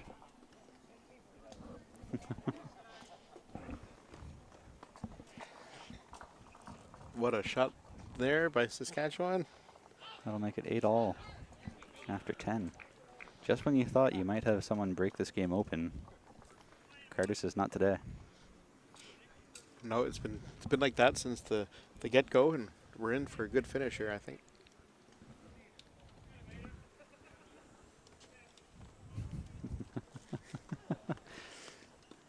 Big shout out to Brian Fowler, Jack Fowler, showing up to hang out, watch the game, and also bringing the commentators a couple of cookies. Nice. Unbelievable. Good guy, that Brian. He is. So George and Anifi, sorry on pronunciation of whatever that username is, agree, awesome. Have you stopped streaming Ontario team? So we are back on the air. You might need to press live on your YouTube video. So down in the bottom, kind of left corner, is a button that says live. Skip ahead to the live broadcast. Should still have video coming through. Let us know if you don't. Haven't stopped streaming Ontario teams because this is an Ontario team in front of us here.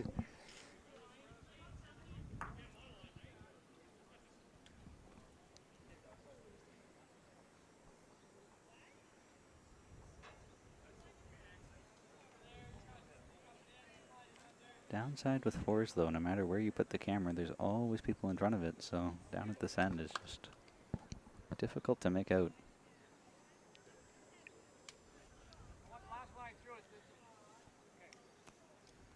It's also interesting that we have a 30 to 45 second delay from what we see to what goes on air, too, so that gives us a little bit of leeway if we ever had to pull the plug, but also it's interesting for us then to be watching the stream while we're talking because we're seeing stuff that's 45 seconds ago. Yes, I was just noticed that myself. I think. They're not down at this end. What's going on? I was like, come on, Jake, update the score, man.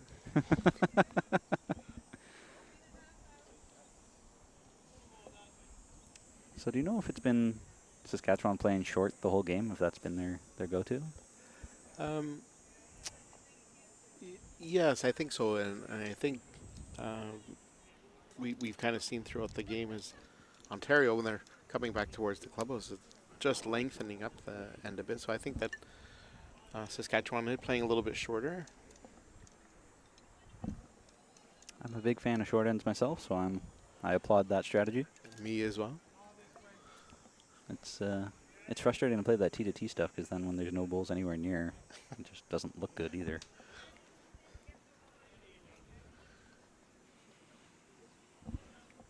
So Daryl Hanoski on the mat for Saskatchewan right now, rolling one down. Both he and his wife Heather were here super early, and he just trickled in to get a resting toucher just about. I heard from Charlie that Daryl and Heather came in, I think, on Friday before the event started, so they were practicing here Friday, Saturday, Sunday before the actual practice day of Monday. Wow. So they know these greens like the back of their hands at this point because they were all over them. And Mark McFadgen just got a double wicker to come in to get second shot. That was fun to watch. A little game of pinball. I've been on the bad side of those against Mark in my day. Yeah, you were saying that you played against him quite a bit back in the day, yeah? Yes, we did. And great guy, him and his father. Might be his father that I'm thinking of. What was his father's name? Eldon. Eldon. Yeah, Eldon, yeah. Okay, so I do remember him. Eldon McFadgen. Oh, he's here. I saw Eldon earlier. Yeah. Nice to catch up with him. Mm-hmm. Glenn on the mat here. Playing a forehand draw, I would suspect.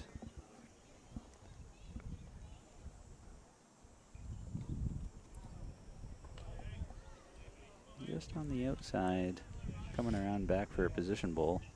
Probably a good place because the way the Jack and Bull are resting, it's going to be popping back to the back left once it gets hit. And I would have to imagine someone is going to end up hitting that before the end is done.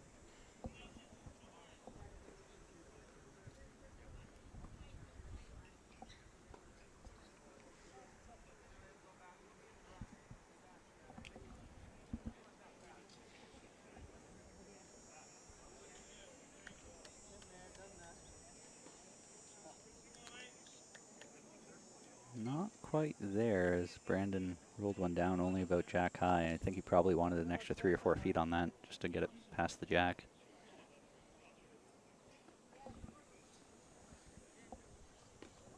I've got to say, looking at Glenn Patton on the mat right now, those are some comfy looking loafers that he's wearing. He's sporting the nice.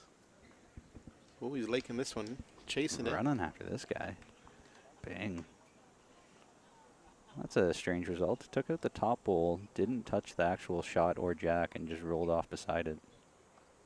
Usually the way that works, if you make contact with the top bowl, you get contact with the second and jack, so I'm not quite sure how he pulled that one off. But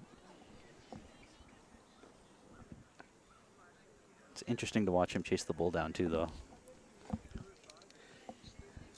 Haven't noticed too many players doing that lately, and so it's interesting to see one of the old Hall of Famers chasing their bull up the green.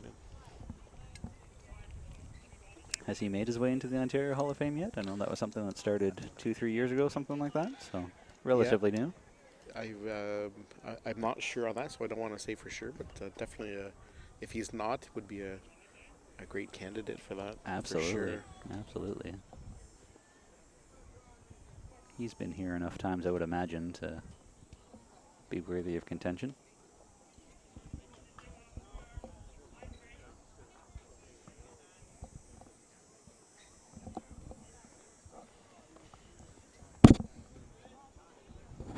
So the way the head's building up, I'm pretty sure Saskatchewan's holding one that's locked on the front as Carter just put in another back bowl. So they're just setting it up, getting ready for whatever Vince is about to do.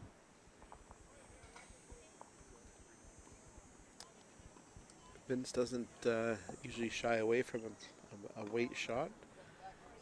Pretty deadly on those ditch weight shots, but let's see what he's doing here.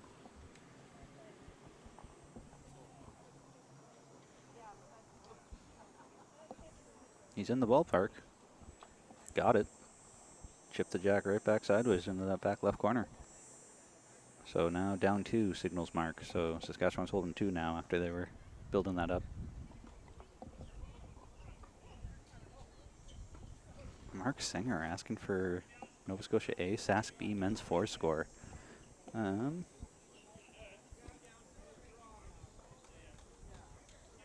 think you're looking at the wrong game there, Mark. Nova Scotia A and Sask B. I guess you might be thinking of men's pairs maybe, because men's 4s, Sask B is playing BC. Sask A is playing BC, yeah. Oh, sorry, Sask. Because Sask B is on the TV rink here in front of us, so. Sorry about that.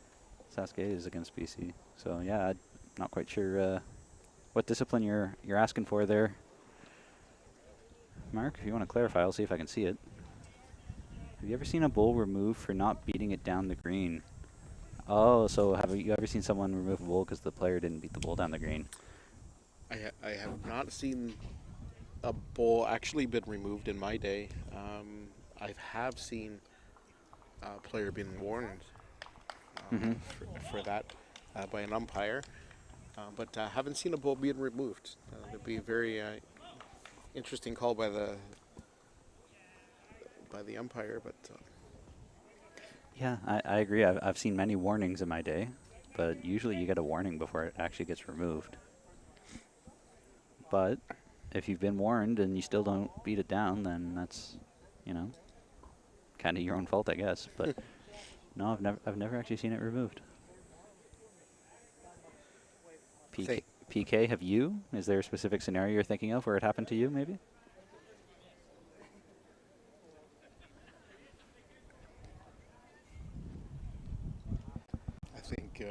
I think players would, or I think players might do it unconsciously. I don't think somebody's doing it for any malicious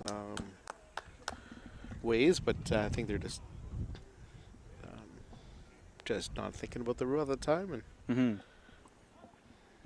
I remember I got warned actually at the World Youth because I was playing on a rink where there was nobody on either side of me. So when I didn't beat it down, I just walked off the side onto like the out of bounds, off the green basically.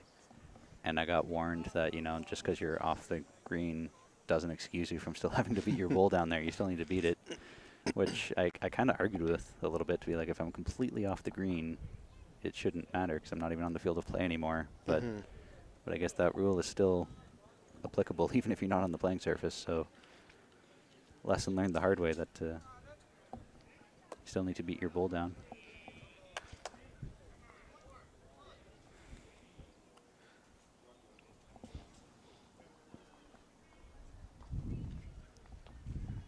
So that was I think Patrick might have dropped it as that came up about 20 feet short on his second one. This is Gary had a gorgeous bowl with his first, coming up a little short with this one here. This sort of medium in between weight is maybe fooling them a little bit. It's not quite full length and it's definitely not short. So it's, I don't know, 3/4, about 2 meters from the tee, 3 meters from the tee, something like that.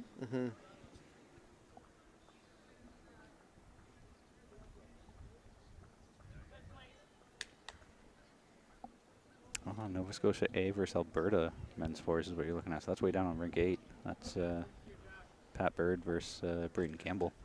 Nova Scotia has 2, Alberta has 11. So Pat Bird's up 11-2 over Braden Campbell in men's fours.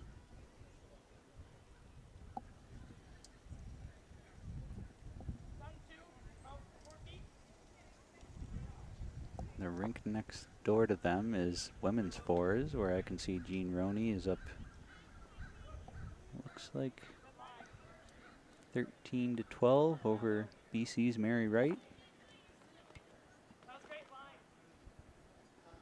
Rink after that, BCB in men's fours has 11, and Nova Scotia B has 6 men's fours. Got good eyes, buddy. Yeah, Good well, eyes. when nobody's standing in front of the scoreboards, I can actually see. So, women's fours, Ontario B is up 12. No, sorry, down 12 to Manitoba's 13 in women's fours. And the rink beside us here, it looks like Manitoba has 5, Ontario B has 6 in men's fours. So we got some good action out there.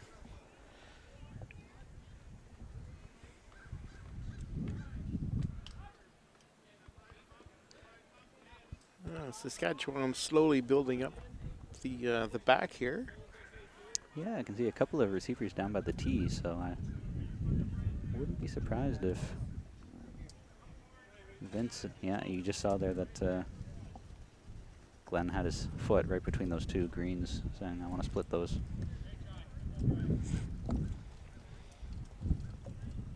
Wind is starting to really pick up here, as now that the storm clouds have blown over and it's a blue sky again, for the most part, it's getting a little breezy. It's bad for the audio, but great for us, buddy. Nice, nice yeah. cool breeze coming through our tent here. Absolutely, feels great. I have to imagine it feels great for the players out there. I know that some of the players were worried about the heat and humidity and it getting too hot, so they kept checking the thermostat inside and it says it's 33 degrees outside. Yeah, and talking to a few players from across the country, they're not used to the heat here down in southern Ontario. Mm-hmm. Certainly takes some getting used to. I talked to Ozzy during the first game about the heat and humidity, and he said it really killed him at the Youth and Port Credit because it was his first time playing in Ontario at all and not used to it at all. But now that he's been here for 3 weeks, I think he said he's been here ever since then, he's acclimatized to it, so he'll be ready to go for the singles.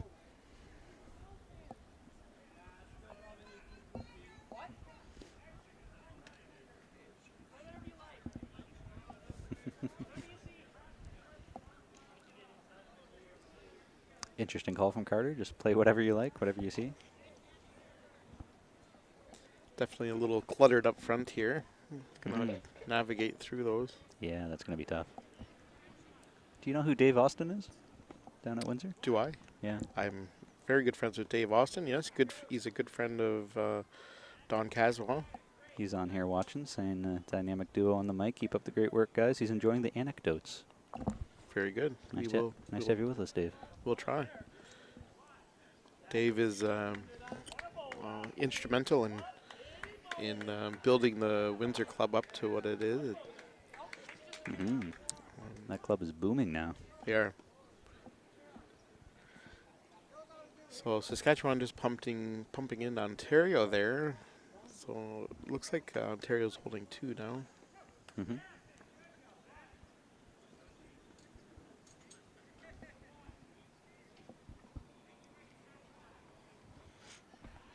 Don't think Glenn ever got back to the back the way he wanted to. So playing on that non-ditch hand, looking to split those greens and just on the high side, but still helps. Helps, yeah, for sure. A little bit of protection.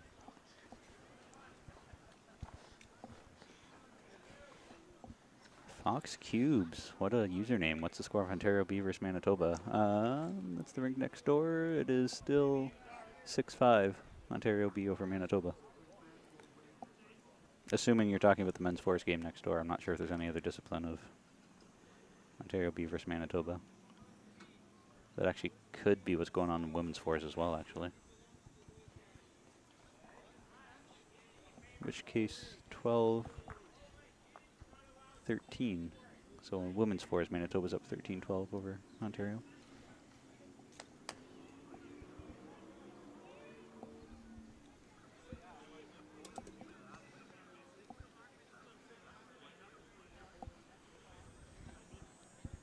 So, very important end here again. Ontario holding 2. Still got a couple bowls to go, and Finn's probably looking here to add to the count here. Put some pressure on. And like you said before, it's going to be difficult to navigate that clutter up front. So if Vince can put another bowl in the head here, grab another couple. Just a little heavy. Well, it does split those 2 greens the way that Glenn wanted, but that's not what they were playing for. That's a good miss, as they say. A good miss. Gotta love those.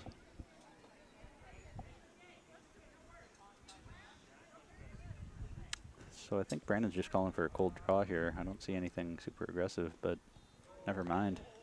Oh, wow. Oh, goodness. Oh, wow. Boy, was I wrong. Little kiss, grab the jack, wiggle through some junk out back, and pop it back for a close measure, but I kind of favor Saskatchewan's. On the side there, Jake. Yeah, on the other side. It's only the camera angle that's giving me that favor, because from where I'm sitting right now, I would probably favor Ontario, but the camera view makes me favor Saskatchewan. Now that Gary just stood right in front of what I was able to see.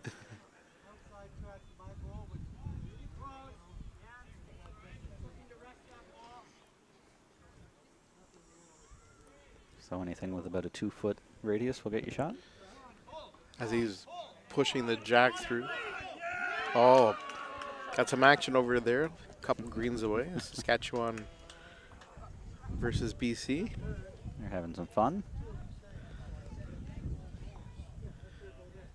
think that one of the Petuli boys just put the jack in the ditch. Nice to hear some action out there. It is. It is. I was commentating on the very first day of how nice it was to have the Roth girls out here because they were getting loud and hyper and into it. And it's been 7 or 8 years since they last played, as they now have family. But hearing them out here again was, oh yeah, I remember. I remember now.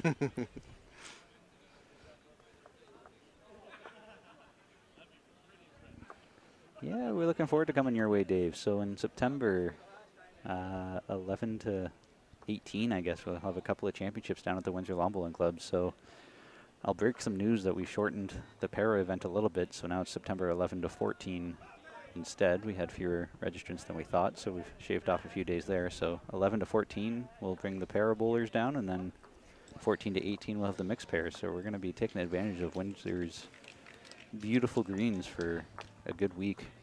And I've heard that they're tremendous, that they've made drastic improvement. And I also heard a rumor. Dave, can you confirm this? Is there a waiting list to be a greenskeeper or be on the greens committee at Windsor?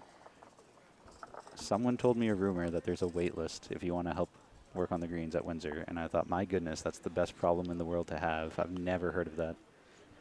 And Jake, I heard Windsor, they cut their greens every single day. I've heard that too. I've heard that too, which is tremendous. That's absolutely phenomenal if you have the capacity to do that.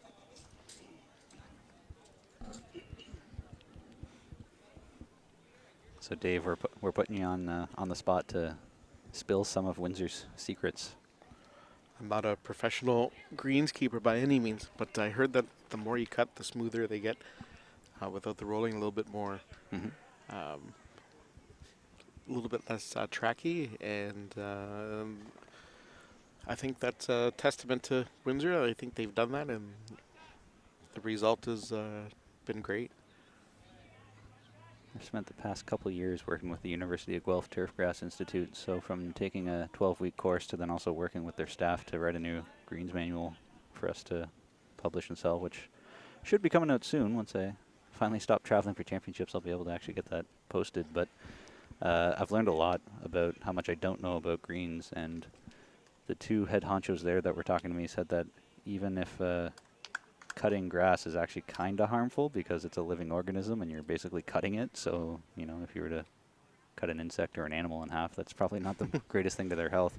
The weight of the mower is what's super beneficial too, because it's going to be kind of rolling it in a sense every time you go up and down, which will help keep it flatter and smoother. So you're right that if you cut it every day, that means you're putting a heavy machine rolling it across every single day.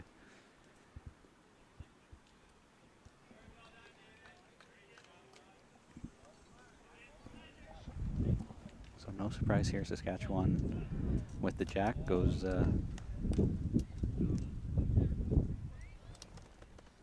super short.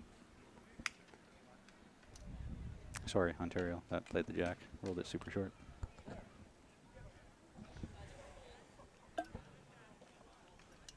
So we're all tied up here at 9. 9-9 after 12, so we're getting into crunch time here. There's 4 ends to go. They basically could have just skipped this game and said we'll play a 4-end game.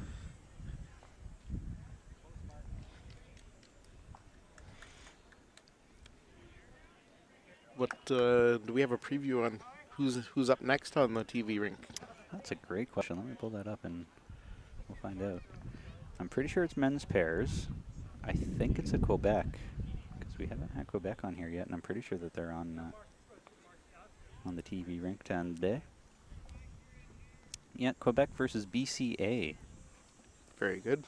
So if memory serves, that's the team of Tim Mason and Hirendra Bartu. And I guess I should list off the Quebec players as well. Gilles Dessert and Henry Fung. So it'll be good to get those guys on the TV rink. Yeah, of course, yes.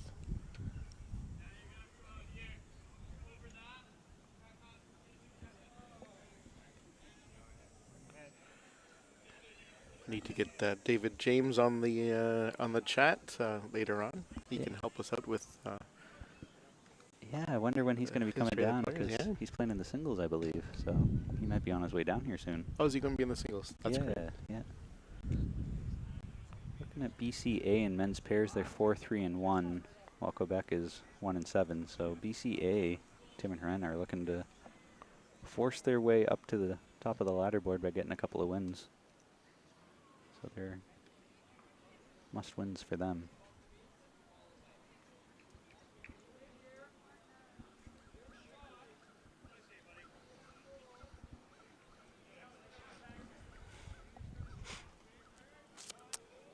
Back to our game here. We got Glenn on the mat. Yeah, I'm not quite able to see what's going on down there. I think Saskatchewan's holding one, but it's tough to see through all the legs.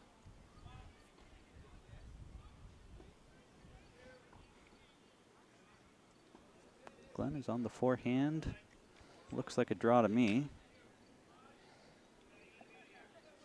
Just reaching, wicking off a bowl and coming in behind.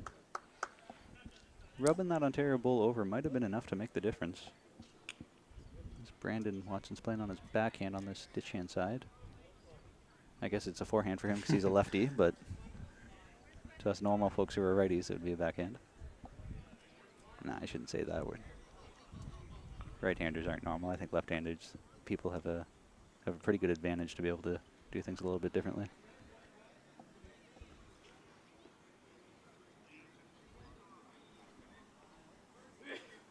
I've often wondered how much of a difference it would make in bowls if you could be ambidextrous and just take a different path, because left-handed bowlers tend to take different lines than right-handed bowlers, even though you might have the same bowl playing the same green, just a different starting point.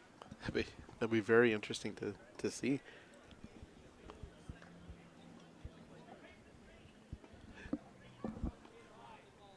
Yeah, I think we need to learn how to teach the players. We got to stand on the side Mm-hmm. when you're on the TV ring, so everybody can see. But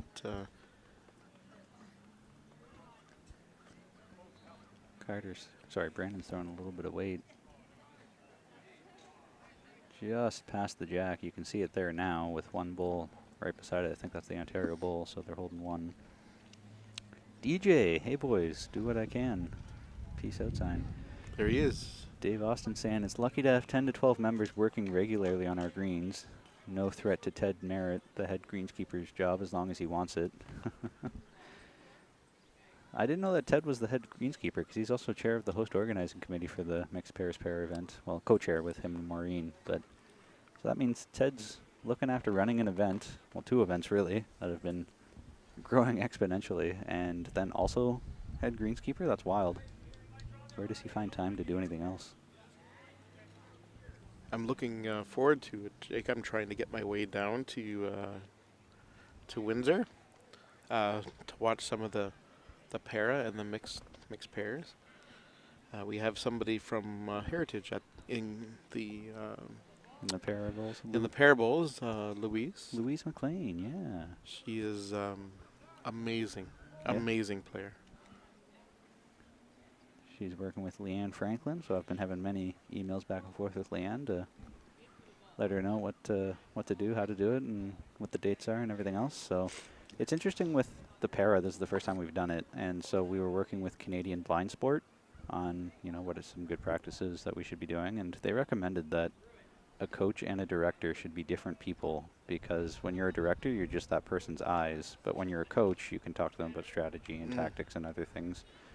And so we took them up on that recommendation, but what actually happens internationally in bowls is it's usually the same person, and so whoever's the director can call the head, tell them what shot to play, and everything else. So we're getting into a bit of like murky waters here, where Canadian Blind Sport's telling us one thing and World Bowls does something differently internationally. So this is going to be sort of a testing ground to see what happens if we go one route versus the other. Yeah, because I did know Leanne's from my club, and she was asking me some questions about it, and I just went based on what I've seen in the past, Mm-hmm. and just for my own personal experience, and where the sighted person can also be the coach. Mm-hmm. And so that's just basically what I told her, but I know that she said that it was a little bit different here in Canada, and I said, okay. So she was just asking the question between, okay, well, what's the difference between Yeah, the, between s- the the director spotter and the coach. and Yeah, a coach? So it's tough too because how do you call someone out for coaching when they're only supposed to be spotting, or spotting when they're supposed to be Exactly. coaching, right? Like that's, I'm not sure how we're going to differentiate, but. So Carter came inside. I don't think he changed too much, so that's probably going to be 1 to Ontario, I would think, as Vince just picked up the mat and threw it behind. So, ooh, 2, I see. 2 taps from Glenn Patton. it's a big end at this stage. It sure is. So Ontario A is up top. That would make it 11-9 after 13. So 2-point game, 3 to go, assuming that was actually 2 shots, which I'll pop up and make sure that scoreboard is accurate for what we have here. And I think I see an 11 over on Ontario A side, so that's good. Rink next door, Ontario B up 7-5 over Manitoba in that men's fours match. Further on down in the women's fours, 14-14, Manitoba versus Ontario B. BCB is up 15-6 over Nova Scotia in men's fours. Way down at the end, Alberta, Pat Bird's up 11-3 over Braden Campbell, Nova Scotia. I've skipped 2 rinks that I can't see the score for. I think Saskatchewan and BC. Mary Wright, women's fours, BC up 15-11 over Jean Roney, Saskatchewan. And we're all tied up at 10 between Saskatchewan and BC men's fours. Patuli Clan, 10-10. Thanks for the update, Jake. My pleasure. That's all I can give because I can't really see what's going on green number 2 down there.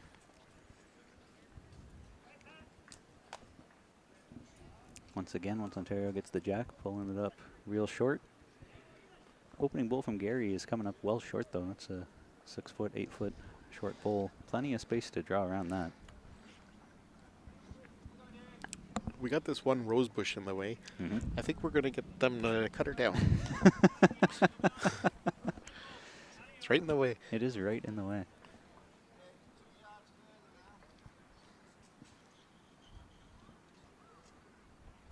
Patrick's first bull is about 6 to 8 feet through the head too, so it looks like we've got a measure for who wants to be furthest away almost. Have to mention that Burlington's doing an amazing job hosting the championships again. Absolutely. It's a ton of work, so kudos to Charlie and Lenore Roach for being willing to host this again. So after doing it in 2019, I'm sure they were pretty tired after doing it then to now be doing it again. So fun fact is that when we put out a call for who wants to host this event this year, Burlington was asked by someone to say, hey, if you don't put up your hand, we might not even have it. And so they were the only bidder on this event for this year. So I'm not sure what we would have done if they hadn't accepted to host it. So Yeah, coming back from a COVID break, and it definitely, I think, was very important for the sport. yeah, absolutely. That a club stepped up so willingly and brought everybody back together, and I think kind of got everybody back in the regular groove of playing. It certainly hasn't been easy because with COVID in January, if you remember here in Ontario, we were still in lockdown. Everything was closed down. And so they're trying to plan what's going on when we're in the middle of lockdown, not knowing what we can and can't do. So we tried to make it simple for them to say, you know, you don't need to worry about a banquet. You don't need to worry about transportation. It's just going to be basically show up to the club and play. And we'll try to keep it as simple as we can for you. But obviously here and now with things settling a little bit, that obviously it would have been nicer if we could have offered a bus, and it would have been nicer if we could have had a banquet. But back then when you're in the planning stages, you just don't know what's going to be happening. Maybe we'll still be in lockdowns here this summer, but fortunately we're all here. Fortunately everybody seems to be okay. I haven't heard of anybody being symptomatic or getting sick or anything like that. So I think we've made an okay call by hosting this event, and Burlington Volunteers have been working tirelessly. I've seen Bob Pring and Charlie Roach and everybody just out here from 5 a.m. till 10 p.m. basically, it feels like every single day. So shout out to all the volunteers for giving up their greens for 2 weeks and then coming out and working long hours to make sure players are fed and happy. Yeah, I think that's one of the other aspects people don't realize is you got to give up the greens for 2 weeks, and that means your members can't play. Or Mm-hmm. I know at Heritage when we hosted the singles in 2019, is we made a deal with some other clubs around our area that can our members come and play or practice or something, throw Mhm. some bowls at their club, and we had a couple of clubs stepping up and doing that, and invited us over to some jitneys and some matches. So it was good where our members could still go out and play some bowls. That's really, really good. Kudos to the clubs in District 7 for being willing to do that. I'm assuming it was in District 7. I guess it It could have been was, District yeah. 6 or something else, but No, District 7. District 7, okay. Kudos to them for being willing to do that, because that's only going to help future hosts, I guess, be willing to put up their hand, knowing that there's something for their Yeah. members to still do if they want to. Which, speaking of hosting, I should say to anybody who's watching right now that the bidding application is open. If you want to host an event in 2023, we've posted the bidding survey link, I guess, in a press release on our website. So any event, any championship in 2023, you can go on and fill out the survey and pick which events you want to host and answer a bunch of questions so we can determine if you'll be a good fit. And then come October, we'll put all the clubs who bid together and start rank them using a evaluation matrix and see where we'll be going to next year. Because right now I have no idea where any event is going to be. It all comes down to who's bidding on it and who's got the best bid.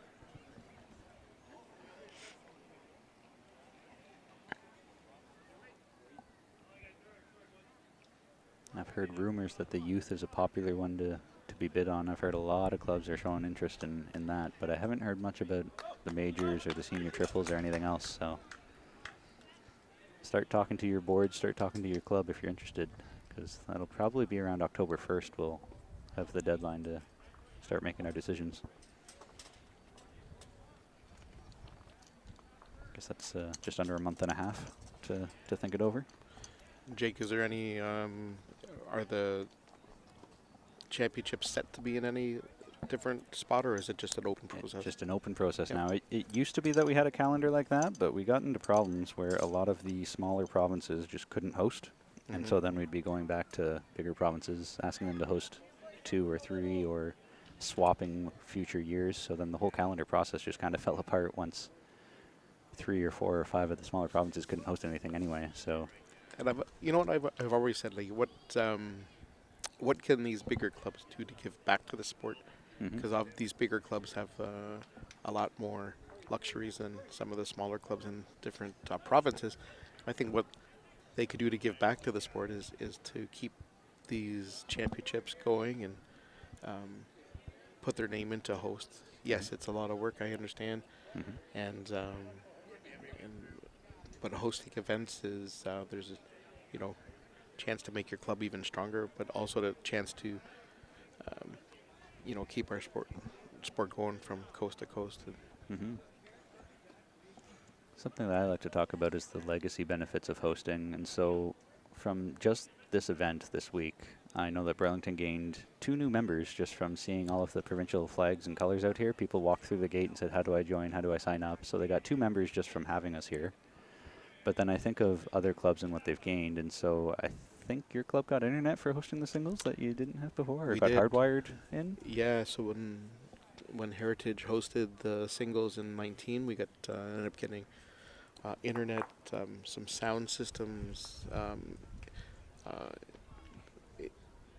improved some of the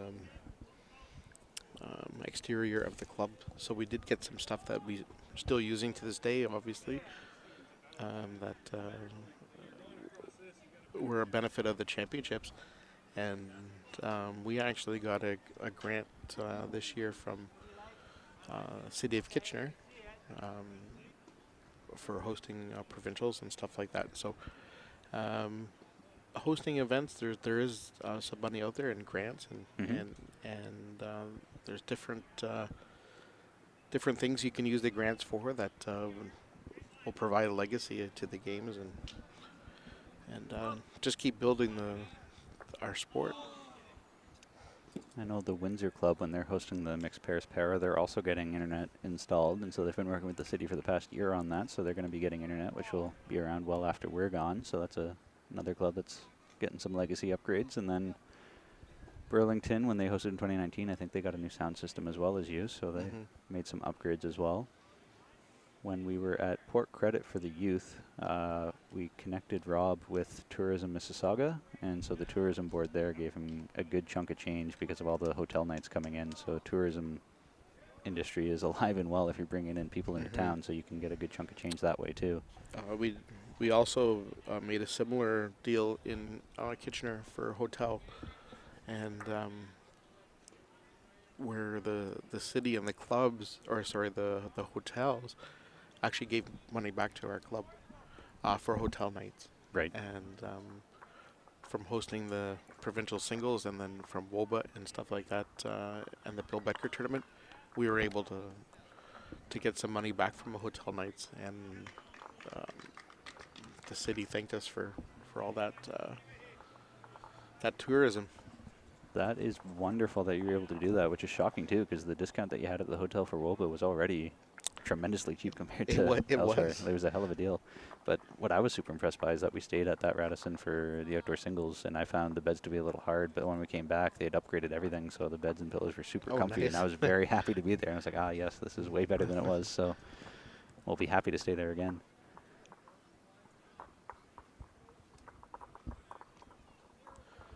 So Ontario getting another crucial end here. It was 11-9. I'm not sure if that was a 1 or a 2 or more. Wait for the scoreboard keeper to take a seat so I can check. She's confirming with Vince what the actual score should be. It does say 9 to Saskatchewan still. That hasn't changed. That looks like a 13. 13? Yeah. So that was a couple then. So a big jump here in the last couple ends. Just got up and back. Going to 14 or 13-9 after 14 ends played. It's a 4-point game, 2 ends to go. So now Saskatchewan needs to score a couple of deuces to tie it, and Ontario just needs to not give up 4 to secure the win. Do we see what's going on the rink beside the other Ontario? Can you see that, Jake? No, I'm looking too far over. Ontario B still has 7. Manitoba has 7, so they're tied next door. Oh, wow. 7-7 after 12.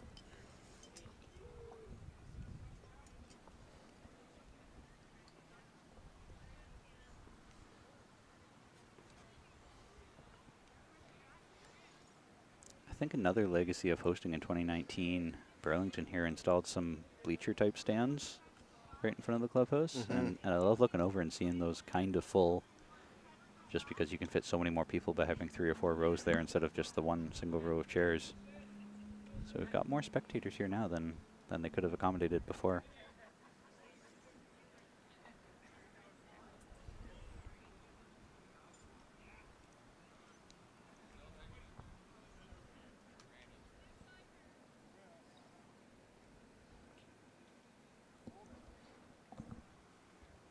Good old Mike Wagner walking by here, getting some local knowledge for his outdoor singles coming up here. He'll be playing in the singles in the group of death, I'm told. So I was talking to Ozzy Chambers during game 1, and Ozzy's playing in the group with Mike Wagner, Dave Anderson, Greg Wilson.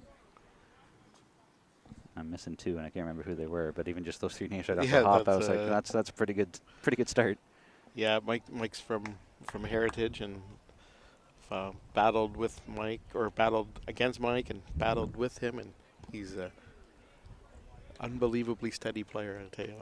And a lefty. And another another lefty, yeah. Our theory stands. Never met a lefty who wasn't good. No. Wonder if there's a left-handed organization I could go and reach out to and say, hey, if you're a lefty, have I got a sport for you? Exactly.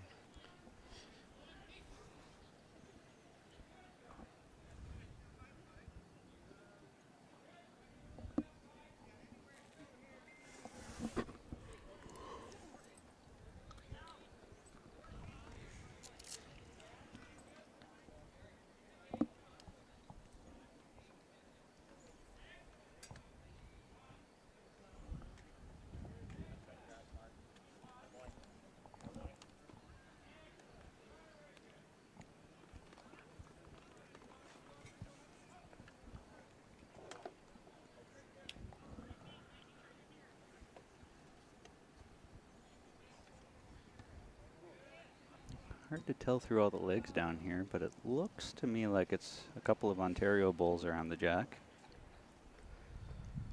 I know Vince liked the last one from Mark. I talked about this earlier in the week, and I'll talk about it again. Looking out at the fours matches, about 50% of them, the thirds will stand down there with the skip, while the other half will stand down at the mat end. So it's about a 50-50 split. What are your thoughts on that? I've played both ways. I've played pretty much earlier in my career that we had the vice down at the head. Mm-hmm. But ever since played internationally, Mm-hmm. when the third can't go down there, we've kind of just stayed with it. And Mm-hmm. I'm a pretty quick player, and when play with Wayne and my brother, they like to play a little quick. So Yep. having the third down there just kind of, we felt it just broke our rhythm a bit, and we just like the pace of the game when the third is down there. But I've played both ways. I tend to agree with you that I think the pace of the game slows right down when the vice is down with the skips at the head, and I also don't see much purpose to it in a sense, because if you have a good skip, your skip can tell you what to do, and you shouldn't need to be down there to see it. You just need to trust your skip that he's calling the right shot and tell you where to draw or where to put your bowl. When it gets close in the game and it's, it's 10-10 with one end left, then yeah, I can understand you want to be down there to see for sure what you're doing, but especially early on in the game, you usually just draw to my foot, draw for a back bowl, throw a drive and hit this one on the inside, and you're good to go. Just means you need to have a good skip who knows what he's doing and actually trust your skip. Glenn Patton coming up short. That had a good finish on his bowl, but just coming up a couple feet short.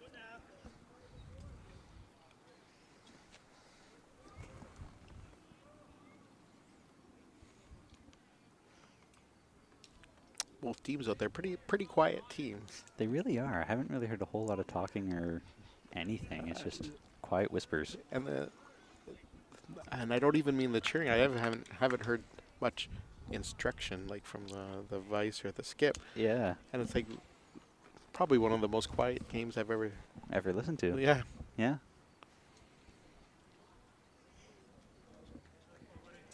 Which is interesting. I can understand that you might not necessarily need to instruct each other on every bowl, but some sort of positive communication or cheering or something just to liven things up a little bit. I don't know. Yeah, there's been some really good bowls out there, but still there was nothing. Nothing. Radio silence. Wonder if that's something we could hire the Petuli boys to train people on. Yeah. When you roll a good bowl, it is your job as a teammate to go absolutely bananas.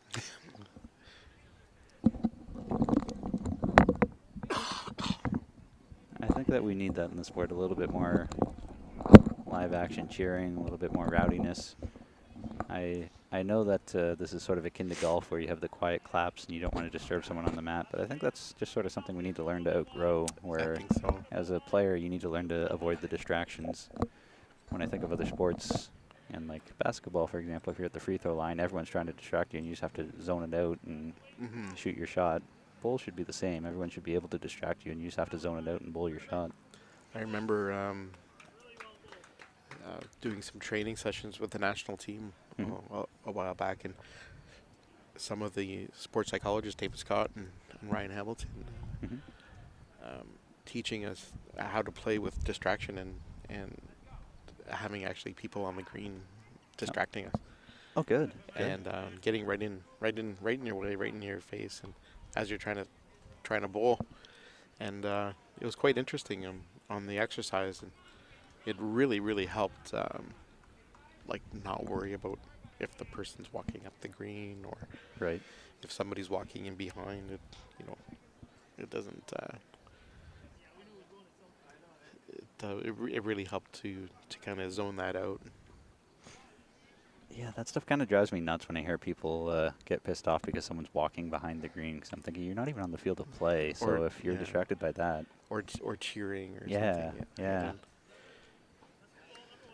I'm a big fan of having the psychologists and mental trainers get a little more involved with the sport. I know from my own experience, just one day of talking to Ryan Hamilton when we had him as a consultant, that I learned so much about just the thoughts going through my head of always playing the victim. So especially in bowls, whenever someone gets a lucky wick or something like that happens throughout a game, the immediate thought that would go through my head is, oh, of course this guy's getting in again, why me? And so you're always playing the victim, and that's just not helping your cause at all. So learning to adjust that internal thought process can make a big difference. And Ryan Hamilton, on a side note here, how lucky were we to have him develop from a university student with Dr. David Scott, who was our team psychologist back in the day, and then having Ryan Hamilton win back-to-back Stanley Cups. Yeah, with Tampa Bay, and watching him, or not watching him, but seeing him hoist the Stanley Cup in that picture was really cool. Amazing. Yeah. Too bad he didn't have a Bulls Canada logo on, but that's okay. Absolutely wonderful to see him blossom and grow to where he's at now. Amazing.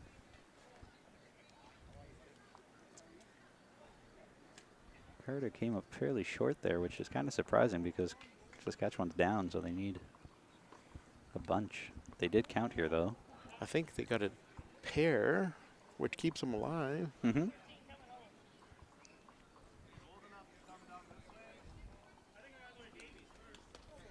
Yeah, you're correct. 13-11.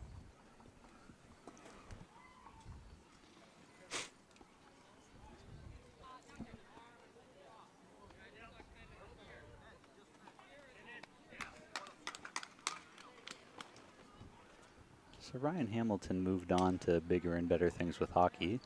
We do still have a mental performance trainer, I believe. I'm not quite sure what her name is off the top of my head, but we also have something new as a health nutritionist as well to try and develop a bit more of a consistent fitness program for us, both nutrition-wise and health and fitness, which I know has been a bit of a tough transition change for people who have been playing bowls for a while to not even think about, you know, their health or nutrition or anything like that. But I found it interesting to learn as I sit through webinars and courses about the impact that nutrition can have on you. And so if, you know, you're hungry in the middle of a game, then you can't devote 100% of your attention to what you're doing because your body's just naturally thinking about food, and so you can't really control that. And so there's just a lot of different things that I'm learning from these consultants that we're working with that I'd never even considered, but now that I'm learning, it's like, well, yeah, that actually makes a whole lot of sense, and how come I didn't think of that before? I think it's amazing that we've starting to get those opportunities with some of these professionals that can teach our national team, and that can filter on down to club level. And if it can filter down to club level, I think that's going to benefit everyone. Yeah, sport as a whole. I didn't know that back in the 80s, we also, I guess, Bowls Canada worked with some experts, and Dan revealed in one of his videos, the delivery doctor, that the national team would stand on a mechanical board where it would show their weight distribution, and so pretty much everyone, when they're about to deliver a bowl, will have about 90% of their weight on their back foot as they're about to take off. And so just knowing that how much of your weight is on one foot before you take off can change your entire delivery, because now you know before you even set up, you need to have that much weight where it should be, which is just interesting to know. I didn't realize that even back in the 80s that Bowls Canada was spending money on stuff like that and looking into the science behind the delivery and stuff like that. So if anybody's had a chance to listen to Dan coach, and I've had the privilege of, and I would do say privilege of playing with him numerous times. He's amazing. And so if you have a chance to listen to him, take it all in, because he's quite amazing. And he actually has a little shop up in his home that he built. And I was up there the one time, and it's got a little thing where you can learn how to deliver a bowl, and it's quite amazing. You can buy a set of bowls off him too. Yeah, Taylor bowls. Bowls measured. So we got Saskatchewan here holding 2 solid. Oh boy. Getting a little bit of rain here on everybody, so might have to cover the cameras, but we'll continue on with the audio part of it. We'll see what happens. Saskatchewan is laying 2 solid shots right now.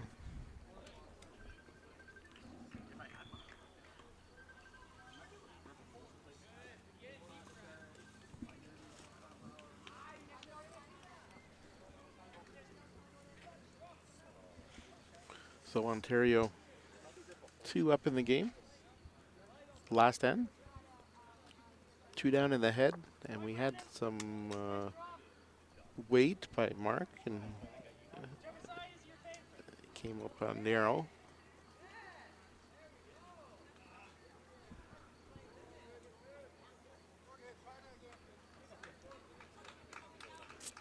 Saskatchewan looking to really put some pressure on here if they can put another one in. And that they have done. They're laying 3 beauties.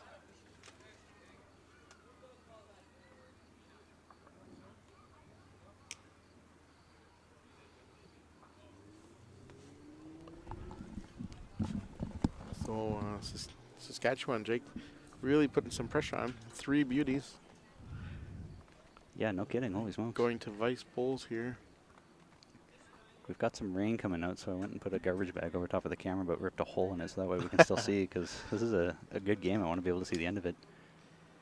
I mentioned if we can't because of the rain, I'll keep with the audio anyway. Yeah, let people know. James Smith coming in 2019 championships. The Vice was not allowed down at the end till he played his second last bowl, I believe, if the rules changed. Yes, they have. So that was something that we tried to implement and got a huge amount of uproar, people up in arms about not allowing the thirds to start down with the skip. So we've reversed back, and oh, what a shot. What a bowl. What a shot. What a bowl indeed. That was that Glenn Patton who let that rip? It was.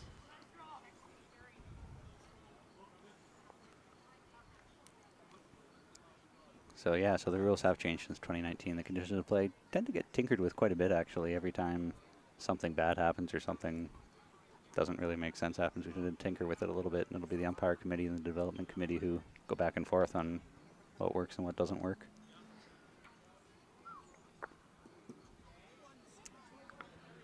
Well, the Saskatchewan will be laying 1 after that bowl, which is a huge help. Ontario is laying 1 or 2 before that bowl. So Saskatchewan staying alive. Staying alive. Staying alive. As Marquis Sanford was saying, staying alive. Owen K. I'm assuming that's Owen Kirby. Just a quick wow. The big O. The big O. Wow. He's a man of few words. He is a man of few words. He's a man who hasn't lost a game in years, though, too. Yes, He's been on a roll. Hoisting the Phoenix. Hoisting the under-25 title. Clean sweep there. That doesn't happen often. I think the last time he lost was with me and Woba. Sorry, O.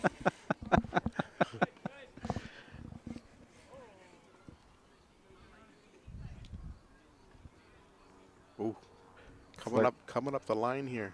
Flirting with the boundary, and Rob was quick to get out there to protect his stuff. So we need a big shot here.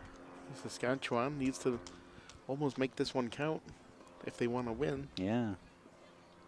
The other Saskatchewan men's force team has finished up already. I'm not sure who won or lost that game, but they're behind here cheering. And they've already taken the scoreboard down, so I have no idea who won that Saskatchewan other game. It's always nice to have your teammates come over and have a little support.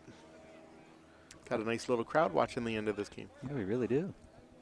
Well, it's down to the wire, and this game is really important for both teams. The winner has a much easier track to the finals than the loser. Oh, Carter Will it stick around? Oh, Oh, it man. does. It does. Jake, he was heavy. He was heavy. He was heavy. It looked like he was heading towards the ditch, but he crashed on his own pole. Why did they just take that off? Oh, did he push it out? Oh, is it out of bounds? It is. It's out of bounds off the side. Oh.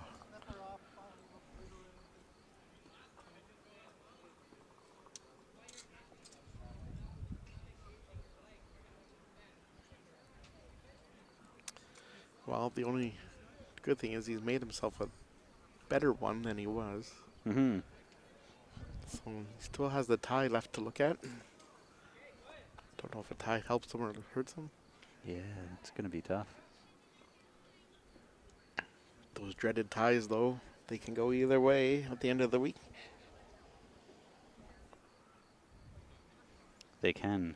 They can. And interesting for our sport, and for whatever reason, it's 3 points for a win and 1 point for a tie. In most other sports, it's 2 points for a win and 1 point for a tie. So I'm not quite sure why we're going with 3, but that's, I think, a World Bowl standard that we're just sort of following along with. But makes that tie that much more hurtful almost, because it's not half as good as a win anymore. It's a third as good as a win.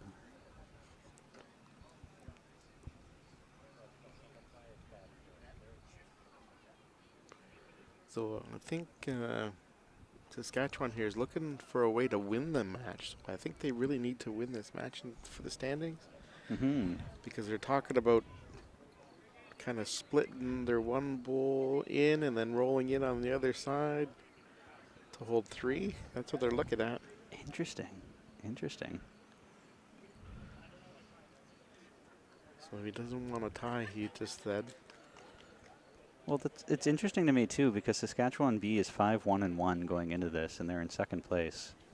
So a tie wouldn't be the end of the world to be 5-1-2.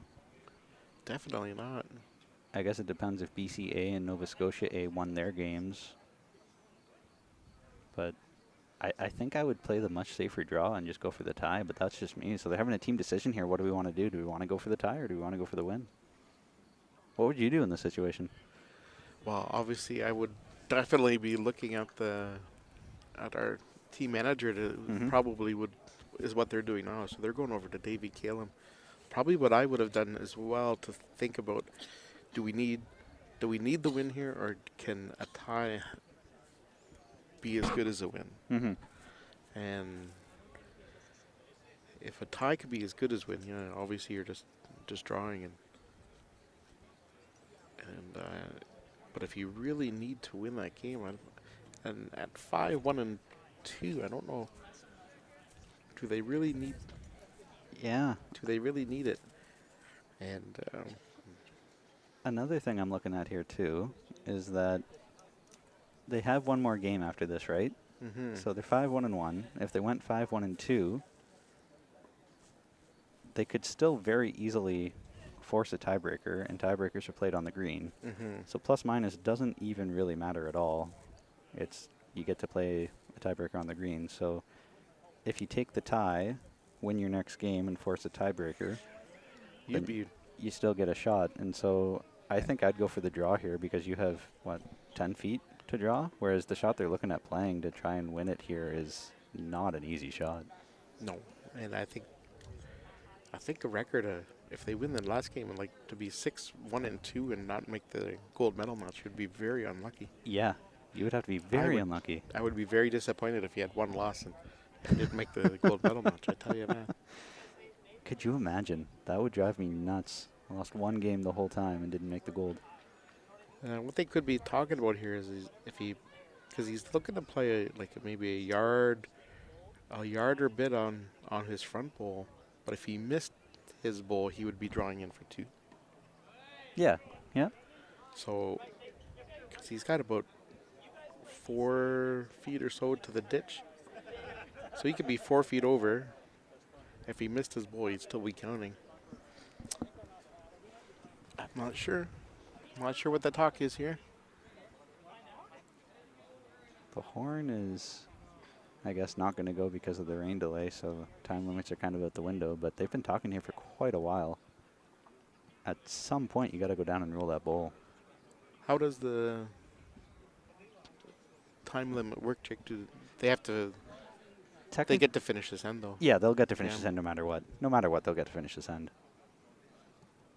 But there is something in the rule book about undue delay, regardless of time limits, and you can't spend 47 minutes on one end deciding which shot you want to play. So at some point, he's going to have to roll it. But I just hope he's made up his mind, because if you're wishy-washy on the mat, you're going to be a wishy-washy result. He's got to go down Fully confident on what he's fully doing. confident, but also the confidence of his team. That was Mhm. one of the things when I played with Wayne and my brother and Don. It was like you never left the head until everybody was confident. Right. And if you had everybody's confidence and you missed it, Hmm.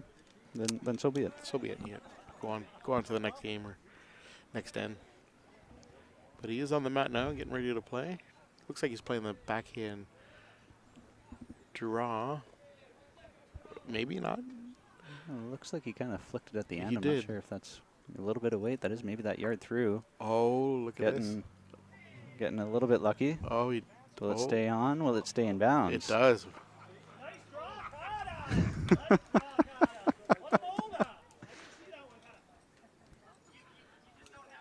So getting a fortunate bounce out front and coming to draw back in behind. I guess they're holding 2 right now, but Vince Donahoe still has a bowl left, I think, question mark? Yeah, he would. He is down there, so yeah. He would. Saskatchewan scored the last 10. So this could be all for nothing here if Vince Yeah. can put this one in. Quick on the mat, playing his backhand. Just needs to draw second shot. Doesn't even need to get shot. He's looking quick. He's looking quick. Will he stop? Oh, no, Will he he will stop? not. In the ditch. Tie game. So tie game, 13 all. Owen Kirby's asking, will we be streaming tiebreakers if they occur? Probably, depending on what we can put on this rink. Probably.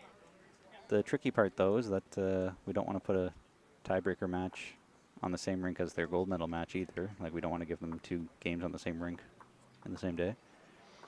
And Shelly Seidel's asking, is this considered a delay of game with how long they talked? I mean, you could probably make that argument, because in the rule book it is sort of up to the umpire's discretion on what is and isn't a delay of game. So you probably could have made that argument. It might have been, but given how close it was and the meaning of it, I'm not sure an umpire would have done much other than just warn them Yeah. to say, let's pick it up and let's go.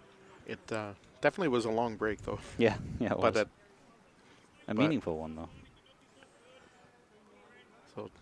so a tie game. Tie game, 13 all.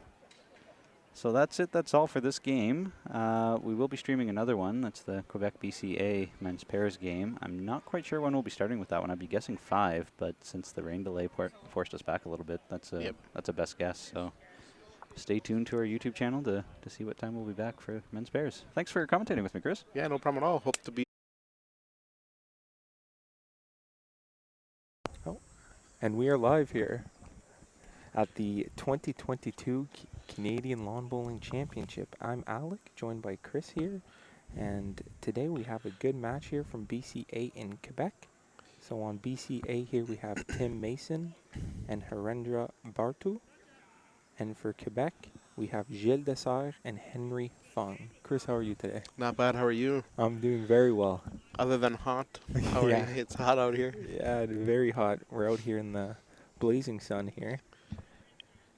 Had to shuffle the equipment over so we can sit in some shade. Right. Which is a nice change because we did get a couple thunder strikes earlier today. But seemed to clear up here. Nice sunny skies for this matchup.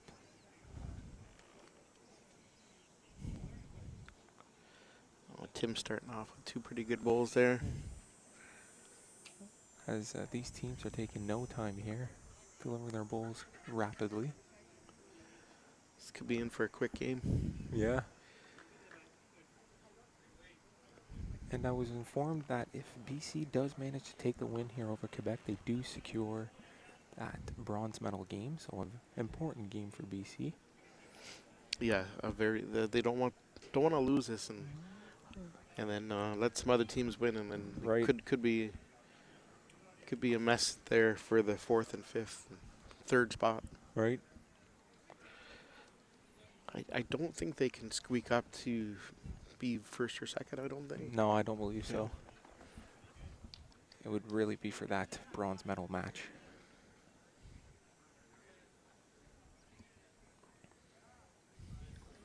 As walking up to the mat here, we have Harendra from BC. And following him closely with the white hat is Gilles. I've had the pleasure of playing with Haren on Team Canada. I'm back in the day, Right? and we're able to get a bronze medal together Oh, wow, is at the that world right? at the World Championship. Is that So, right? Yeah. So Haren squeaked it out somehow with us, and that was with Keith Roney, a legend in the bowl circuit. So BC off to a really strong start here.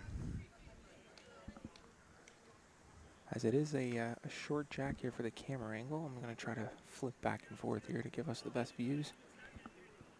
As we have Gilles Dessart here from Quebec throwing. Another lefty. He's another lefty. Oh, really good bowl. Really good bowl.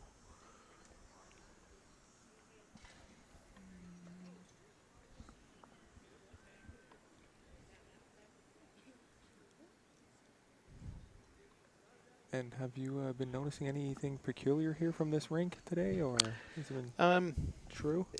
It hasn't been bad. Everybody seems to be playing the hand that they are doing, the inside there, and haven't really been playing on this outside edge here. I'm not sure if it's a little bit of runs there, Right. Being on the end rink, but there's been some.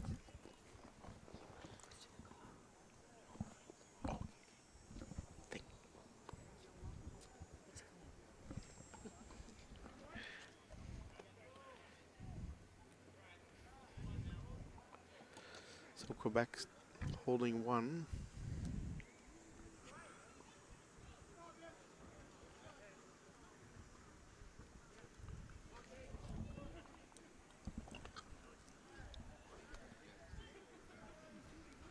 Probably just looking for a nice soft draw in there. Right. A little tentative with Yeah. this one. Yeah, a little short. Nothing to write home about.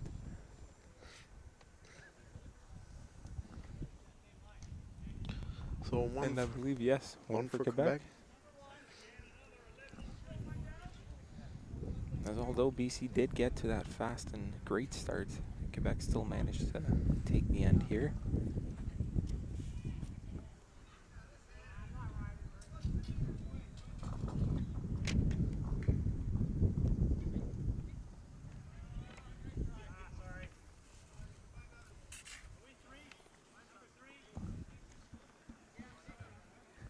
They were playing the other orientation yesterday as I was streaming here on Rink 1, and some of the bowls just refused to break. It Yeah. was almost a straight line, which is very tough for the players to adjust to. Nonetheless, they did adjust, but I've played here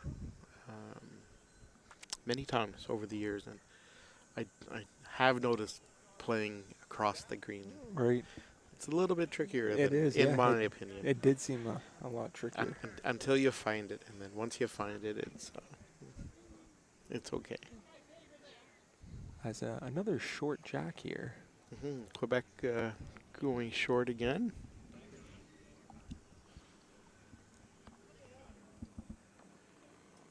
And a nice bowl here from Tim.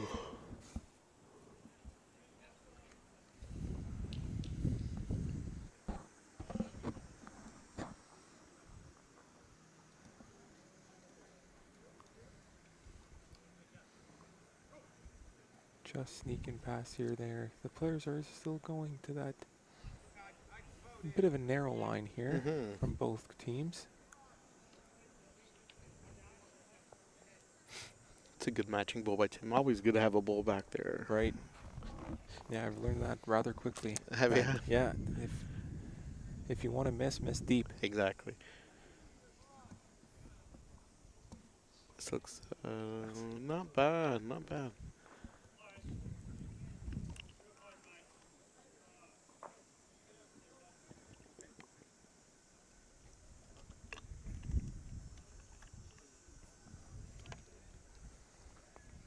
Another nice one by Tim.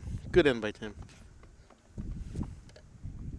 As it might be hard to tell here from the camera angle, but I do believe. Well, in fact, I was going to say BC has shot, but that Quebec Bowl is also close. Hard to tell from this angle.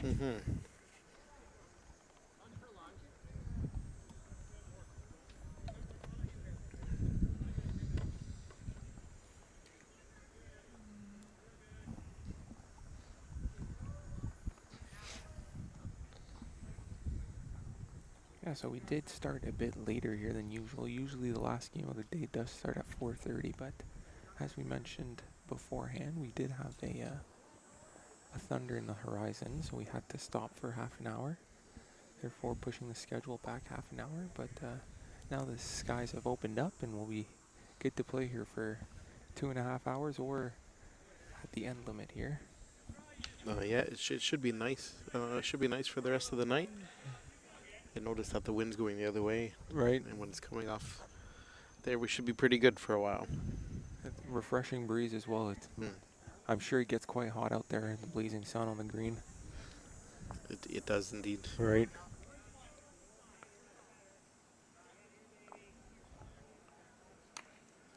So good bowl there by Herendra. Tim noted it was a good try, so I'm not sure if it did anything to the count, but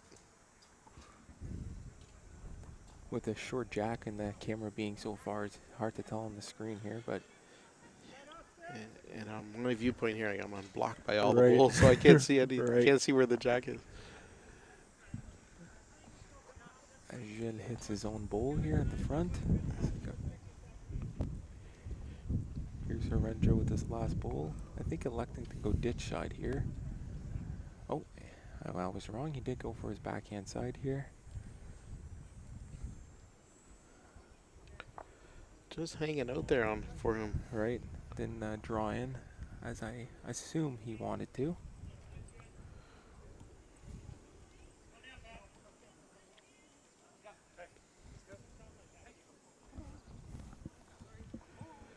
No, Quebec just held up 2 fingers, usually indicating that they're 2 shots. But man, Right. I just can't see it from Me where we neither. are. And the way Gilles is playing quite tentatively, I believe they might be up 2. But cannot confirm for sure from this angle. As Herend tries to get shot or limit the A damage little bit here. of more weight here. Oh, as he it does came knock out in. One of the Quebec Bulls. And one of their own. One for Quebec. One for Quebec. So Yeah. Herend did limit a bit of damage here, but still the end goes to Quebec for a single point. Yeah, Quebec's off to a great start. Which, if you look at the standings, you wouldn't think that they would give BC a hard time, but that's the magic of the sport. Yeah, I think one thing I've learned over the years is you never know. Right. It's a game of bowls. You can, gotta keep the pressure up at all times here.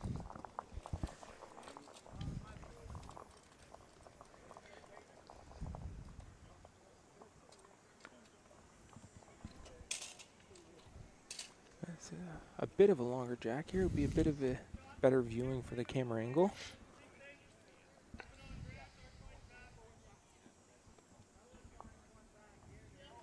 As Gilles' teammate Henry's taking no time on the mat here, quite decisive. Oh yeah, they're quick. These guys are quick. As he comes up a bit short and cuts underneath the jack here. Both teams are pretty quick. This could be a record-setting pace. Yeah, it could for- be. We could be off the green in no time.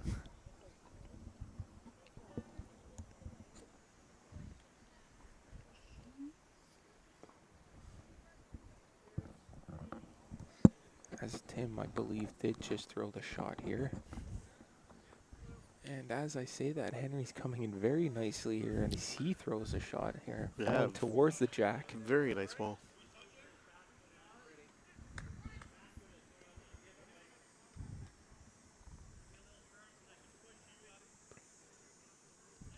As Tim looks for the answer here. It is drawn in and narrowly misses. As his teammate does clap his hands, indicating Yeah. that. Really good spot there. Just, Right. just in behind. Could be very useful as the end goes on.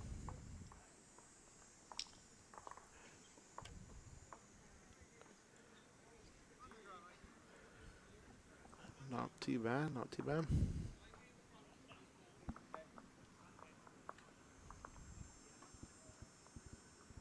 As Tim attempts to replicate or even better his last bowl here, as he goes the same or very similar line, I should say. Right on the jack as he pushes it nice. deeper. And yeah, does secure the shot here with that back bowl. Very nice ball.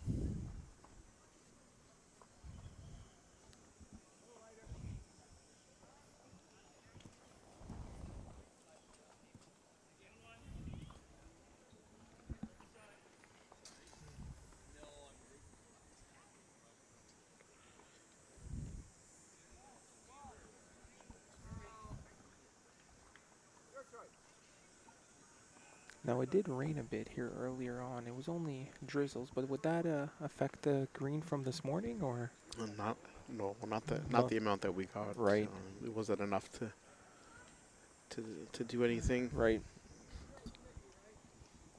I'm sure the greenskeeper would have liked a little bit more. but Right, yeah. Would have helped the cause a bit. As we're going to go here almost 9 straight days of playing here between the pairs, fours, and singles. The green will take a bit of a beating here, but they're doing so far a great job here. Yeah, we held a bunch of stuff at my club in Kitchener this year, and Right. with the heat, the greens have taken a beating, but we've got a couple good greenskeepers that we were talking about last game, Right. and Wayne and Bill have done a great job at making sure that they're okay. But yeah, the heat has taken a beating I bet, yeah. to our water bill. So right here is Coming up tight. and leaking out a bit, but I believe he's still well in play.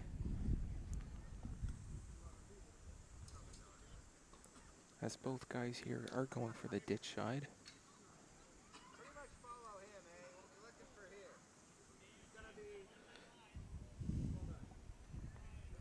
close to that mark. Really close here. Oh, really Ooh, close. nice. What a ball. So, if Henry could just step to his right here, we'll be able to see the jack here. I think Tim said that they're still holding. Even if you can see the jack, it's very hard to tell from this angle. It's a very tight spread here. As Tim is wanting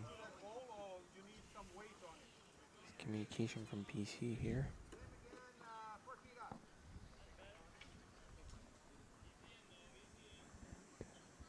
Strategy set as Ron here is going ditch side here.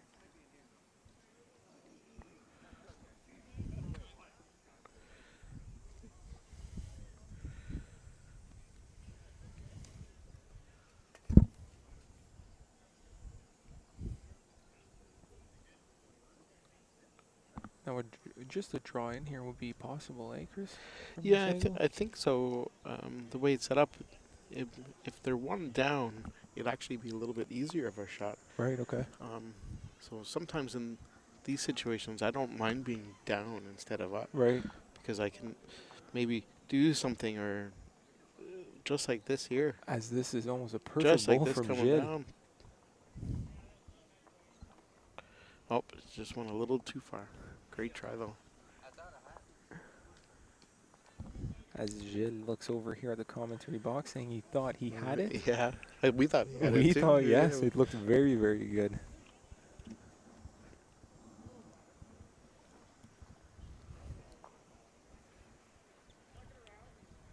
As Rundra here did take the walk down.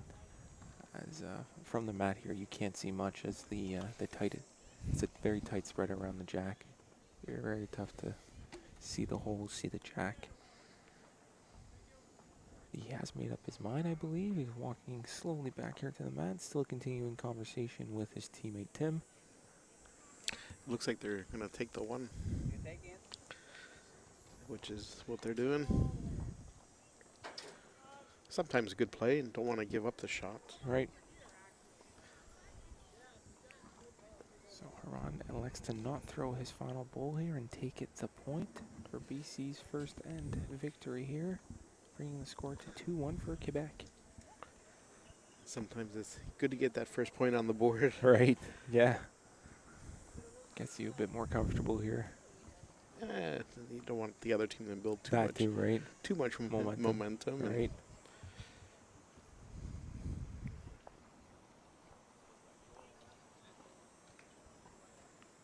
Yeah, it's a good track here, mate. As Haran basically just took his foot off the jack, and immediately Tim took a shot here, as the speed is still holding true.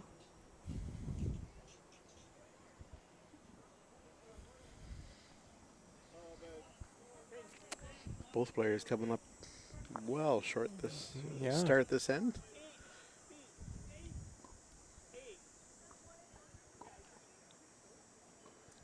And I believe Tim has corrected here his Yeah. short bowl, as he's almost right on it, as it did in fact touch the jack.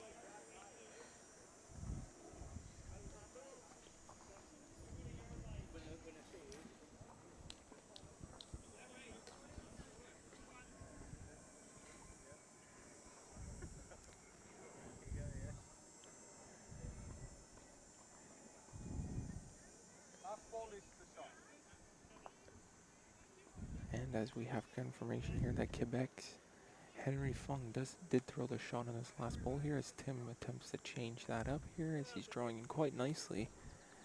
And Another nice one. very nice one here, just past the jack. And I believe that is shot here for now, Come the other way. He's going to ask you to come the other way. as Henry seems to be right on it here, missing it. Oh, just short.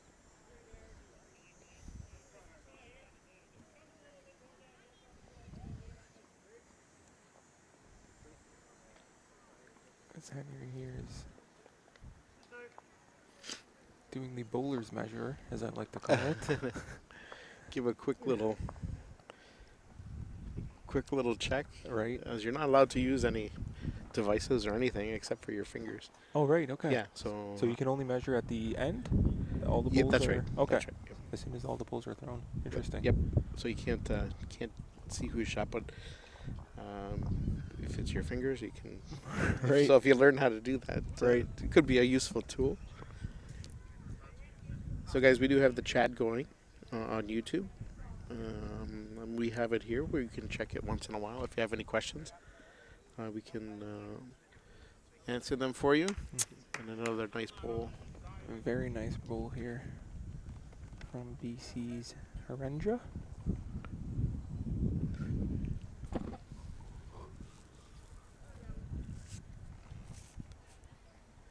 This is a good length for us. We can sit back and watch the end play out. Very nice.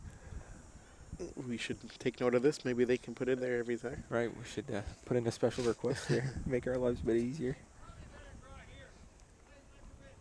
As Gilles attempts to knock out Oh, that what bowl a here. shot.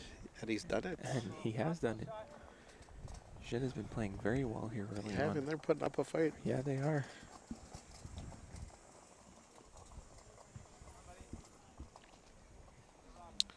And Huranja looks like he's coming up well short. It seems to be a common mistake here for this end. Players coming up short. Maybe the jack is a bit longer here than they have been playing. Maybe that has to do something with it.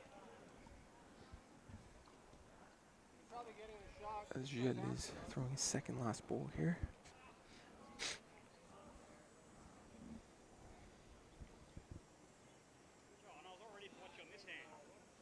As again, I believe it will come up well short here of the jack. Mm. Now, correct me if I'm wrong, Chris, but these don't look intentional. No, they wouldn't be. They'd be this there for a missed throw or something. Right. They would not be intentional up there. So this would have to carry worry a bit more here.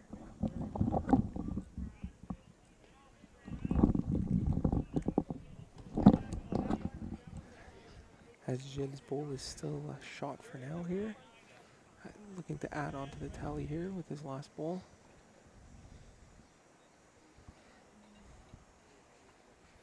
He's putting in a good effort, I tell you. What a shot! Almost a picture-perfect shot here from Might have been too good to Yeah, move the jack as he when did. he didn't want to, but He did move the jack a bit. I'm not sure if that was 1 or 2 for Quebec. nevertheless, great bowl.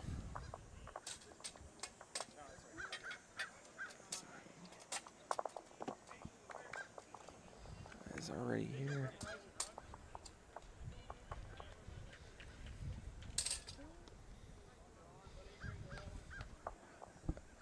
As what I can see from the scoreboard here, as I think that was 2 for Quebec here on this last end. So it is now 4-1 for Quebec.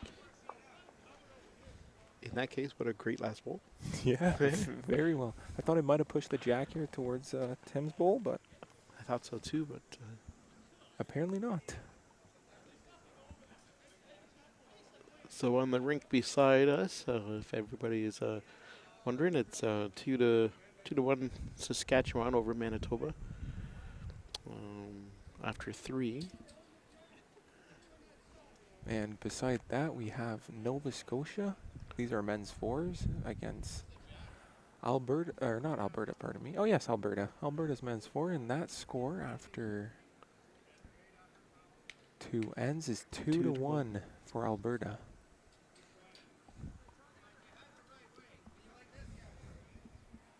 As coming back to our rink here as Henry does throw his second bowl here, as it seems to be on a great line.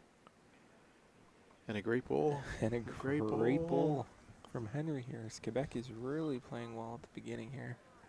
See if BC can stop their momentum here. As Tim throws his bowl here, as this looks just as good here as Henry's. Oh, and a great shot. Got a little bit unlucky with the result there. Kind of just pushed the jack in behind the Quebec Right? bull. Yeah. Skip indicating there that it's an inch behind the Quebec bull.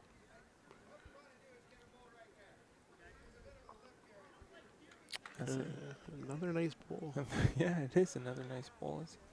Man, you wouldn't know these guys are 1-7. Right. These guys are playing like Right? lights out right at the moment. It's Tim. Some great bowls by the leads there. This Right. end. Boy, if that jack was where it started, I think that would have been a perfect would've bowl been. from Tim here. But Quebec bowl is right in front of the jack here. Now Syringa's walking back here. Do you think that still drawed in is the play, or maybe trying to push that jack back? See. Yeah, I would.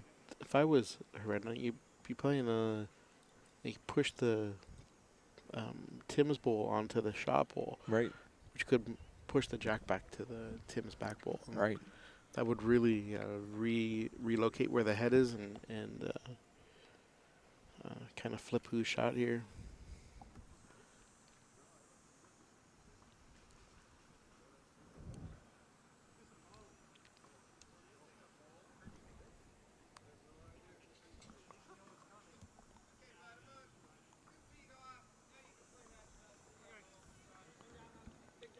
So we have Gilles here throwing first. The blue bowl coming in here on the left-hand side of your screen. That's a really good spot.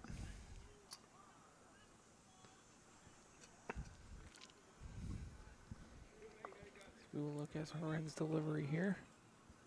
Taking that ball all the way down. Still electing to play the dish side, but he's just not finding it. Right. And from what I remember, it's a tricky hand to play.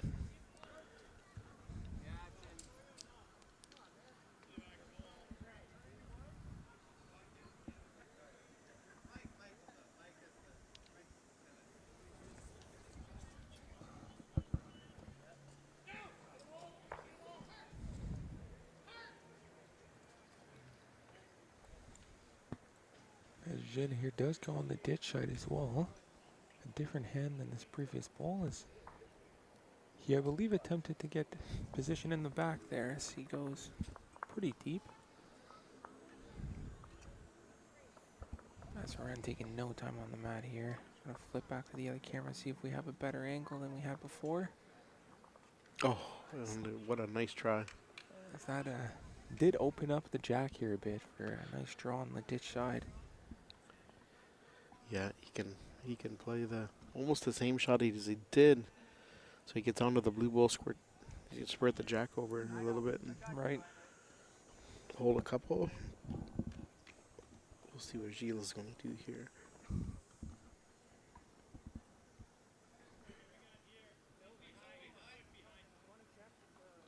You should try to play one here.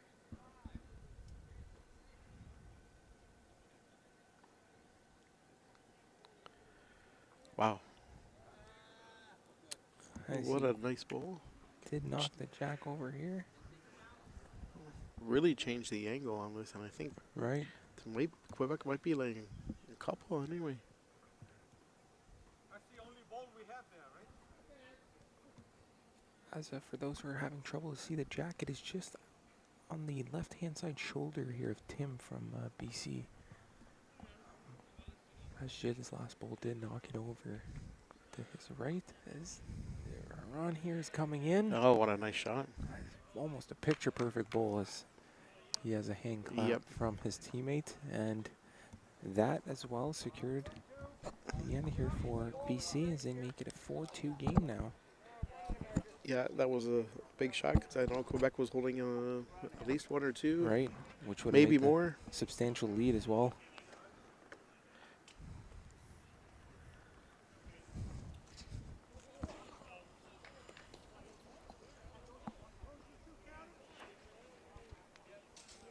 As we're now switching to, I'm assuming the viewers would agree with me, the preferred camera angle or preferred camera here as we head over on here, and it's a very similar jack to not the previous end, but the end before that. Bit of a medium length jack.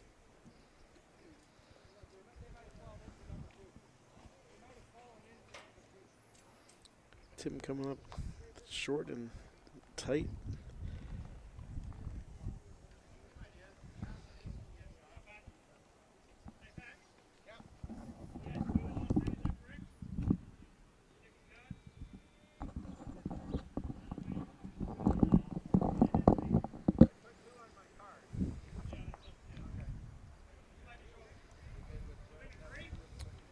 As he has for sure corrected the weight, maybe a bit too much here, but still in play. Not a reasonably bad spot by all means from Tim. Definitely better there than up front, I would believe.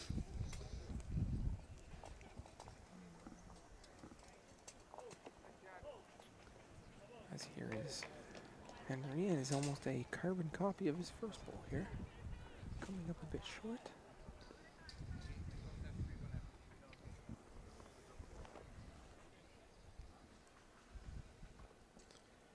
Tim being forced to play the other hand.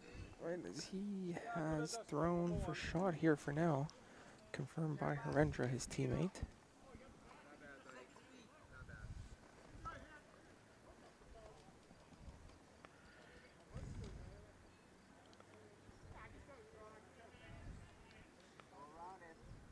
As Chris is checking the comment section here, do we have anything from our viewers?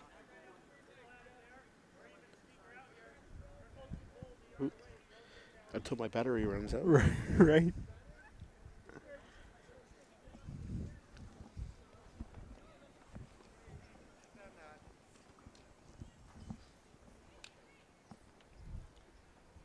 Oh, as I completely missed this bowl here from Henry. It is right on the jacket. I was checking the comments to see if there's any comments, and we missed a front toucher by Henry. And Wow, very nice shot. And magic. Quebec is not letting off the gas here despite losing the last Not end. one bit.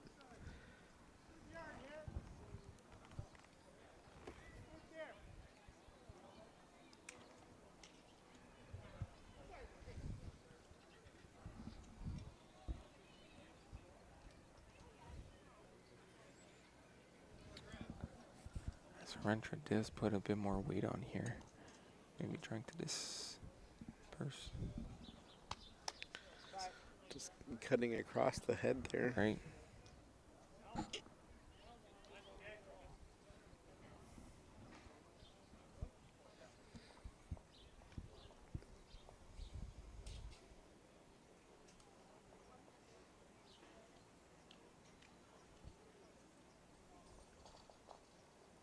Here's Shin with his throw.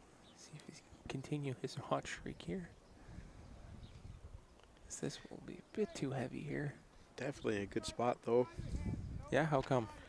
Well, because if Heren plays weight at that and the jack is pushed all the way back, Heren and Tim could have been 2 Right. with the jack in the back, but that bowl from Gilles is in a good spot, so it's going to make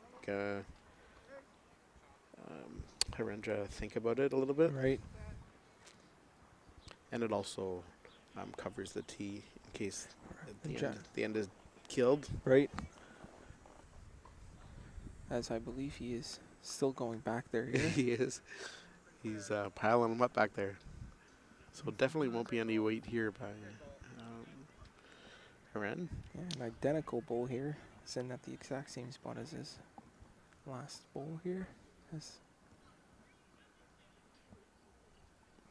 Heren now throws here. See if what he wants to do here.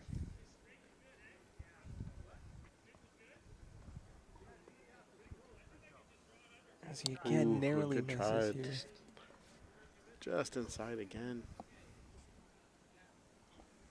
And now Henry's indicating to Gilles to attempt to draw it in here at the head as opposed to putting a bit more weight on it as he's been doing. And Gilles, he looks like the perfect gentleman out there with the fedora. He does look good. Hey, he's looking good out there.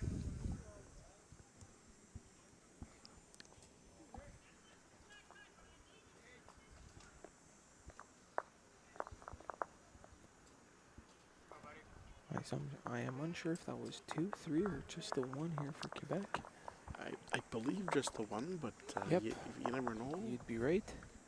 If we can put confidence in our scorers here at Burlington, which we usually do. They do an amazing job here. Yeah, we were talking about that earlier, the amazing job the club is doing. Yeah. Especially on short notice here. Yeah. And initially they were not supposed to host this event. It was supposed to be in Edmonton, but with COVID hitting us all very hard, a plan B had to be executed, and Burlington graciously put their hand up.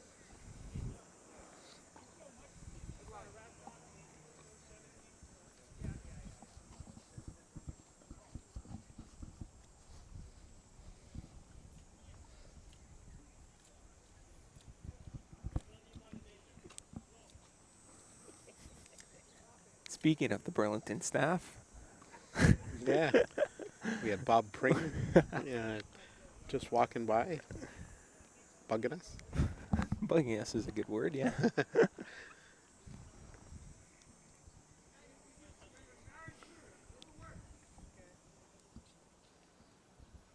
That's 2 very nice opening bowls here from both Quebec and British Columbia. Another nice one.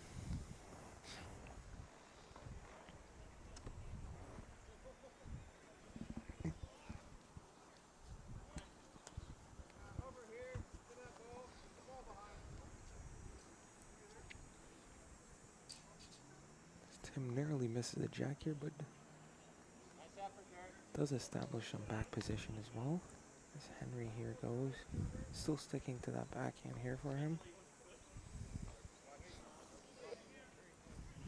As Gilles wants it to come in a bit more, and it's not a bad bowl by all means.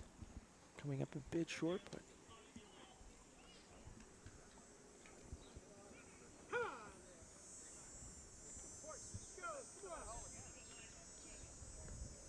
as we see here, Tim catching up to his bowl and putting it right on the jack as it comes to a halt. Great shot.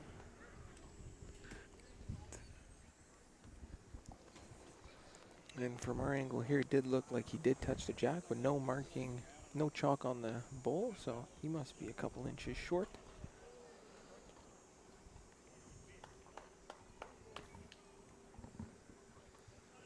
As Gilles is walking back, Arendja is still electing to hang back at the head here, talking to Tim about potential strategies. As we see Gilles here making his way to the mat with his exquisite fedora that Chris pointed out.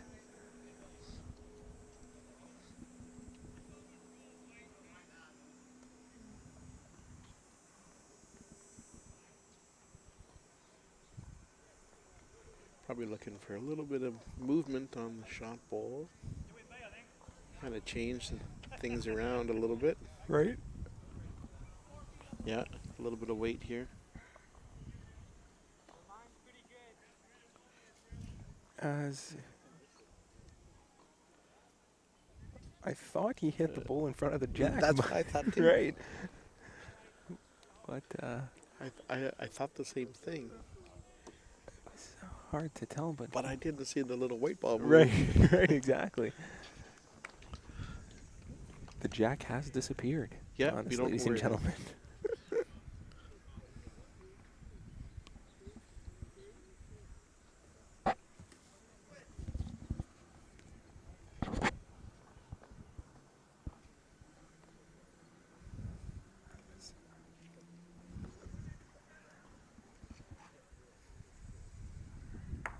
As Tim did graciously ask Henry to step aside here, which does help us a bit here on the camera. As we're on going ditch shot here.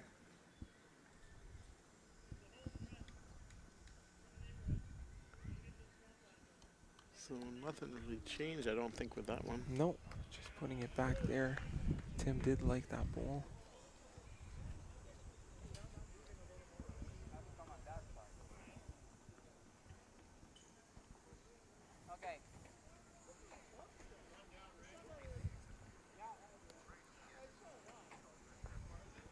As I believe Gilles is looking here to change hands here, and indeed he does, going on his forehand.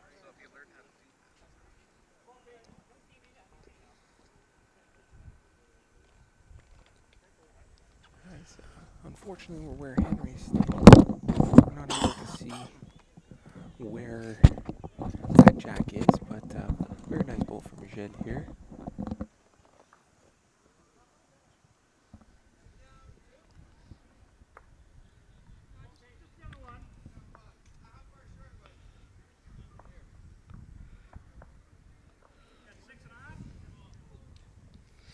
Tim liked that one. He did like that one, and unfortunately we can't see both with the monitor, which would be what you are seeing here on your screen, wherever you're watching.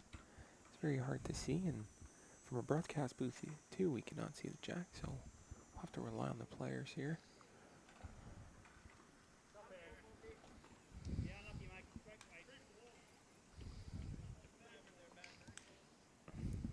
As Gilles does throw his ball here behind, get back position here.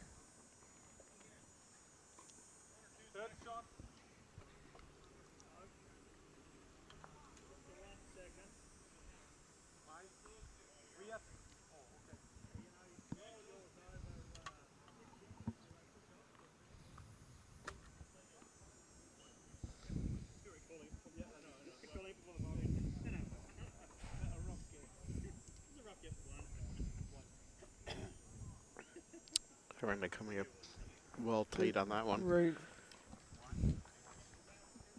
As I believe it was just the one for BC here, as Tim picks up the jack. Making a 5-3 game here.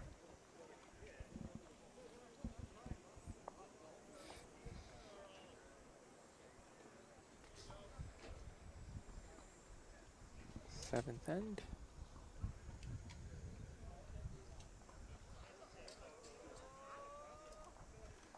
So right down to the tee. Yeah, as this is the, without a doubt, deepest jack we've seen here for this game. Right on the tee as Aaron signals over to his teammate Tim.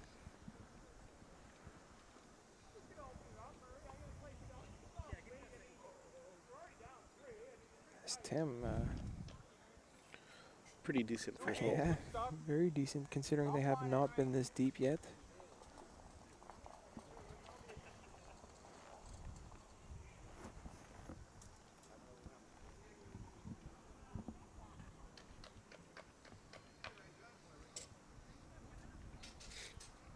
And Henry coming up a bit short.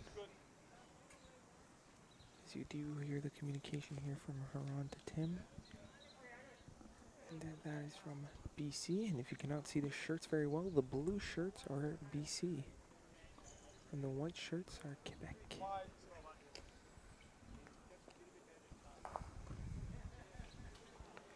So those two bowls there are going to cause a little bit of problems for the people playing the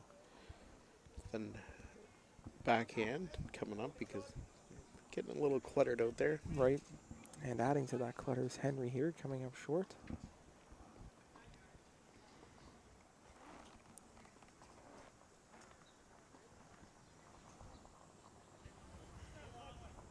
Tim looks like he added a little bit of weight, but coming up well inside.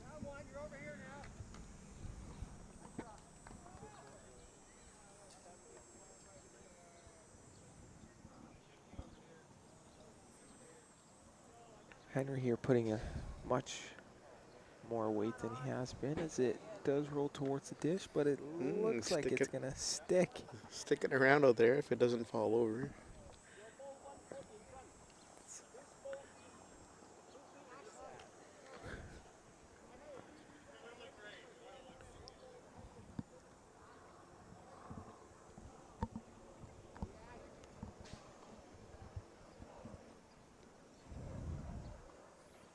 So as it sits right now, I believe it is 1 or measure for 2 for BC, from what I can see.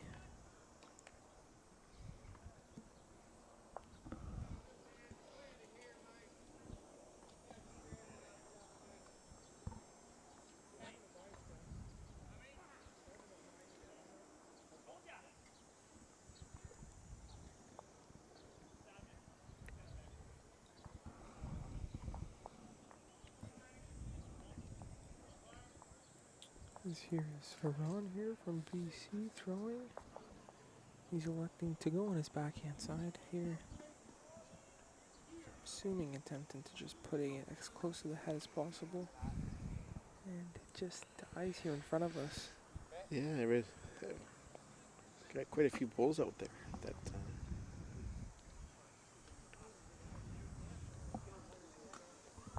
just not finding the pace on this longer jack.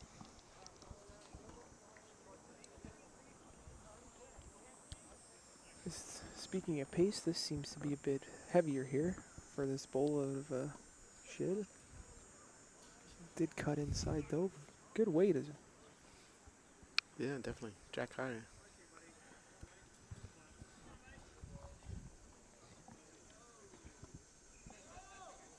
And Haran wasting no time here with this bowl. Throwing it almost immediately. Looking after pretty good shiz. here. Sometimes you can't overthink it, right? No, just got to get up and play it. Right. I ended up laying that one in there, drawing the shot itself. You'll definitely probably need to switch hands now, I would think. Right, as he does. Trying to go around first his teammate's bowl here. Or even underneath, or right on it. If he didn't wreck on that one, it was probably pretty good. Right. As Haran here looks to add to the tally. Still going for that ditch shot as it worked very well for him last bowl. Yeah, it's looking good. Looking good. In the count. As we're down 3 here, says Henry from Quebec. See if you can either minimize the damage or even steal a point out of BC here. So he does go ditch side, and definitely wider, but it I did think way too wide. Straighten out as well here. So that was heading straight for the ditch. So probably looking at 3 for sure is Tim.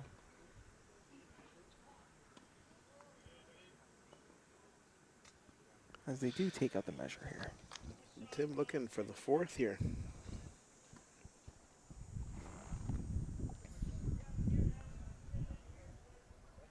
And 4, if they do manage to get 4 here, there will be a 2-point lead. They did take the lead now, regardless, with those 3 No, balls. it was definitely a 3. 3, yeah. Tim didn't even bend down for that one. Right. That's 3 points for BC here, taking the lead. I might bug Tim about that one.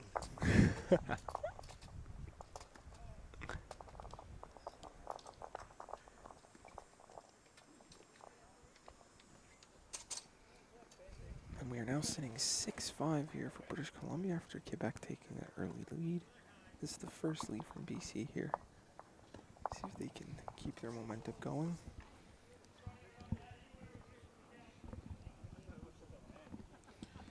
Looks like the way Tim released that, I can't see the jack, but it looks like he It is a Longer. fairly deep jack, as Oh. I, pardon me, forget to change the camera angle and almost maximum length. Almost. maximum width. Makes it very nice for the camera, though, for our viewers. Jack being almost center screen here.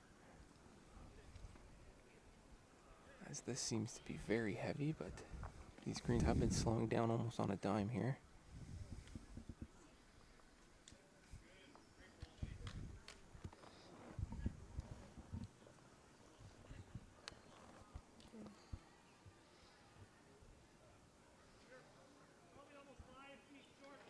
And we were talking about it last game, and I haven't been out there to play, so I can't specifically say. Right. But just by past out here, sometimes the water comes up when the humidity is like this, so the Okay. water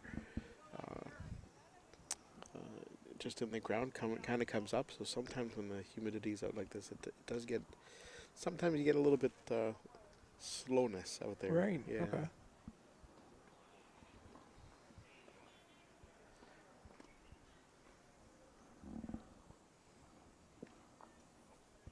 So on general rule, as the day goes on, it should be getting slower or faster. Well, typically you would think it would get faster. Right.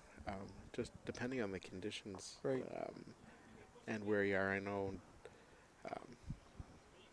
my club Heritage, as the day goes on, it definitely gets faster. Right. Just because we have a lot of sand in the base of our greens, and I see. it tends to dry out. Right. But I've played in some clubs that are a lot soil or clay based, and Right. They hold in the moisture. they hold the moisture. Yeah. I mean, it comes up with all the traffic on there, but really you can't tell until you're out there playing. Right. And we're just sitting here on the sidelines commentating. So Right. Didn't get the chance to feel it for yourself. It'd almost be comparable to a golf green. yeah, it would throughout the day, getting faster depending on the soil naturally. be. Yep.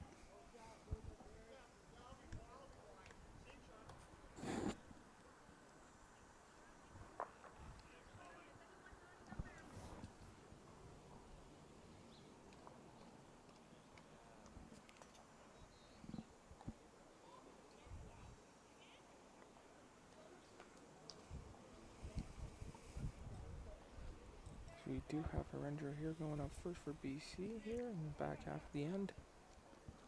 And electing to go ditch side. As it has not been working that well for him here on the ditch side, on this side. And that has been the result that we have seen here, cutting up just short and underneath the jack. It's a tricky hand to play, because I do know that if you get outside that mark, if you're not perfect, it'll hang out towards the ditch. Right. So it won't get back for you, and it's just a tricky side.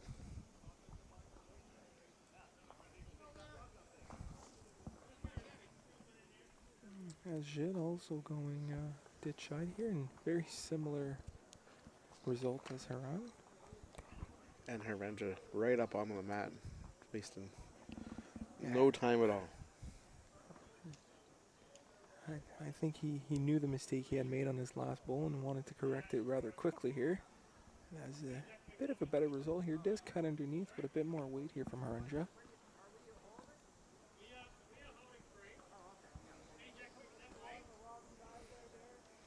Gilles here also attempting to put a bit more weight. Even a wider line here wouldn't hurt. That's gonna stay on the ridge. As you might have heard here on the stream that Gilles' bowl did indeed stay on the ridge there on the ditch side, which is the issue you rose at Chris about going on that ditch side. Never know if it's going to catch that ridge and just stay flat.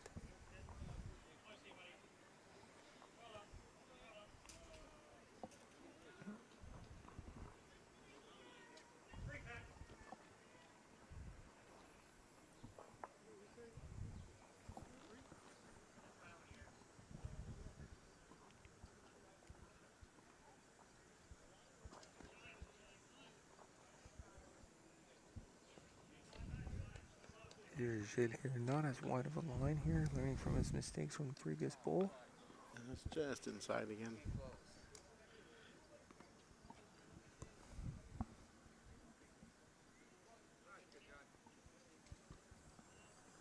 As I believe, yeah, Tim took out one of their own bowls, so that would be one for BC. We're measuring for two.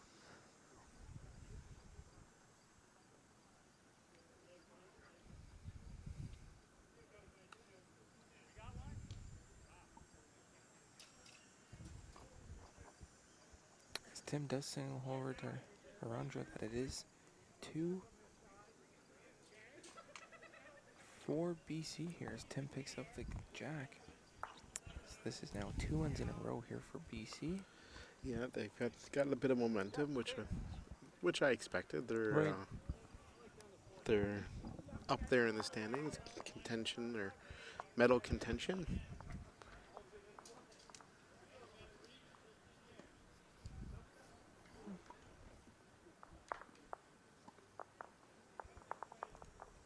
Now would the average bowler here have a preference of a short or long jack? We were talking about this earlier, and I know if I was playing it, I like the short jacks. Right, okay. But I don't think anybody would have.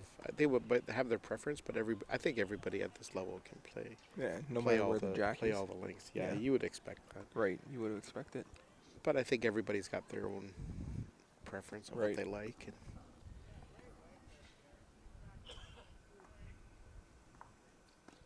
I like the short jacks, but we'll play different spots of the green when we're playing. Like if I was with my brother, we'd, by adjusting the mat, Right. by pulling it up or down, Right. we'd keep the same length, but different areas of the green. And Tim had a nice bowl there, turning his own in closer.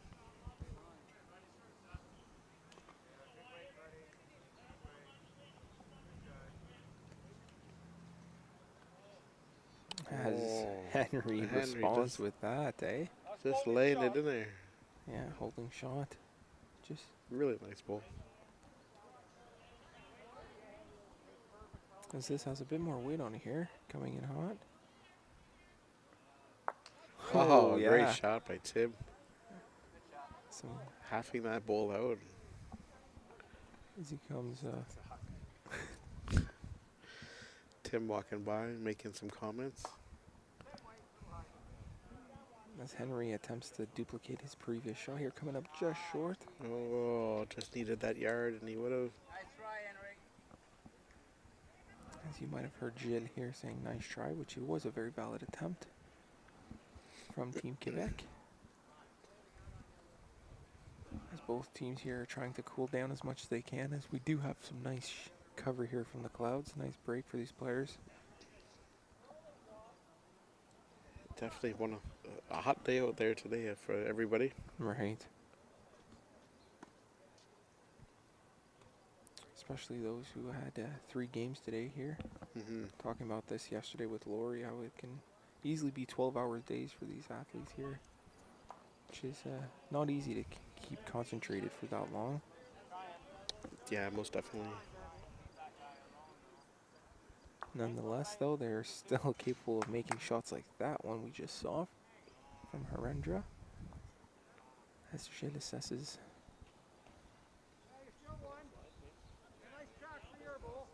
The situation here. I would assume he's going to play. his forehand, Right. or it would be my forehand. So his backhand, as he is a lefty. If he is a lefty, yeah, Right, that would yeah, be his backhand, yeah. which would be the ditch hand. Right. He'd be playing up onto that black second shot or onto the jack. Right.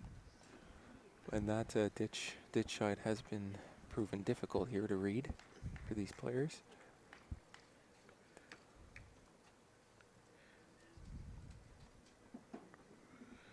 As Let's see what he's choosing. I believe he's going for the forehand Yeah, here. he is.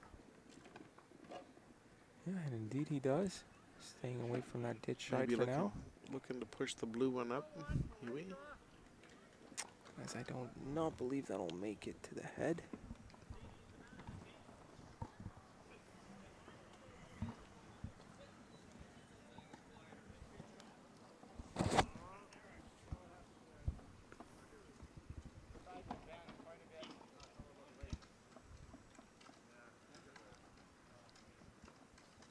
Harendra. Yeah. Wait was really good. As again, Henry signaling his teammate to go on the forehand side here for Gilles, Team Quebec.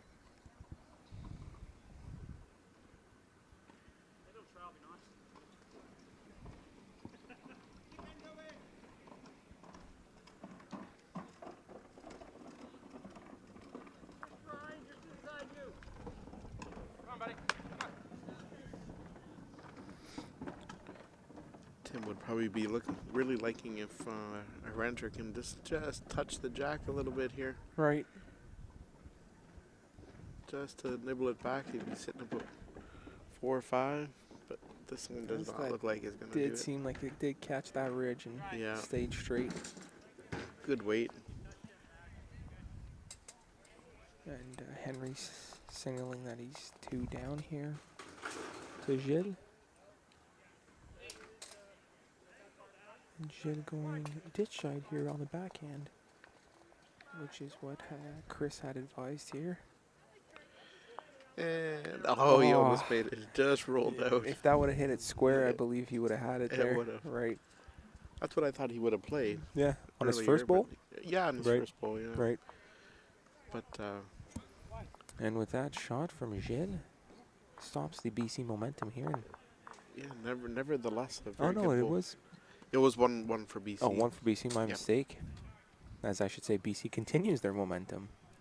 But Gilles But a did a good bowl. fabulous job here, right? Limiting that damage there. Cut him down and really nice bowl.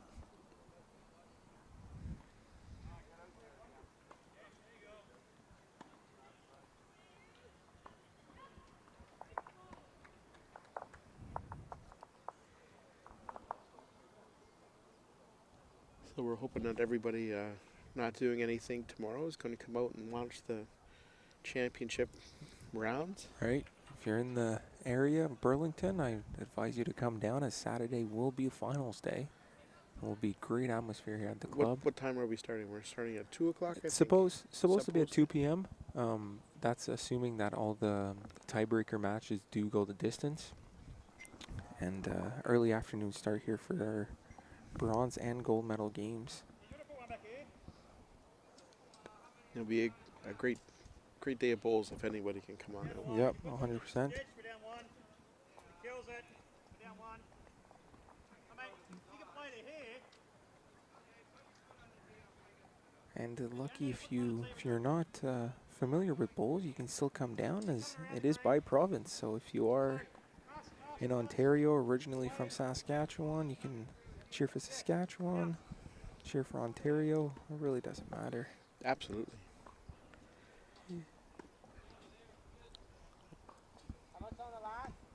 I'm going to think that there's going to be quite a few people from the Burlington Club down tomorrow. And Right? so I think the atmosphere is going to be great. I think the weather's supposed to hold up great, Fingers crossed. Yeah, Yeah. I think so too. I think only Sunday. which isn't a bad because it's Well, just a training day. But Yeah, for the single. So it would, if rain were to come, Sunday would be the day to do so.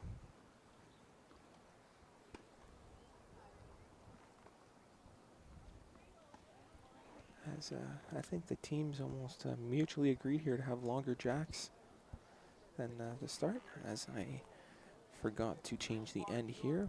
My mistake.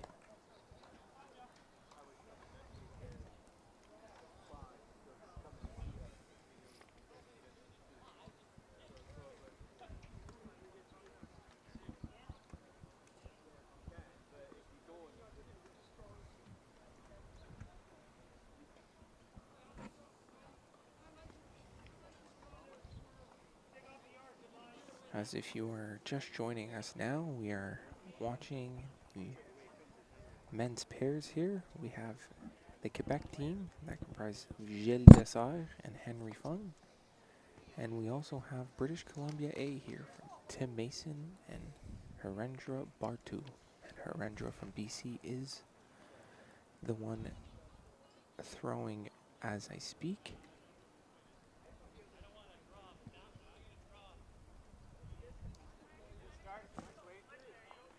He delivers a near perfect bowl here, right on cue. So if anybody knows the Burlington Club, every Saturday and Sunday, sometimes the band is playing. Oh, is that right? Yeah, There's they- live music. Well, they have a marching band. Oh, nice. Okay. One of the high schools trains right outside the fence here, so sometimes we get a sneak peek of their parade. That's not a bad It's benefit. it's always a fun time. You know, you're at Burlington when you hear Right. you hear the marching band. Right. Especially on a Saturday. Yeah, I'm not sure if it was a Sunday or Saturday that we used to see them, but it was always fun for the first little bit of the day. Right.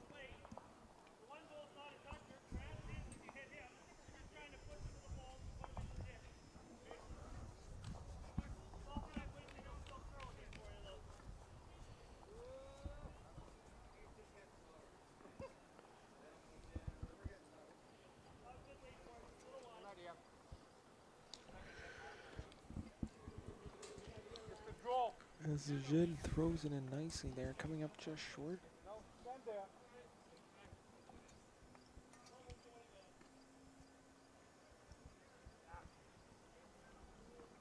Good, buddy. Nice ball.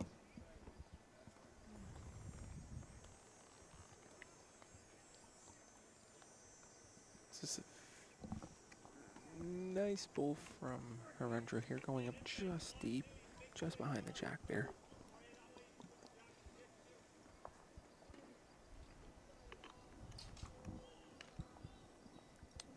As Henry signals to his teammate Jin that they are down 2 here, as he also directs Jin to the ditch side here, trying to get in right at the jack here. There is room on that left-hand side from our perspective.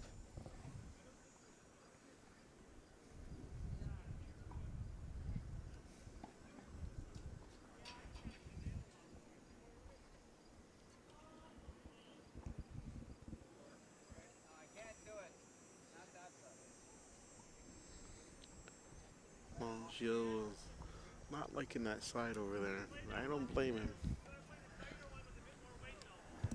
As a few of these players now catch that ditch side ridge, which forces the bowl to stop curling in and just going basically straight ahead, which is not what you want here.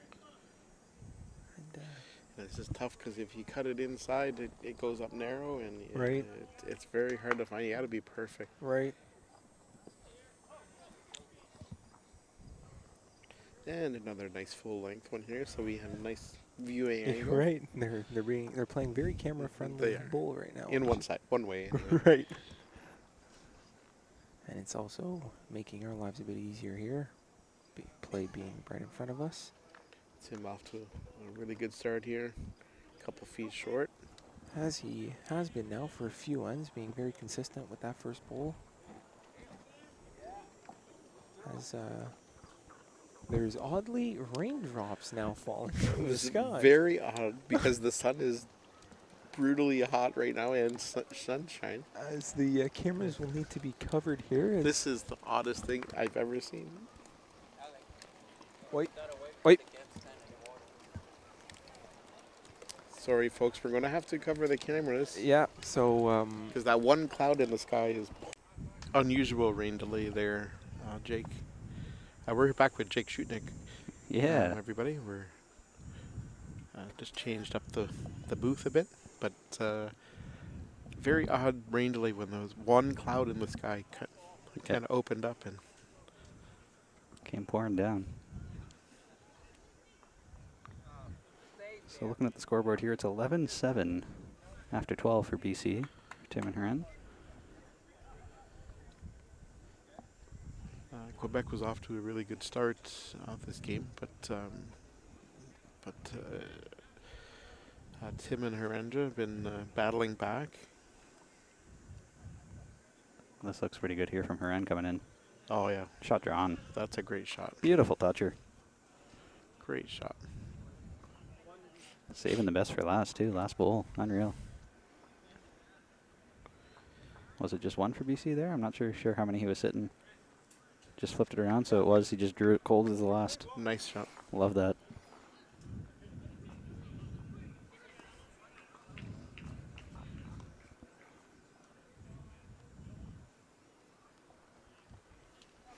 So 12-7 then.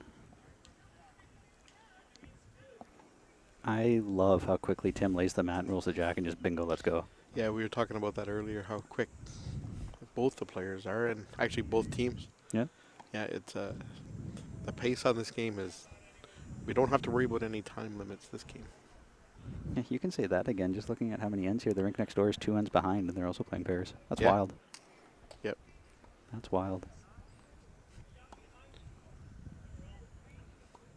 Stretching it out here T to T. I'm going to assume that Quebec was playing it short. They've been all over kind of a little bit, but Tim. what Tim is killing it. Oh my goodness, first bowl. Great shot. T to T almost. Great ball.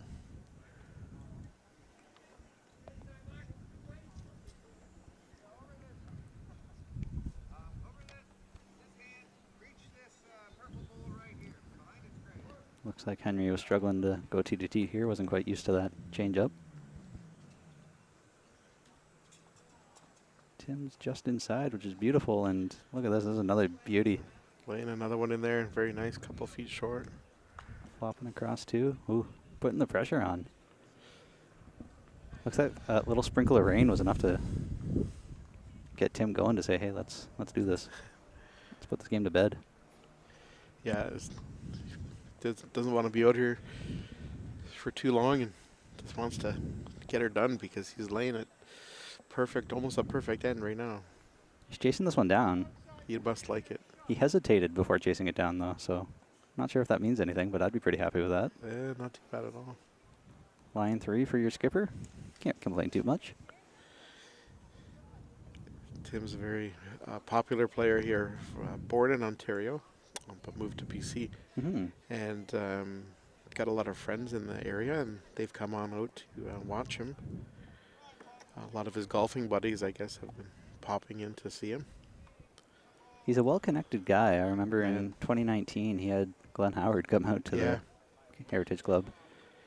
Yeah, that was amazing getting to just sit down and chat with Glenn Howard over a beverage and listen to all his curling stories and stuff like that. And it was quite amazing, actually. Mm-hmm. It was really cool. I also didn't realize that Jeff was Tim's brother. I remember playing Jeff in novices back in like 06 or something like that. And so bumping into Jeff here and there. And then when I met Tim, and didn't put 2 and 2 together because they don't look that similar to me. No, they don't. So then seeing Jeff here again, I was like, oh my goodness.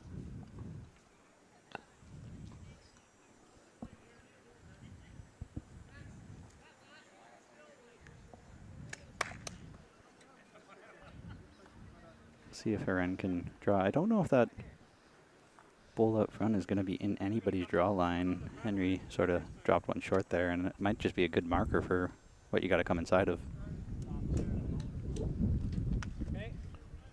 Miranda's well short.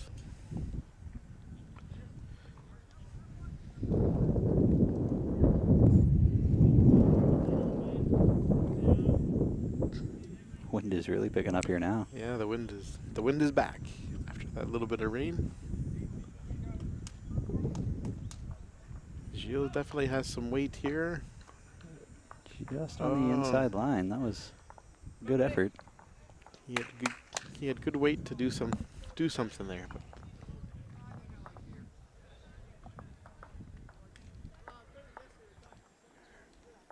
Herendra looking for a adjustment here. And Well, it's definitely out of the draw line now. yeah. If it flopped the right way, that could have almost still been in the count.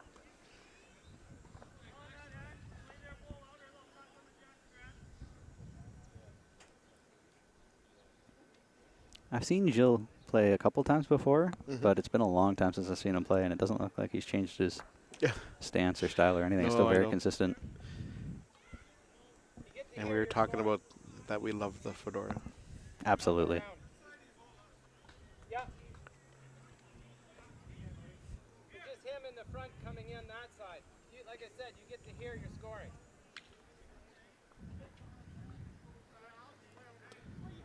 Okay.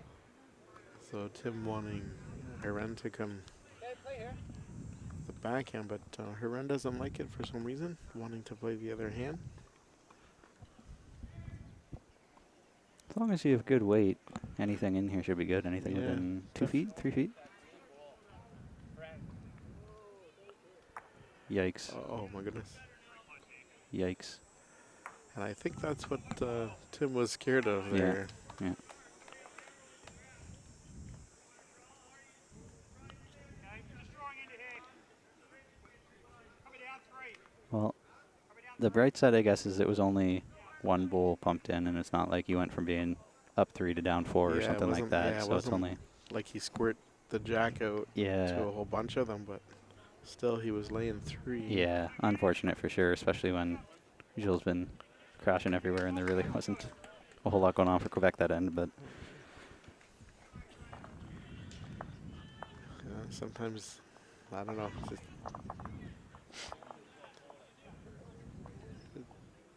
Tim definitely didn't want him to play that hand. mhm.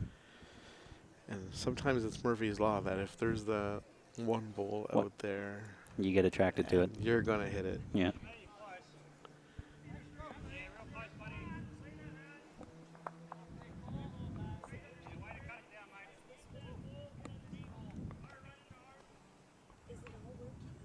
Is it? Oh, Yeah, I'm pretty sure we're still live and audio's working. I guess Laura C tripped over something and unplugged the cord, but we're still on air as far as I know, so I think we're good. Looks like we're in business. So rink next door, Manitoba's up 15-7 over Alex and Lowe from Saskatchewan. Rink on the other side of that, men's fours, Pat Birdman is up 11-2 over Terry O'Neill. So Alberta over Nova Scotia. Further on down is probably the most meaningful game going on out there right now. Nova Scotia men's pairs is up 9-4 over BC.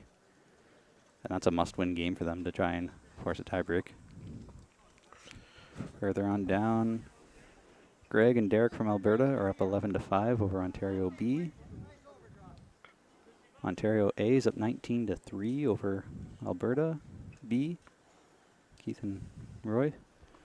Way down at the end there, the men's four, Saskatchewan has 7, Manitoba has 8.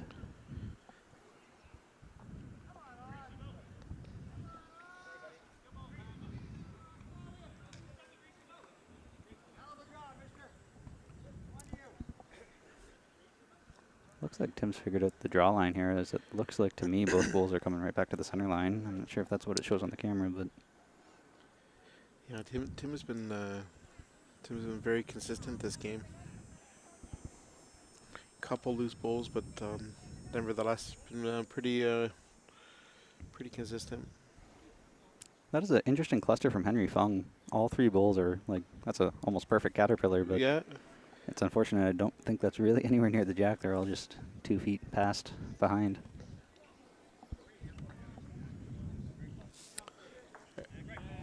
Any matches in the men's fours that mean anything down there? Or? Oh, that's a good question. I know so Pat Bird and Alberta have already guaranteed their ticket to the gold medal game. If I'm looking now here at men's fours, who's in contention? as I try to pull up the standings.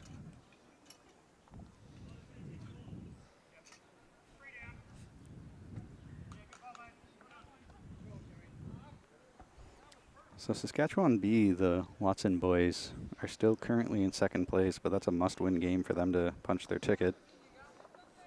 And then after that, BCA and Nova Scotia A are both tied for third with a 5-3 record. And Nova Scotia is playing Saskatchewan at the moment.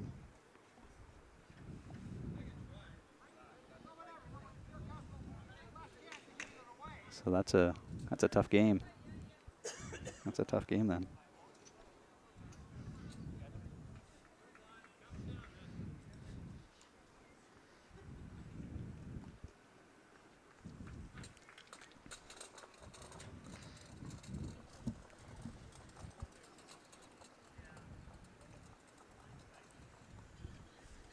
So game at hand here after going T to T. Quebec switched it up and we're going almost minimum length here. And looks like Tim and Harendra have one shot each there in the head to make it 2 for BC at the moment. It's funny that you mentioned that because early in the match, BC was playing short. And then Quebec lengthened it up to kind of change it. They did that, but now they've moved back to the short. Ah, okay. Even though they had the jack, and it's like, Yeah. that's Why'd you change? that's what BC wanted at the start of the game. I don't know why they would have changed up, but they did, and just kind of struggling to find the weight here. That's a beautiful caterpillar from Harendra. Identical bowl.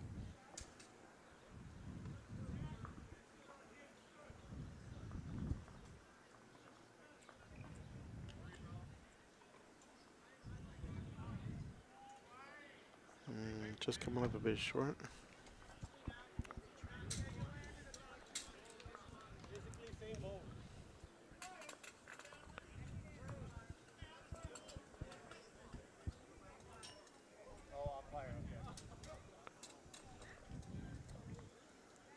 Just coming up a touch on the inside and short, but that'll still be 3 to BC, I believe. 3, yep. So that would make it 15 to 8 then.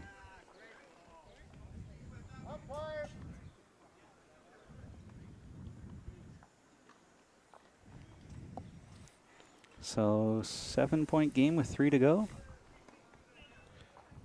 And in 3 bowl pairs, that's a huge. That's a big mountain to climb right now. Huge mountain. 4 bowl pairs, that doesn't sound too bad, but 3 bowl pairs, that's tough.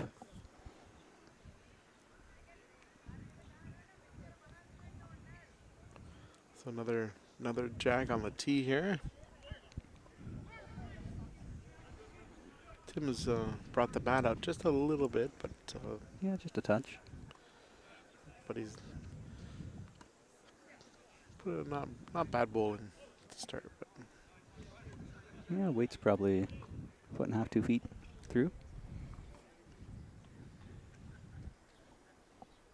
See if Henry's able to pick it up here. As last time when Tim stretched it out T to T this end, he came up well short, and it's looking he's pretty done it similar. again. Yeah. I find when I play at Burlington, coming towards the clubhouse, I always find it a little heavier.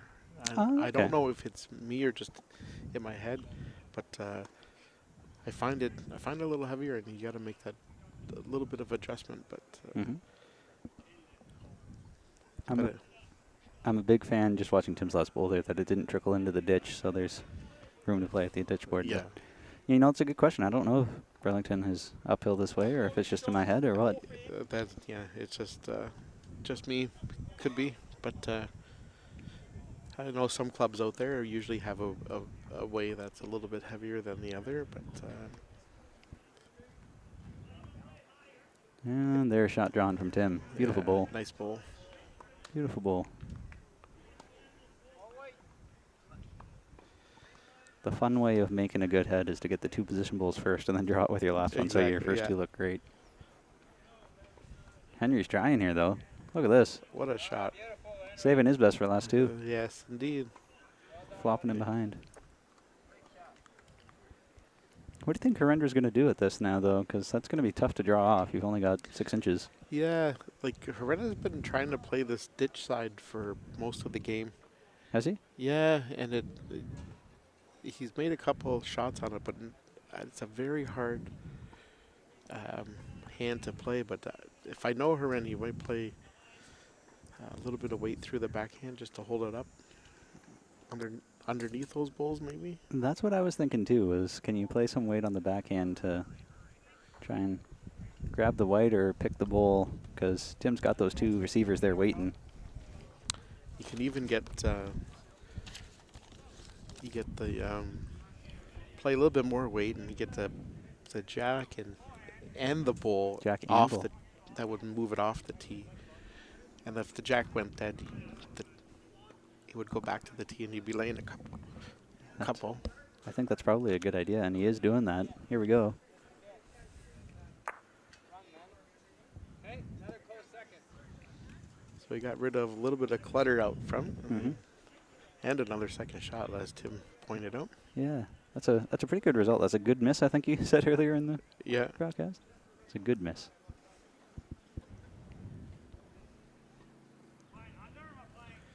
He's got to be looking for. Shields got to be looking for another second here. Not far Or away. second shot. No. Oh man, I could nice do it. bowl. Beauty. See now. I'll go one more time on it if you want. Yeah, definitely. Yeah,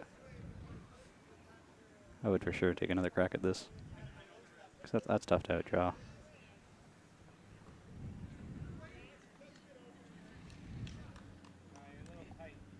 Tim says a little tight. Could get a result. Could get a result. Ooh. Ooh. Just about. So it made it maybe a little easier now for Quebec to put 3 in. They get the 3 here. Yeah, that would be a huge game changer if they That are is able to get 3. huge. And Gilles still has 1 more after this too, so cracks at it. Does he have the weight? Yes, he does. Yeah, he's close. Oh. Oh. Oh, great That's a try. heartbreaker. Went from up 2 to now only up 1 for Quebec. That's tough. Yeah. He might have a shot though with something to make his last here. I'm sure Heren's looking to get another one in. Maybe roll his over a couple times. In the ballpark. Just a little too quick, I think. So now I think Gilles got to play that backhand, his forehand. Gilles coming to take a look, but yeah, if you can pick that bowl, you're laughing. He comes inside the blue out front with some weight to half out the black. Mm-hmm. He could. There's a potential sitting 4. 2, 3, 4. Do you think he could keep his shooter? Keeps the shooter, it might be 5. Keeps his shooter, he's 5. That's a heck of a shot, but even if you don't keep your shooter, getting 4 would be huge here to get you back in the game. I think so. I think in your mind, just going to the mat and playing that bowl through. Mm-hmm. Just make contact with it. Yeah, just on the inside with good solid ditch weight. And Do you think there's any thought through his head right now of the risk of if he gets that black bull square onto the jack I and pumping it back? honestly, Jake, I think at this point in the game, you're not thinking that at all. I think if that happens, If it happens, it happens, but you're not thinking about it? Yeah, I don't think so. That would be my only concern if I was Quebec right now, but otherwise, I think you got to go for it at this stage in the game. Much more controlled weight than I was expecting. Is he just trying to draw? He must be. I am confused by that. Well, I guess that was maybe enough weight to roll it through a couple times, but a little too Anyway. wide, so Laying 1 anyway, so still in the hunt here. It's 15 to 9. We are playing up and back. 2 ends left. So there's 6 up. Just gotta go for a bigger end, and I think that's what I would have been thinking in my mind is there's got to be a chance for a big end, and I think that was it. yeah, And that was pretty much the game. TSN turning point right there. If he would have connected, that would have put them right back in. I think you're right. Because getting a 3 and a 3 now, that's That's tough. Against Heren and Tim, Yeah. that's really tough. They're so steady that you really have to take your chance when you get it. For the second half of the game that I've been here, Tim's been all over it too, so He has been. so that's not going to make it easy. Well, this isn't a terrible start for Henry to put him really good behind. Start. Yeah, really good start. At this stage, it's almost just sort of a let's match bowls. That's probably number one. It's close. Can't really see it that Gilles blocking it, but came up a little bit short. Well, it was enough to force Henry onto his ditch hand side here. I think he still could have drawn around or inside Tim's, but We've just noticed that ditch side has been very tough to play.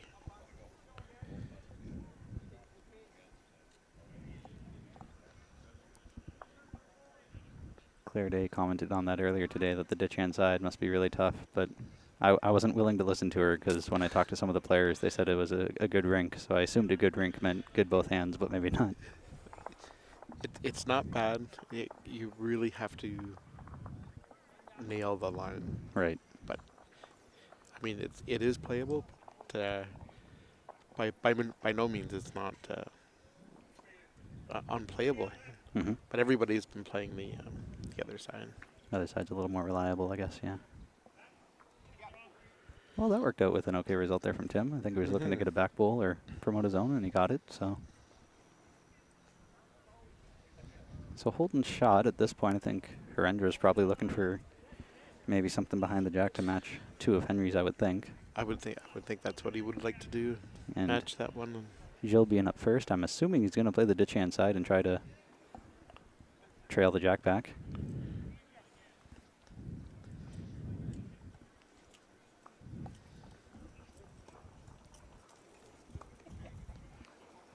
Shout out to Bob Pring as he's walking by, making sure everybody's got water. Always working hard. He's been here for 14-hour days, 6 days straight, something like that.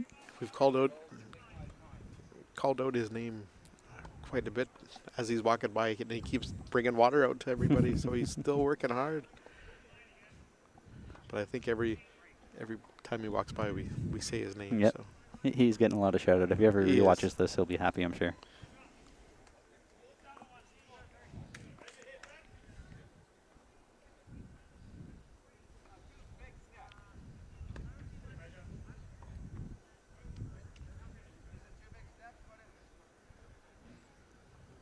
Now that we're this close, I was able to look at the emblem on Gilles' bowl. He's got the Quebec logo there. Yeah, that's a great set of poles. Yeah.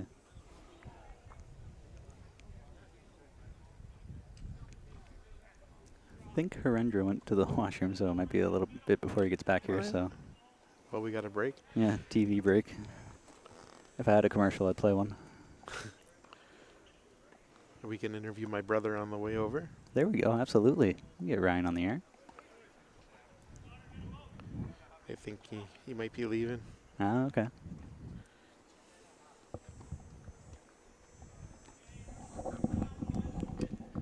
Got a umpire measure going down on rink number 3, so I'll shoot some scores out while we're waiting here. The rink next door, men's pairs. Manitoba is up 18-7 after 14. Alberta is up 11-8 over Nova Scotia in the men's fours.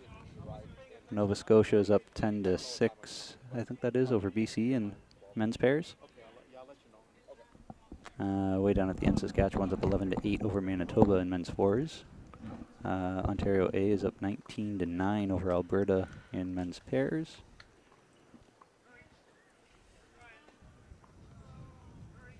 And I can't quite see the other scoreboards, but Rendra's back. Firing one down here, working on Tim's bowl to get him into the count. So it looks like BC's holding at least a couple. Probably 3, I would say.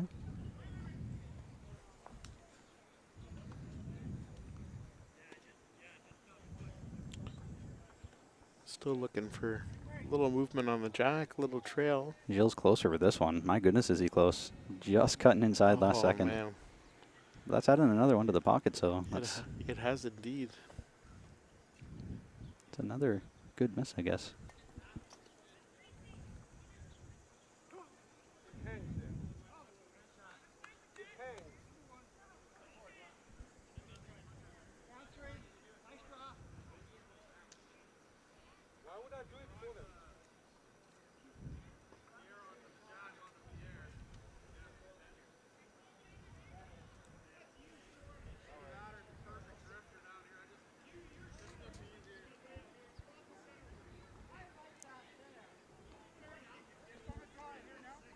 So Heron's coming just inside, trying to get back to that pocket back there.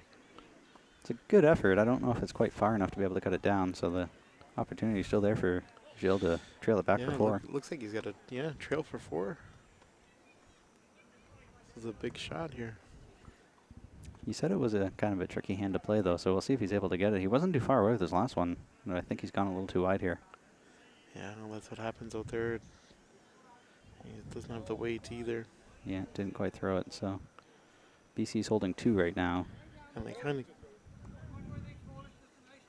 of escaped danger there. They did, yeah. Tim's having a look. I think he might actually want to measure this because there could be a 3rd one in there. Not that it really matters because the 2 guarantees the win.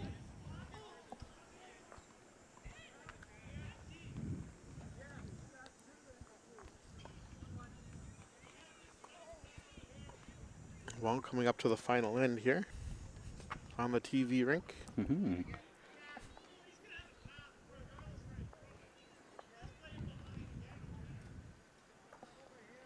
So that would give them an 8-point lead if it's only 2, or a 9-point lead if it's 3, but either way, they've got the W. That's right.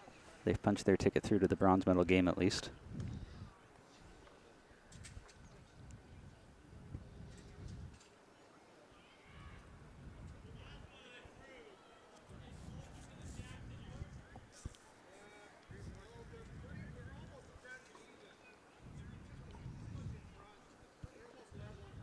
So I think it was just 2 there.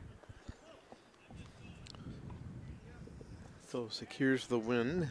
Mm-hmm. 17-9. A lot of action down the other end of the green. Yeah, I hear John Patulli shouting on his way down. They're fighting for their lives to get to, I think, a bronze medal game is what I think they're fighting for.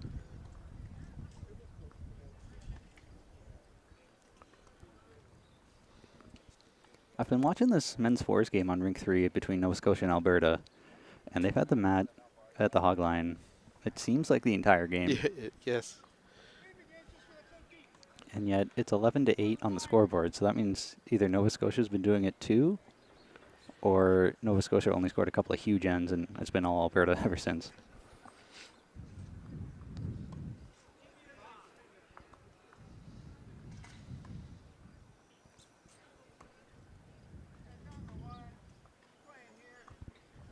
Another beautiful opening goal from Tim here. Even though they've already got the win, not giving up here. He's been playing so steady.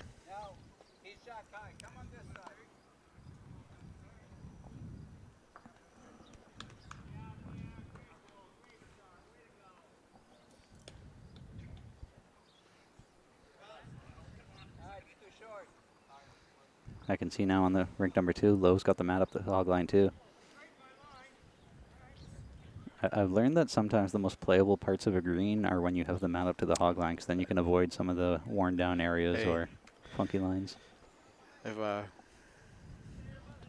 seen that too, and sometimes the green plays beautifully when the mat's up a little bit. Mm-hmm.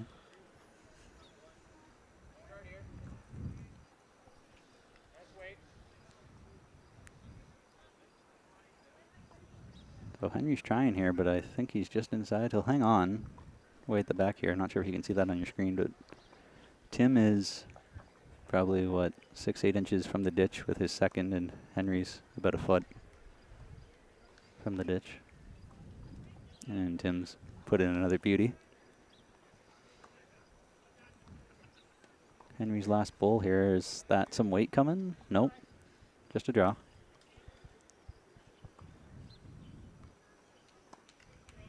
In the neighborhood. Really close. Look at this. Look at this. What a shot.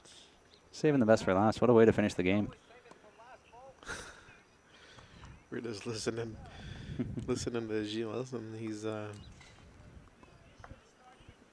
Love that sportsmanship halfway down, too. As soon as he made it, Tim just gave him a big thumbs up and gave him a high five. yeah. And heck of a bowl. Way to finish off with a bang. Tim gives the old tip of the cap. The old tip of the cap, yeah. Tim coming over to us and Saying saying the last bowl is like a weapon. Henry's last bowl is a weapon. I love that. Might need to go back and rewatch the first half and see what Henry's been doing with his last bowl in the first half. Yeah, pretty much just like that, just laying it in.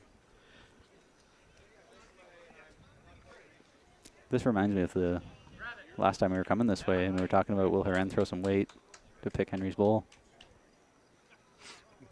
Indeed, it's almost identical. Yeah. Heren's still playing on this ditch hand side, and I think he's inside. He's punching Henry up. He's stubbornly playing that side. Doesn't want to give it up, but hey, they're winning, so yeah, keep her going. Yeah, can't really question it if you got the big W. Plus, at this point, when the score means absolutely nothing, you're just hucking bowls for hucking bowls. So why not just keep trying to see if you can get it now that the game doesn't matter? On the Rinkeby side, Saskatchewan has put the jack in the ditch. I'm glad you can see that because both Lowe and the Manitoba lead, I think his name is Tim, both have the exact same color bowls. So it's just the stickers that are separate. Yeah, I just happened to be watching over there, and Lowe just wound up and Fired?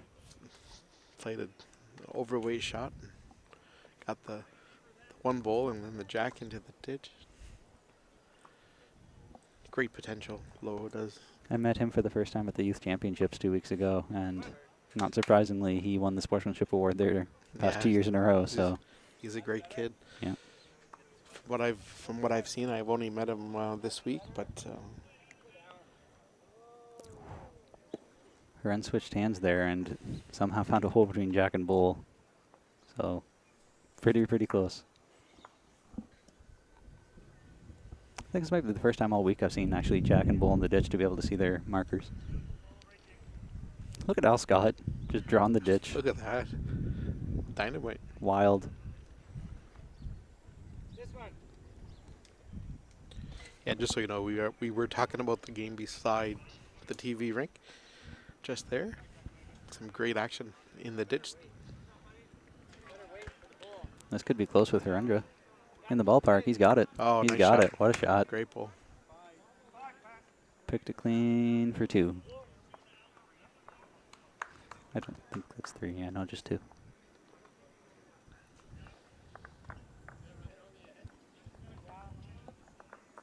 Oh my goodness, looking over at rank 2 now. Manitoba skips around the ditch board clean too. Holy smokes, that's wild. Oh, Gilles just missing the jack by millimeters. Action everywhere right now. But anyway, this game's come to an end. 19-9 final score. So Herendra and Tim have found their way into the bronze medal game tomorrow. So Yeah, well done. pending how the results go tonight, there might be tiebreakers tomorrow morning. And if there are, we'll do our best to live stream those. If there's not, then we'll be live streaming whatever medal match we happen to have on rink number 2. Post-game response here from Tim. What are your thoughts on that game? It's one of those end rinks that's it's tricky. There's a couple different speeds, especially when we started to play long. Once you come through that patch, it just starts to take off. It's tough. All the end rinks have been really tough. Yet another tricky end rink. As long as you can't try and be too precise with it. You just gotta try and hit the circle and just keep playing and grind it out. That's the whole week has been feeling like that. It's a grind, but everybody's going through it and learning every game and how to play. But you know, it's good. I like playing the boys. They're always Yeah, they're good to play and nice guys. So it's it's a good game. A big one for us because we needed it to get through to bronze. Yep. Always a little tense. Came through when it mattered, but yeah, it was interesting. Tim was saying there's a couple of patches where if you find it, then a bowl pick up pace. And so. look at on the Greenby side. I don't know if anybody can see it. We probably can't. Oh my goodness, yeah. But Manitoba Skip just drew another one onto the ditch board. That is wild. I want to take a photo of that. There's like 3 bowls right on the. 3 bowls on the ditch board. I'm actually going to see if I can angle the camera because that's crazy.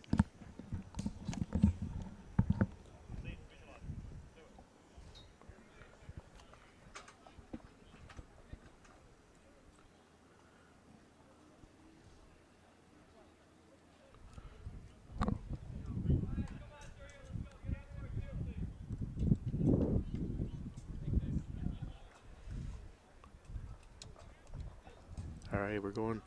Seeing if we can get the. Oh, what a shot. Alex. So we moved the camera over just to see the drive by Alex. Cleaned out all the bowls that were along the ditch. That was a really good shot. I'm glad we got that.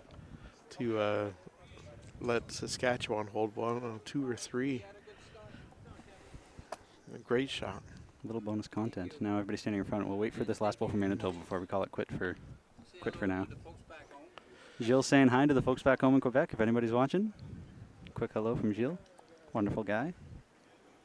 New to our national officiating committee. After drawing the ditch, can he do it again? He's in the ballpark. He's very close. No, he's coming up short. Oh, man. Good effort, Still though. a good bowl. Might have cut the middle, too.